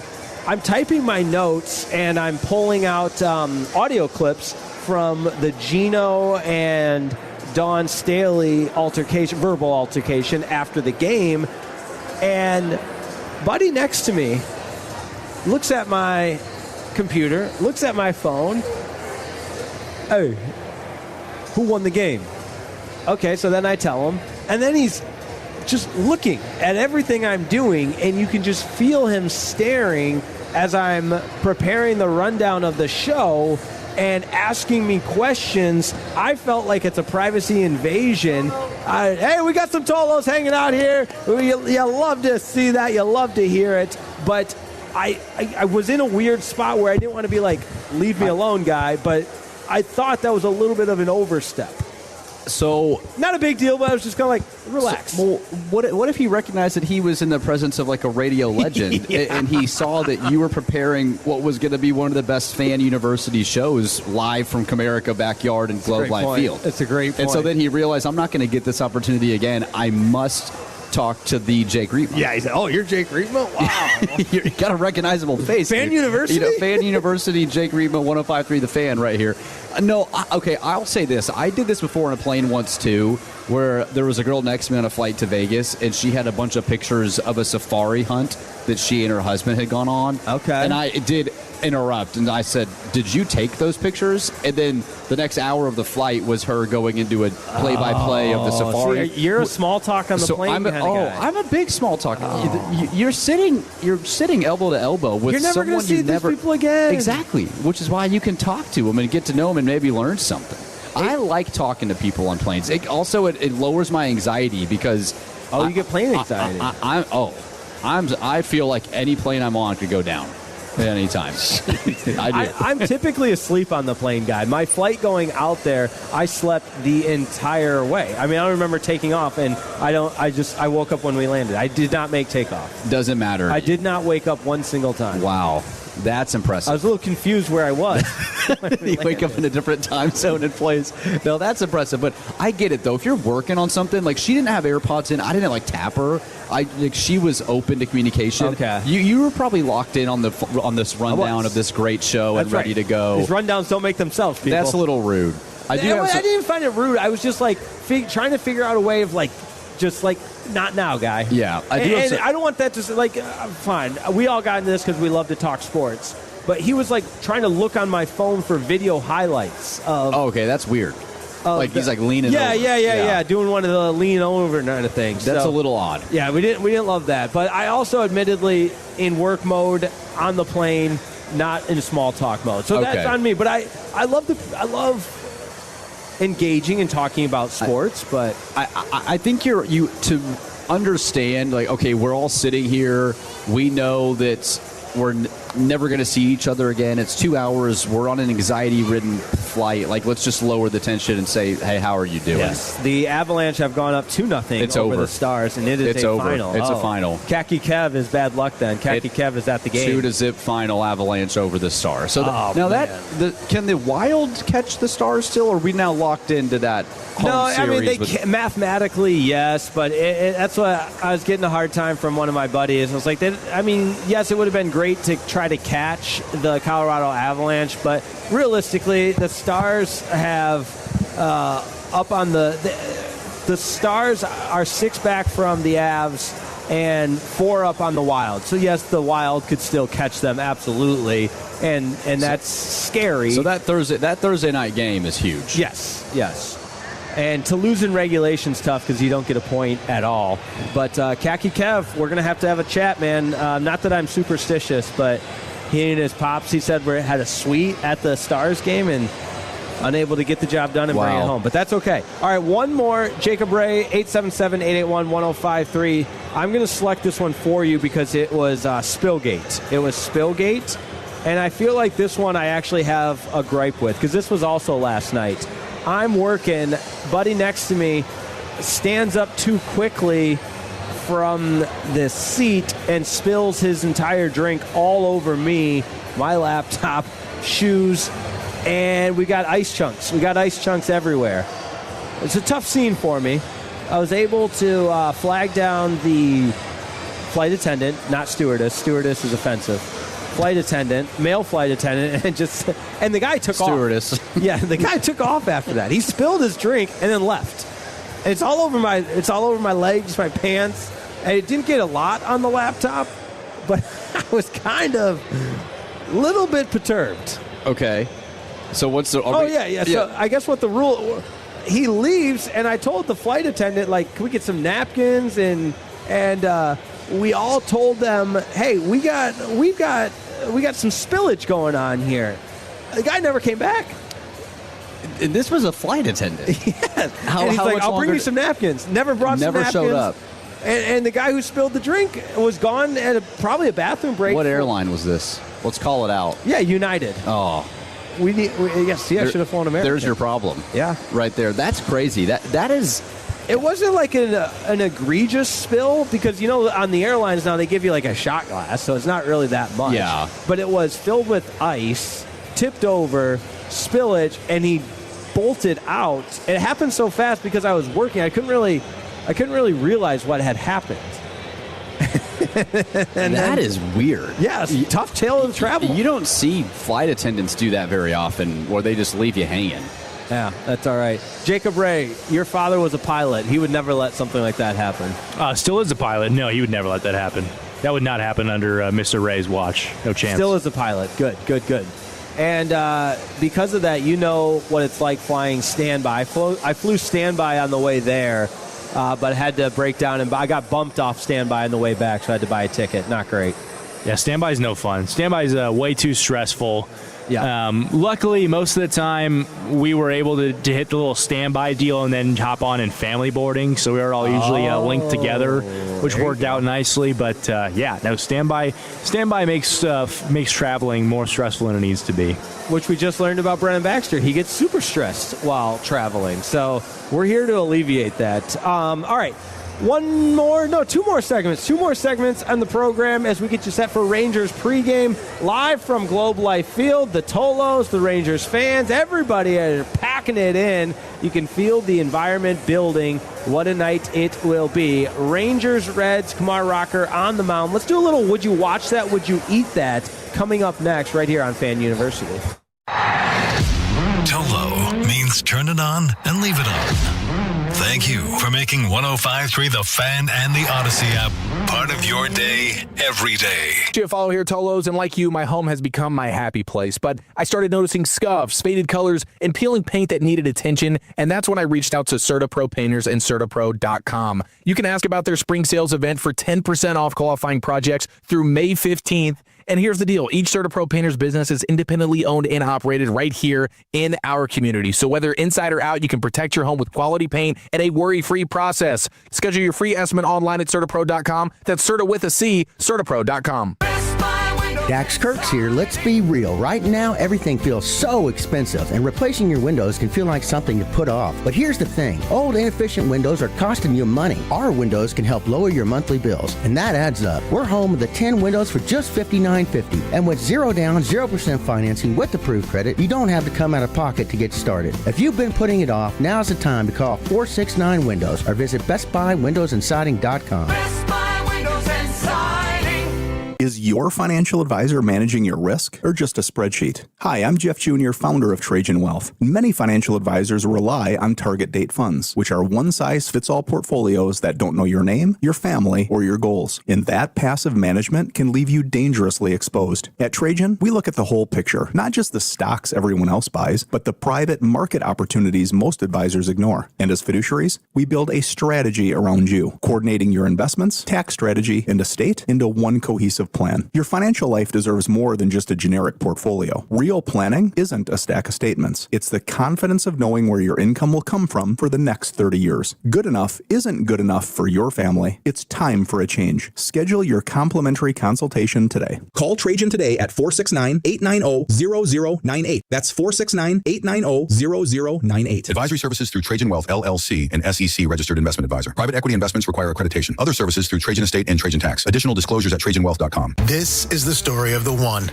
As a maintenance tech at a university, he knows ordering from multiple suppliers takes time away from keeping their arena up and running. That's why he counts on Grainger to get everything he needs, from lighting and HVAC parts to plumbing supplies, all in one place. And with fast, dependable delivery, he's stocked and ready for the next tip-off. Call 1-800-GRAINGER, click Grainger.com, or just stop by. Grainger, for the ones who get it done.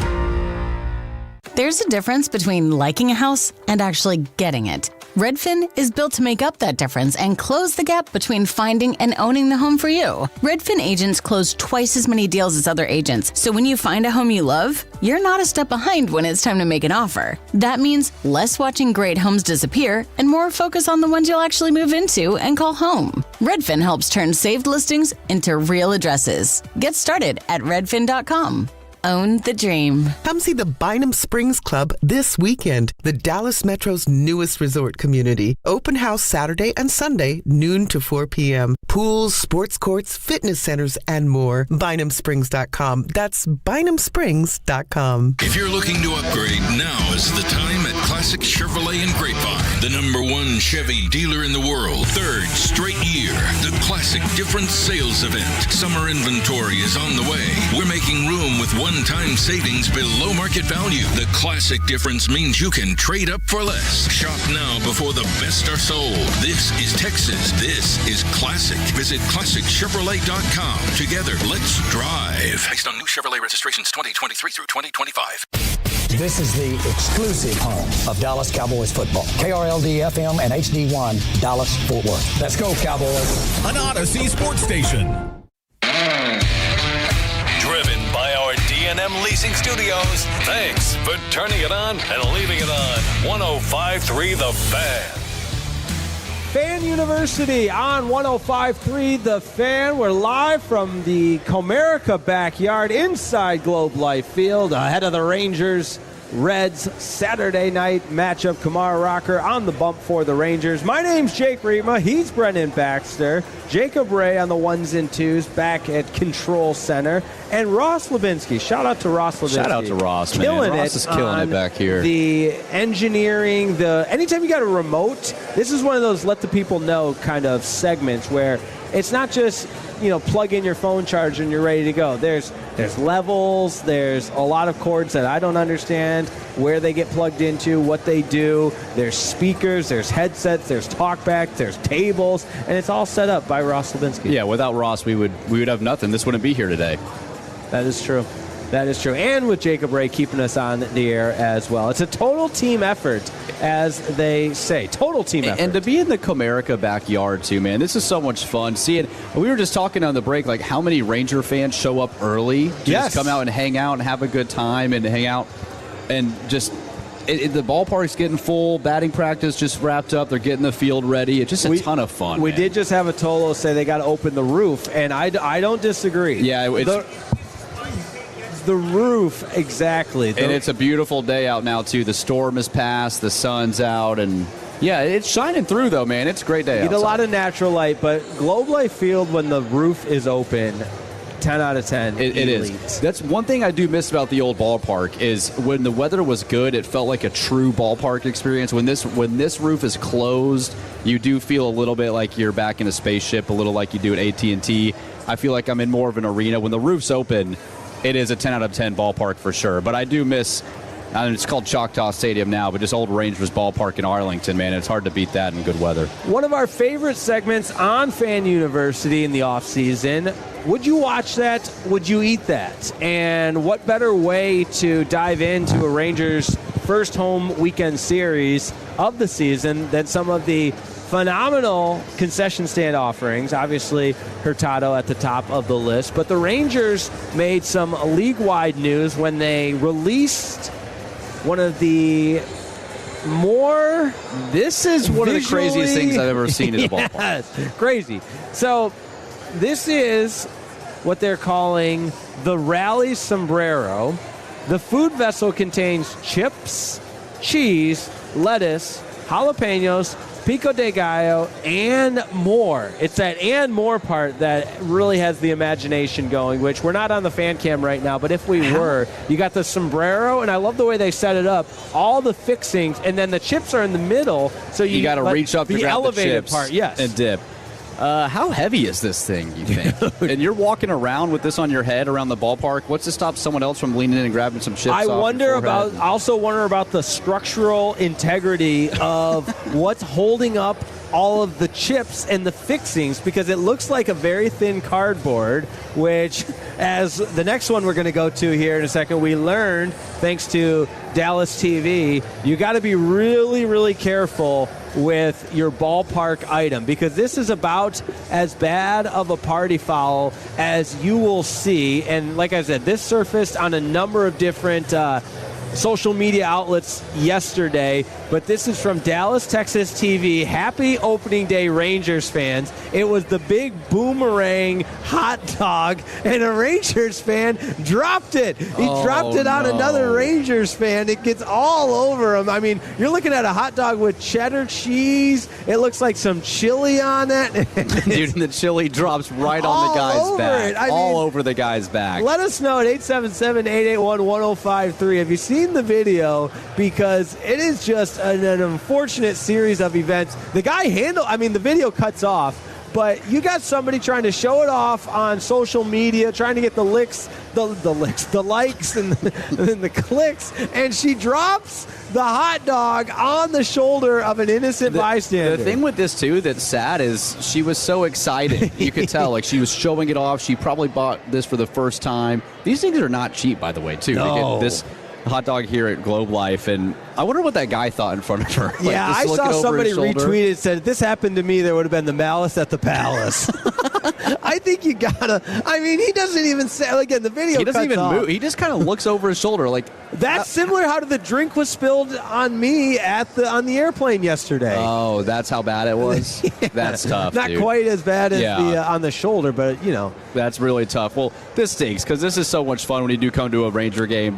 No, but that's where I'm getting at the structural integrity of the cardboard box. Yeah, you need something heavier. You just got to be aware, and you got to have the arm underneath it. Yeah, because the cardboard box, without holding it together, that thing totally just fell apart. Oh yeah, the hot dog and everything comes filing out of it. You can't have that. What we're seeing is the Rangers, they have unbelievable food across the ballpark, Yes. but the structural integrity at which the food is carried in right, you could use some need improvement. something a little bit more heavy duty. I agree. And maybe that's a promotional item, like a lunch pail kind of thing. We're lunch pail guys. Bring your lunch pail to the ballpark. That will help with the structural integrity of whatever concession stand food item you get. I love that idea. Maybe some Tupperware. It's a Tupperware night at the ballpark. Chance for a sponsorship opportunity. I'm just spitballing here. All right. Would you watch that? Would you eat that? Right here on 105.3 The Fan. This is from the Cleveland Guardians. It used to be Jacobs Field, Progressive Field. And you've got a Slider Cup. Slider's their mascot. It's a Moscow Mule, which I love a good Moscow Mule. You do. You make a mean one. I make a good Moscow Mule. That's usually my drink of choice. And, okay, it's the mascot. It's a Moscow Mule. Okay, sure. This is just a meh for me. I'll move on. You got anything? No, this doesn't compare to Globe Life. No doubt. Okay, this is from the Colorado Rockies. And this is crazy because you talk about a heart attack in a box. This is called the Glizilla. Now, you're very familiar with a glizzy, but a Glizilla is what looks to be a foot-long hot dog doused in all of the fixings. It looks like some mustard, sauerkraut, relish. You got all kinds of things. Mustard. Is that mac and cheese on there? Yeah, this is just a heart attack in a hot dog. The Glizilla. Is that the same one? Yeah, this is it right here. That's mac and cheese for sure on there. Yeah, that is mac and cheese on there. On a hot dog? I can't have it. So that's what's the rule here? Mac and cheese on a hot dog. That's a no. Yeah, that's a no. Come on. Are you a hot dog purist? Like, is it just ketchup, mustard? Are you a relish guy? Great question. Jalapeno guy? All right, and Jacob Ray's listening can tune in. The Chicago hot dog, it's a lot of things, but you got to try it at least once. What's the difference between a Chicago hot dog and a... Jacob, what do they put on the Chicago hot dog? It's like... everything you could imagine. Okay. It's just so versatile. That's the thing. It's you can versatile. do anything with it. That's what makes it so great. But you can't put ketchup on a Chicago hot dog. Or they yell Watch at me. you. I'll do it every time. You can put ketchup on a Texas hot dog, that's for sure. All right, so the Chicago hot dog it's not even on a bun. It's got the very spicy horseradish. And what else? It's got some of the steamed poppy seed bun. Yeah, it's like a poppy seed bun instead of a hot dog bun. Yellow mustard, neon green relish, chopped onions, tomato wedges. That's right, big chunks of tomatoes on it. It's really like a sandwich. Yeah, this isn't for me. I'm a hot dog purist. Yeah, I love a hot dog. The problem is I could have 6 or 7 of them, but then I feel terrible. Have you heard of the 999 challenge? Yes. Do you think you could accomplish that challenge? Very easy. Very easily. Without giving it up later in the night, you feel like you could confidently finish it and keep it down? Yeah, because I would drink all the beer. I would eat a lot first and then drink all the beer. Yeah, how do you structure that? So the 999 is, for those, it's 9 beers, 9 hot dogs, and 9 innings. I think I would just down. You'd go hot, like I'd down overload probably the hot 4 dogs hot first. dogs in the first inning because then I'd be hungry again by the 5th inning. And so and I'm not talking Joey Chestnut style, but with a tempo, with a pace, kind of like a no huddle offense where, all right, we're getting to the next play, next hot dog's down. You got 4 of them done by the first inning, and then you can just let the stomach settle a little bit, maybe mix in a beer or 2 to wash it down. You can't eat. You can definitely eat. There's no way I'm pulling this off. Yeah. Well, 12 pounds ago I could 12 eat, pounds ago you could. All right, would you watch that? Would you eat that right here on 105.3 The Fan? We've got one more, and this comes from Comerica Park. It just sounded so good. Are you ready for this one? And this is from the Detroit Tigers. smoked bone-in short rib, slow smoked bone-in short rib, some kind of coleslaw. I love coleslaw on a sandwich. Barbecue mayo on a potato roll. Yeah, this looks 10 out of 10. Now, this is a good short rib. That's a 10 out of 10. I do think a lot of ballparks have gone more towards like an elevated food experience the last several years, where you get, like we do it here. Obviously, Hurtado Barbecue down the way here from us is awesome. Like, we even have a Whataburger here at Globe Life now, which is crazy. But I love when ballparks take the experience to the next level with food. And this sounds amazing. We love the feedback at 877-881-1053 The Fan, right here on 1053 The Fan. From the 817, I accomplished that last season. Light work, but I drank like 14 beers. Yes, I think I would take a victory lap beer where I would do 9 hot dogs, then 10 beers. Gosh, man, you guys are something else. I'm a lightweight. Yes, I would be feeling it. I would definitely need to designate a driver, but the quantity I feel very, very comfortable with. You know what we're setting us up for here? It's a live 999 challenge. Well, I think the guys on G-Bag Nation were talking about doing it. I feel confident, and Wolchuk and Chiafalo, both those guys can eat a lot. I don't know if Broadus would want to. He's more of a crawfish kind of guy. I don't know if 9 hot dogs are really his thing, but I'm going to do it after the wedding because I'm really, really hoping. Yeah, you got to get fit for your wedding. You're now 3 months away. Yeah, six-pack abs the first time Sid sees me naked, so that's going to be huge. All right. On the would you watch it side, I've got a movie for you that was so disturbing, but I liked it. Do you like disturbing movies? I do like disturbing movies. Very, you're on edge the whole time. Intense. There's a term for that. When you're on edge, it's not scary, but it's unsettling. I can't think of what. Thrilling. A good thriller. It's a thriller. Yes, but it's the name of the movie is If I Had Legs, I'd Kick You. If I had legs, I would kick you. I watched it on the plane. Okay. It was phenomenal. And Rose Byrne, maybe? A$AP Rocky's in it. If A$AP Okay, it's got 92% on Rotten Tomatoes. Not that means a ton, Wait, but did it that's actually? still a very high rating. Conan O'Brien was in this movie as well. Okay. Which I didn't really think of him as an actor. Did the main character have legs? You're just going to have to watch and see. No, it is so intense, but I always love to give good movie picks. I feel like the title's giving it away that she doesn't have legs. I'm not totally certain. It's one of those movies, the title has nothing to do with the movie. Okay. Which, If I Had Legs, I'd Kick You is a great title, but I'm not sure having seen the movie, I don't know where it comes in. Because all I'm thinking about here is like a woman in a wheelchair that doesn't have legs, and she's like, her house is getting broken into. No, and she's got to find a way to survive. Yes, it might be a disappointment based on the title now, because the plot is about a mother who and her daughter has a terrible illness. I'm giving too much away. Yeah, you've given me enough where I'm going to watch this. You're going to watch it, okay. And If I Had Legs, I'd Kick You was my pick for a movie to watch. 877-881-1053. You can watch it on HBO, I think. I'm in. I'm ready for it. Very good. All right. We've got one more segment. We'll hand the baton off to Rangers pregame, the Rangers Sports Network. Jared Sandler will be with you for that. Rangers Reds coming up. The fans are filing in right here on 105.3 The Fan. Imagine finding your dream home and moving in right away. No waiting to sell your old place first. Sounds perfect, right? That's exactly what Orchard's Move First, Sell Later program lets you do. Buy your new home now and sell the old one later on your timeline. No showings, no double moves. Plus, Orchard helps you sell for more with repairs that attract the right buyers. Buy before you sell and get top dollar with Orchard. Visit Orchard.com for your free home valuation. That's Orchard.com. Time is approaching to protest your property tax. Don't trust some blind call center. Contact North Texas Property Tax. #1 property tax firm in North Texas. No reduction, no fees. Save more, get more with NorthTexasPropertyTax.com. Tired of overpriced energy drinks? Ditch the can. Meet Whip Energy Pouches, a better way to energize. Whip is made with clean caffeine and great tasting flavors. No calories, no sugar, sugar, no nicotine. Just pop it in and go. Whip is the best way to stay focused without chugging another expensive energy drink. So next time you need energy, try Whip. Whip energy pouches, a better way to energize. Find Whip near you in Dallas and Houston at Murphy USA and Quick Trip locations, or visit WIPWhip.com.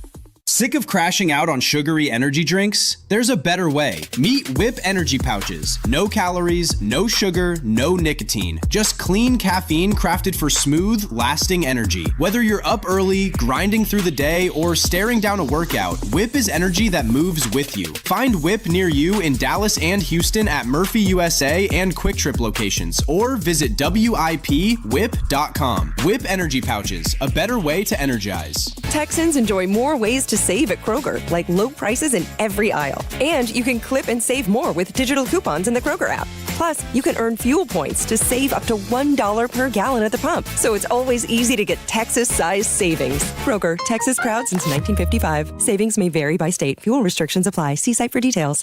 Save big on this family favorite. USDA Choice Bone-In Rib Roasts are on sale now for just $6.99 a pound with your card. Limit 2. Kroger, Texas proud since 1955. It's a baseball weekend on 105.3 The Fan, presented by K-Post Roofing. This is the story of the one. As a procurement manager for a hospital system, she keeps every facility in her network stocked and ready. That's why she counts on Grainger to be her single source for thousands of products, from disinfectants to lighting, air filters, and more. And with fast, dependable delivery, Grainger helps her keep every facility stocked, safe, and running smoothly. Call 1-800-GRAINGER, click Grainger.com, or just stop by. Grainger, for the ones who get it done. I'm Piera Palazzolo, VP of Digital Marketing for the American Management Association, a company focused on the management training skills needed to enhance the careers of business professionals. We did our research when it came to the best companies for website development and chose AmericanEagle.com. And we couldn't be happier. AmericanEagle.com worked closely with us to understand the front and back end requirements needed to launch an e-commerce website that could handle the complexities of running thousands of seminars nationwide. Our robust new website and improved SEO saw immediate increases in site traffic and web revenue. If you're in need of managerial effectiveness and success, visit our website at amanet.org. If you're in need of a website that provides an unparalleled consumer experience, I highly recommend AmericanEagle.com. Transform your business today. Dial 877-WebNow1 for a free digital consultation with AmericanEagle.com. Sean and RJ here with the greatness of Underdog Fantasy. The tournament is back. The upsets, you know they're happening. Underdog is the place to get in on all the action. Make picks, win money right here in Texas. Promo code TOLO, boys and girls. When you sign up on Underdog, it's very easy. You pick whether your favorite players go higher or lower on stats like points, rebounds, steals, and more. You get your picks right, and you can win up to 5,000 times your cash on Underdog. Download the app today and use promo code TOLO to score $50 in bonus entries when you play your first $5 with promo code TOLO at Underdog. Make picks, win money. Must be 18 plus and present in Texas. Terms apply. See assets.underdogfantasy.com/web/play and get terms _DFS_.html for details. Concerned with your play? Call 1-800-MY-RESET or visit www.ncpgambling.org.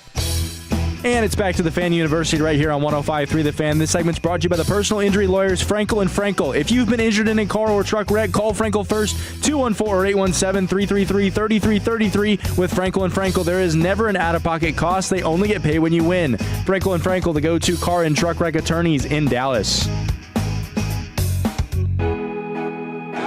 On another great show from Globe Life Field. Brennan Baxter, your first show from Globe Life Field. Jake Riepma, we got Jacob Ray on the Pimp Cup, in the Pimp Cup, on the ones and twos. Ross Lubinski keeping us on the air as well. And it is great to be with the Tolos right here at Fan University. And the energy, you feel it. Baseball. It's baseball time in Texas. Baseball's back, man. Baseball time in Texas. A little less than an hour from first pitch as well here. And I'm excited, man. I feel like the last 2 years with the Rangers coming off the World Series and the high of that, it just felt like we're yearning for more. Just a postseason appearance back in the playoffs. Like, give us something to get excited about. And I think so far you're 4-3 to start this year. It hasn't been like a crazy great start, but when you started 4-1, that was your best start since 2012. So hopefully a sign of good things to come for the Rangers this season. Absolutely. Kumar Rocker making his first start this season, and we'll have all eyes on him. All eyes as well on the college basketball tournament, the first national semifinal game underway. And we were talking during the break, man, you got a little bragging to do. You're too humble because this is Odyssey. This is Odyssey Dallas, company-wide bracket challenge. And you are very, very close to inking your name in the history archives of Odyssey bracket challenges forever as the winner. I am, man. Yeah, if Illinois and Arizona, which is who I picked to play in the championship game, if those two teams end up winning today, I think I'll be able to have some bragging rights of who was able to get close to a perfect bracket and I think finish in first place there. So I'm an Illini fan and a Wildcat fan, and being a Big 12 guy myself, I'd love to see Arizona cut down the nets just because Texas Tech was able to knock them off there this season. So I'd love to see the Wildcats cut it down so the Red Raiders can say they beat the champion. Find a way to bring it back. I got to bring it back to Texas Tech somehow, always, and that's my one way to get it back there. I love that about you, and want to give a huge thanks to Bobby Belt, Tyler Jones, and Jared Sandler, all of them that joined Fan University today and really helped give us a very all-inclusive look at everything we got going. I thought Jared did a great job talking about Josh Young's confidence level and what he needs to do for this offense this season. Also with Kumar Rocker and, the opportunity to really develop a deep pitching staff this year. We know what DeGrom and Uvalde are obviously capable of as well here too, but with Rocker, Leiter, and then obviously Mackenzie Gore coming over from the trade, who had a great outing yesterday, there's an opportunity here for the Rangers to develop one of the deepest staffs, not just in the AL West, but possibly in the whole league. And I think if they're able to do that, it'll just help the offense feel like they don't have to put as many runs on the board and allow them to score more frequently. So I am excited to see Rocker. I expect big things from him this year now that he's kind of into more into his career. He's not such a baby anymore. And I think, tonight we'll get to see him show off. No doubt about that. And he has been much better at home than he has been on the road. But UConn and Illinois are underway, 11-7, and the game being played at Lucas Oil Fieldhouse, Lucas Oil Stadium, home of the Indianapolis Colts. But when we had Tyler Jones on, he talked about the architecture, the creation of Lucas Oil Stadium. When they built the stadium, they had the Final Four in mind. So often you have the conversation when, hey, it's the Final Four and we're playing these basketball games in football stadiums. The sight lines are different. The shots can be off. But Lucas Oil seems to lend itself, of all the football stadiums, one of the better viewing and shooting sites for college basketball. Yeah, looking at it up close, fans are much closer. I was at the Final Four at AT&T Stadium in 2013, and I sat pretty close to the court, and I was still so far back I could barely see the ball go into the net. So I think it's a great experience to have it in these stadiums, but the viewing experience isn't very good. And I've been to a couple Final Fours, and you do feel, I know, yeah, shout out.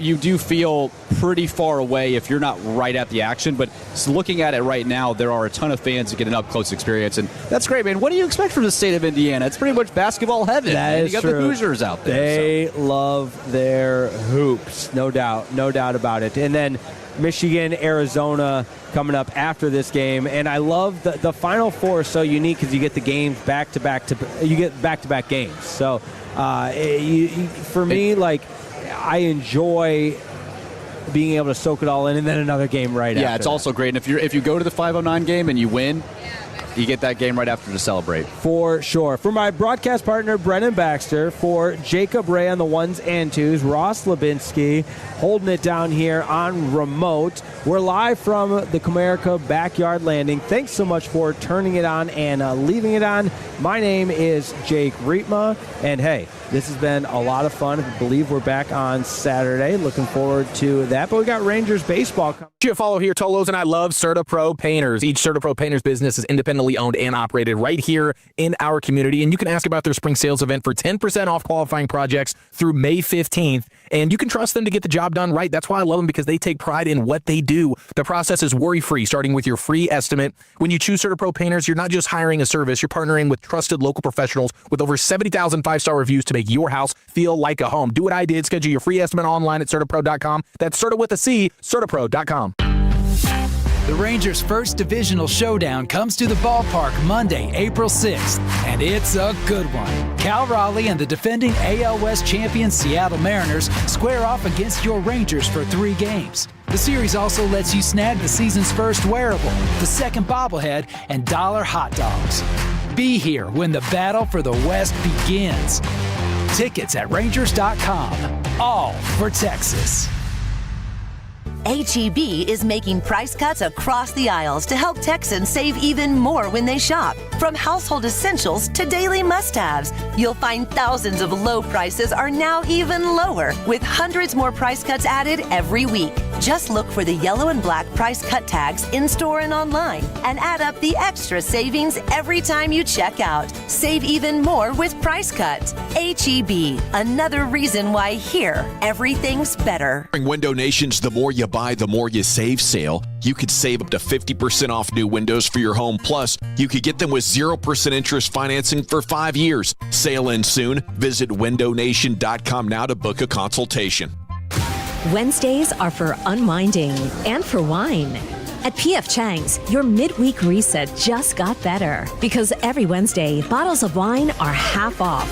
So text the group chat, make a plan, and turn an ordinary night into something worth savoring. Great wine, great company, half the price. Wine Wednesday, only at P.F. Chang's. Available to guests 21 and over. Dine in only all day Wednesday. Please drink responsibly. At Berkey's, we're celebrating 50 years of service for the Metroplex. Looking for a great deal on a new air conditioning system? Call Berkey's to get up to $4,000 off select Lennox HVAC systems with combined discounts. And 0% financing for 12 months with approved credit. That's up to $4,000 off per system and 0% financing for 12 months. Just call 877-BERKEYS or visit Berkeys.com. Berkey's, we're there when you need us. March matchups are down to 4. Trade the tournament with Kelsey. Arizona and Michigan are trading at 34% to cut down the nets. A $100 trade pays out $273 if either one wins it all. Download the Kelsey app. Use code FAN to get $10 when you trade 10. Kelsey, trade on anything. There's a difference between liking a house and actually getting it. Redfin is built to make up that difference and close the gap between finding and owning the home for you. Redfin agents close twice as many deals as other agents, so when you find a home you love, you're not a step behind when it's time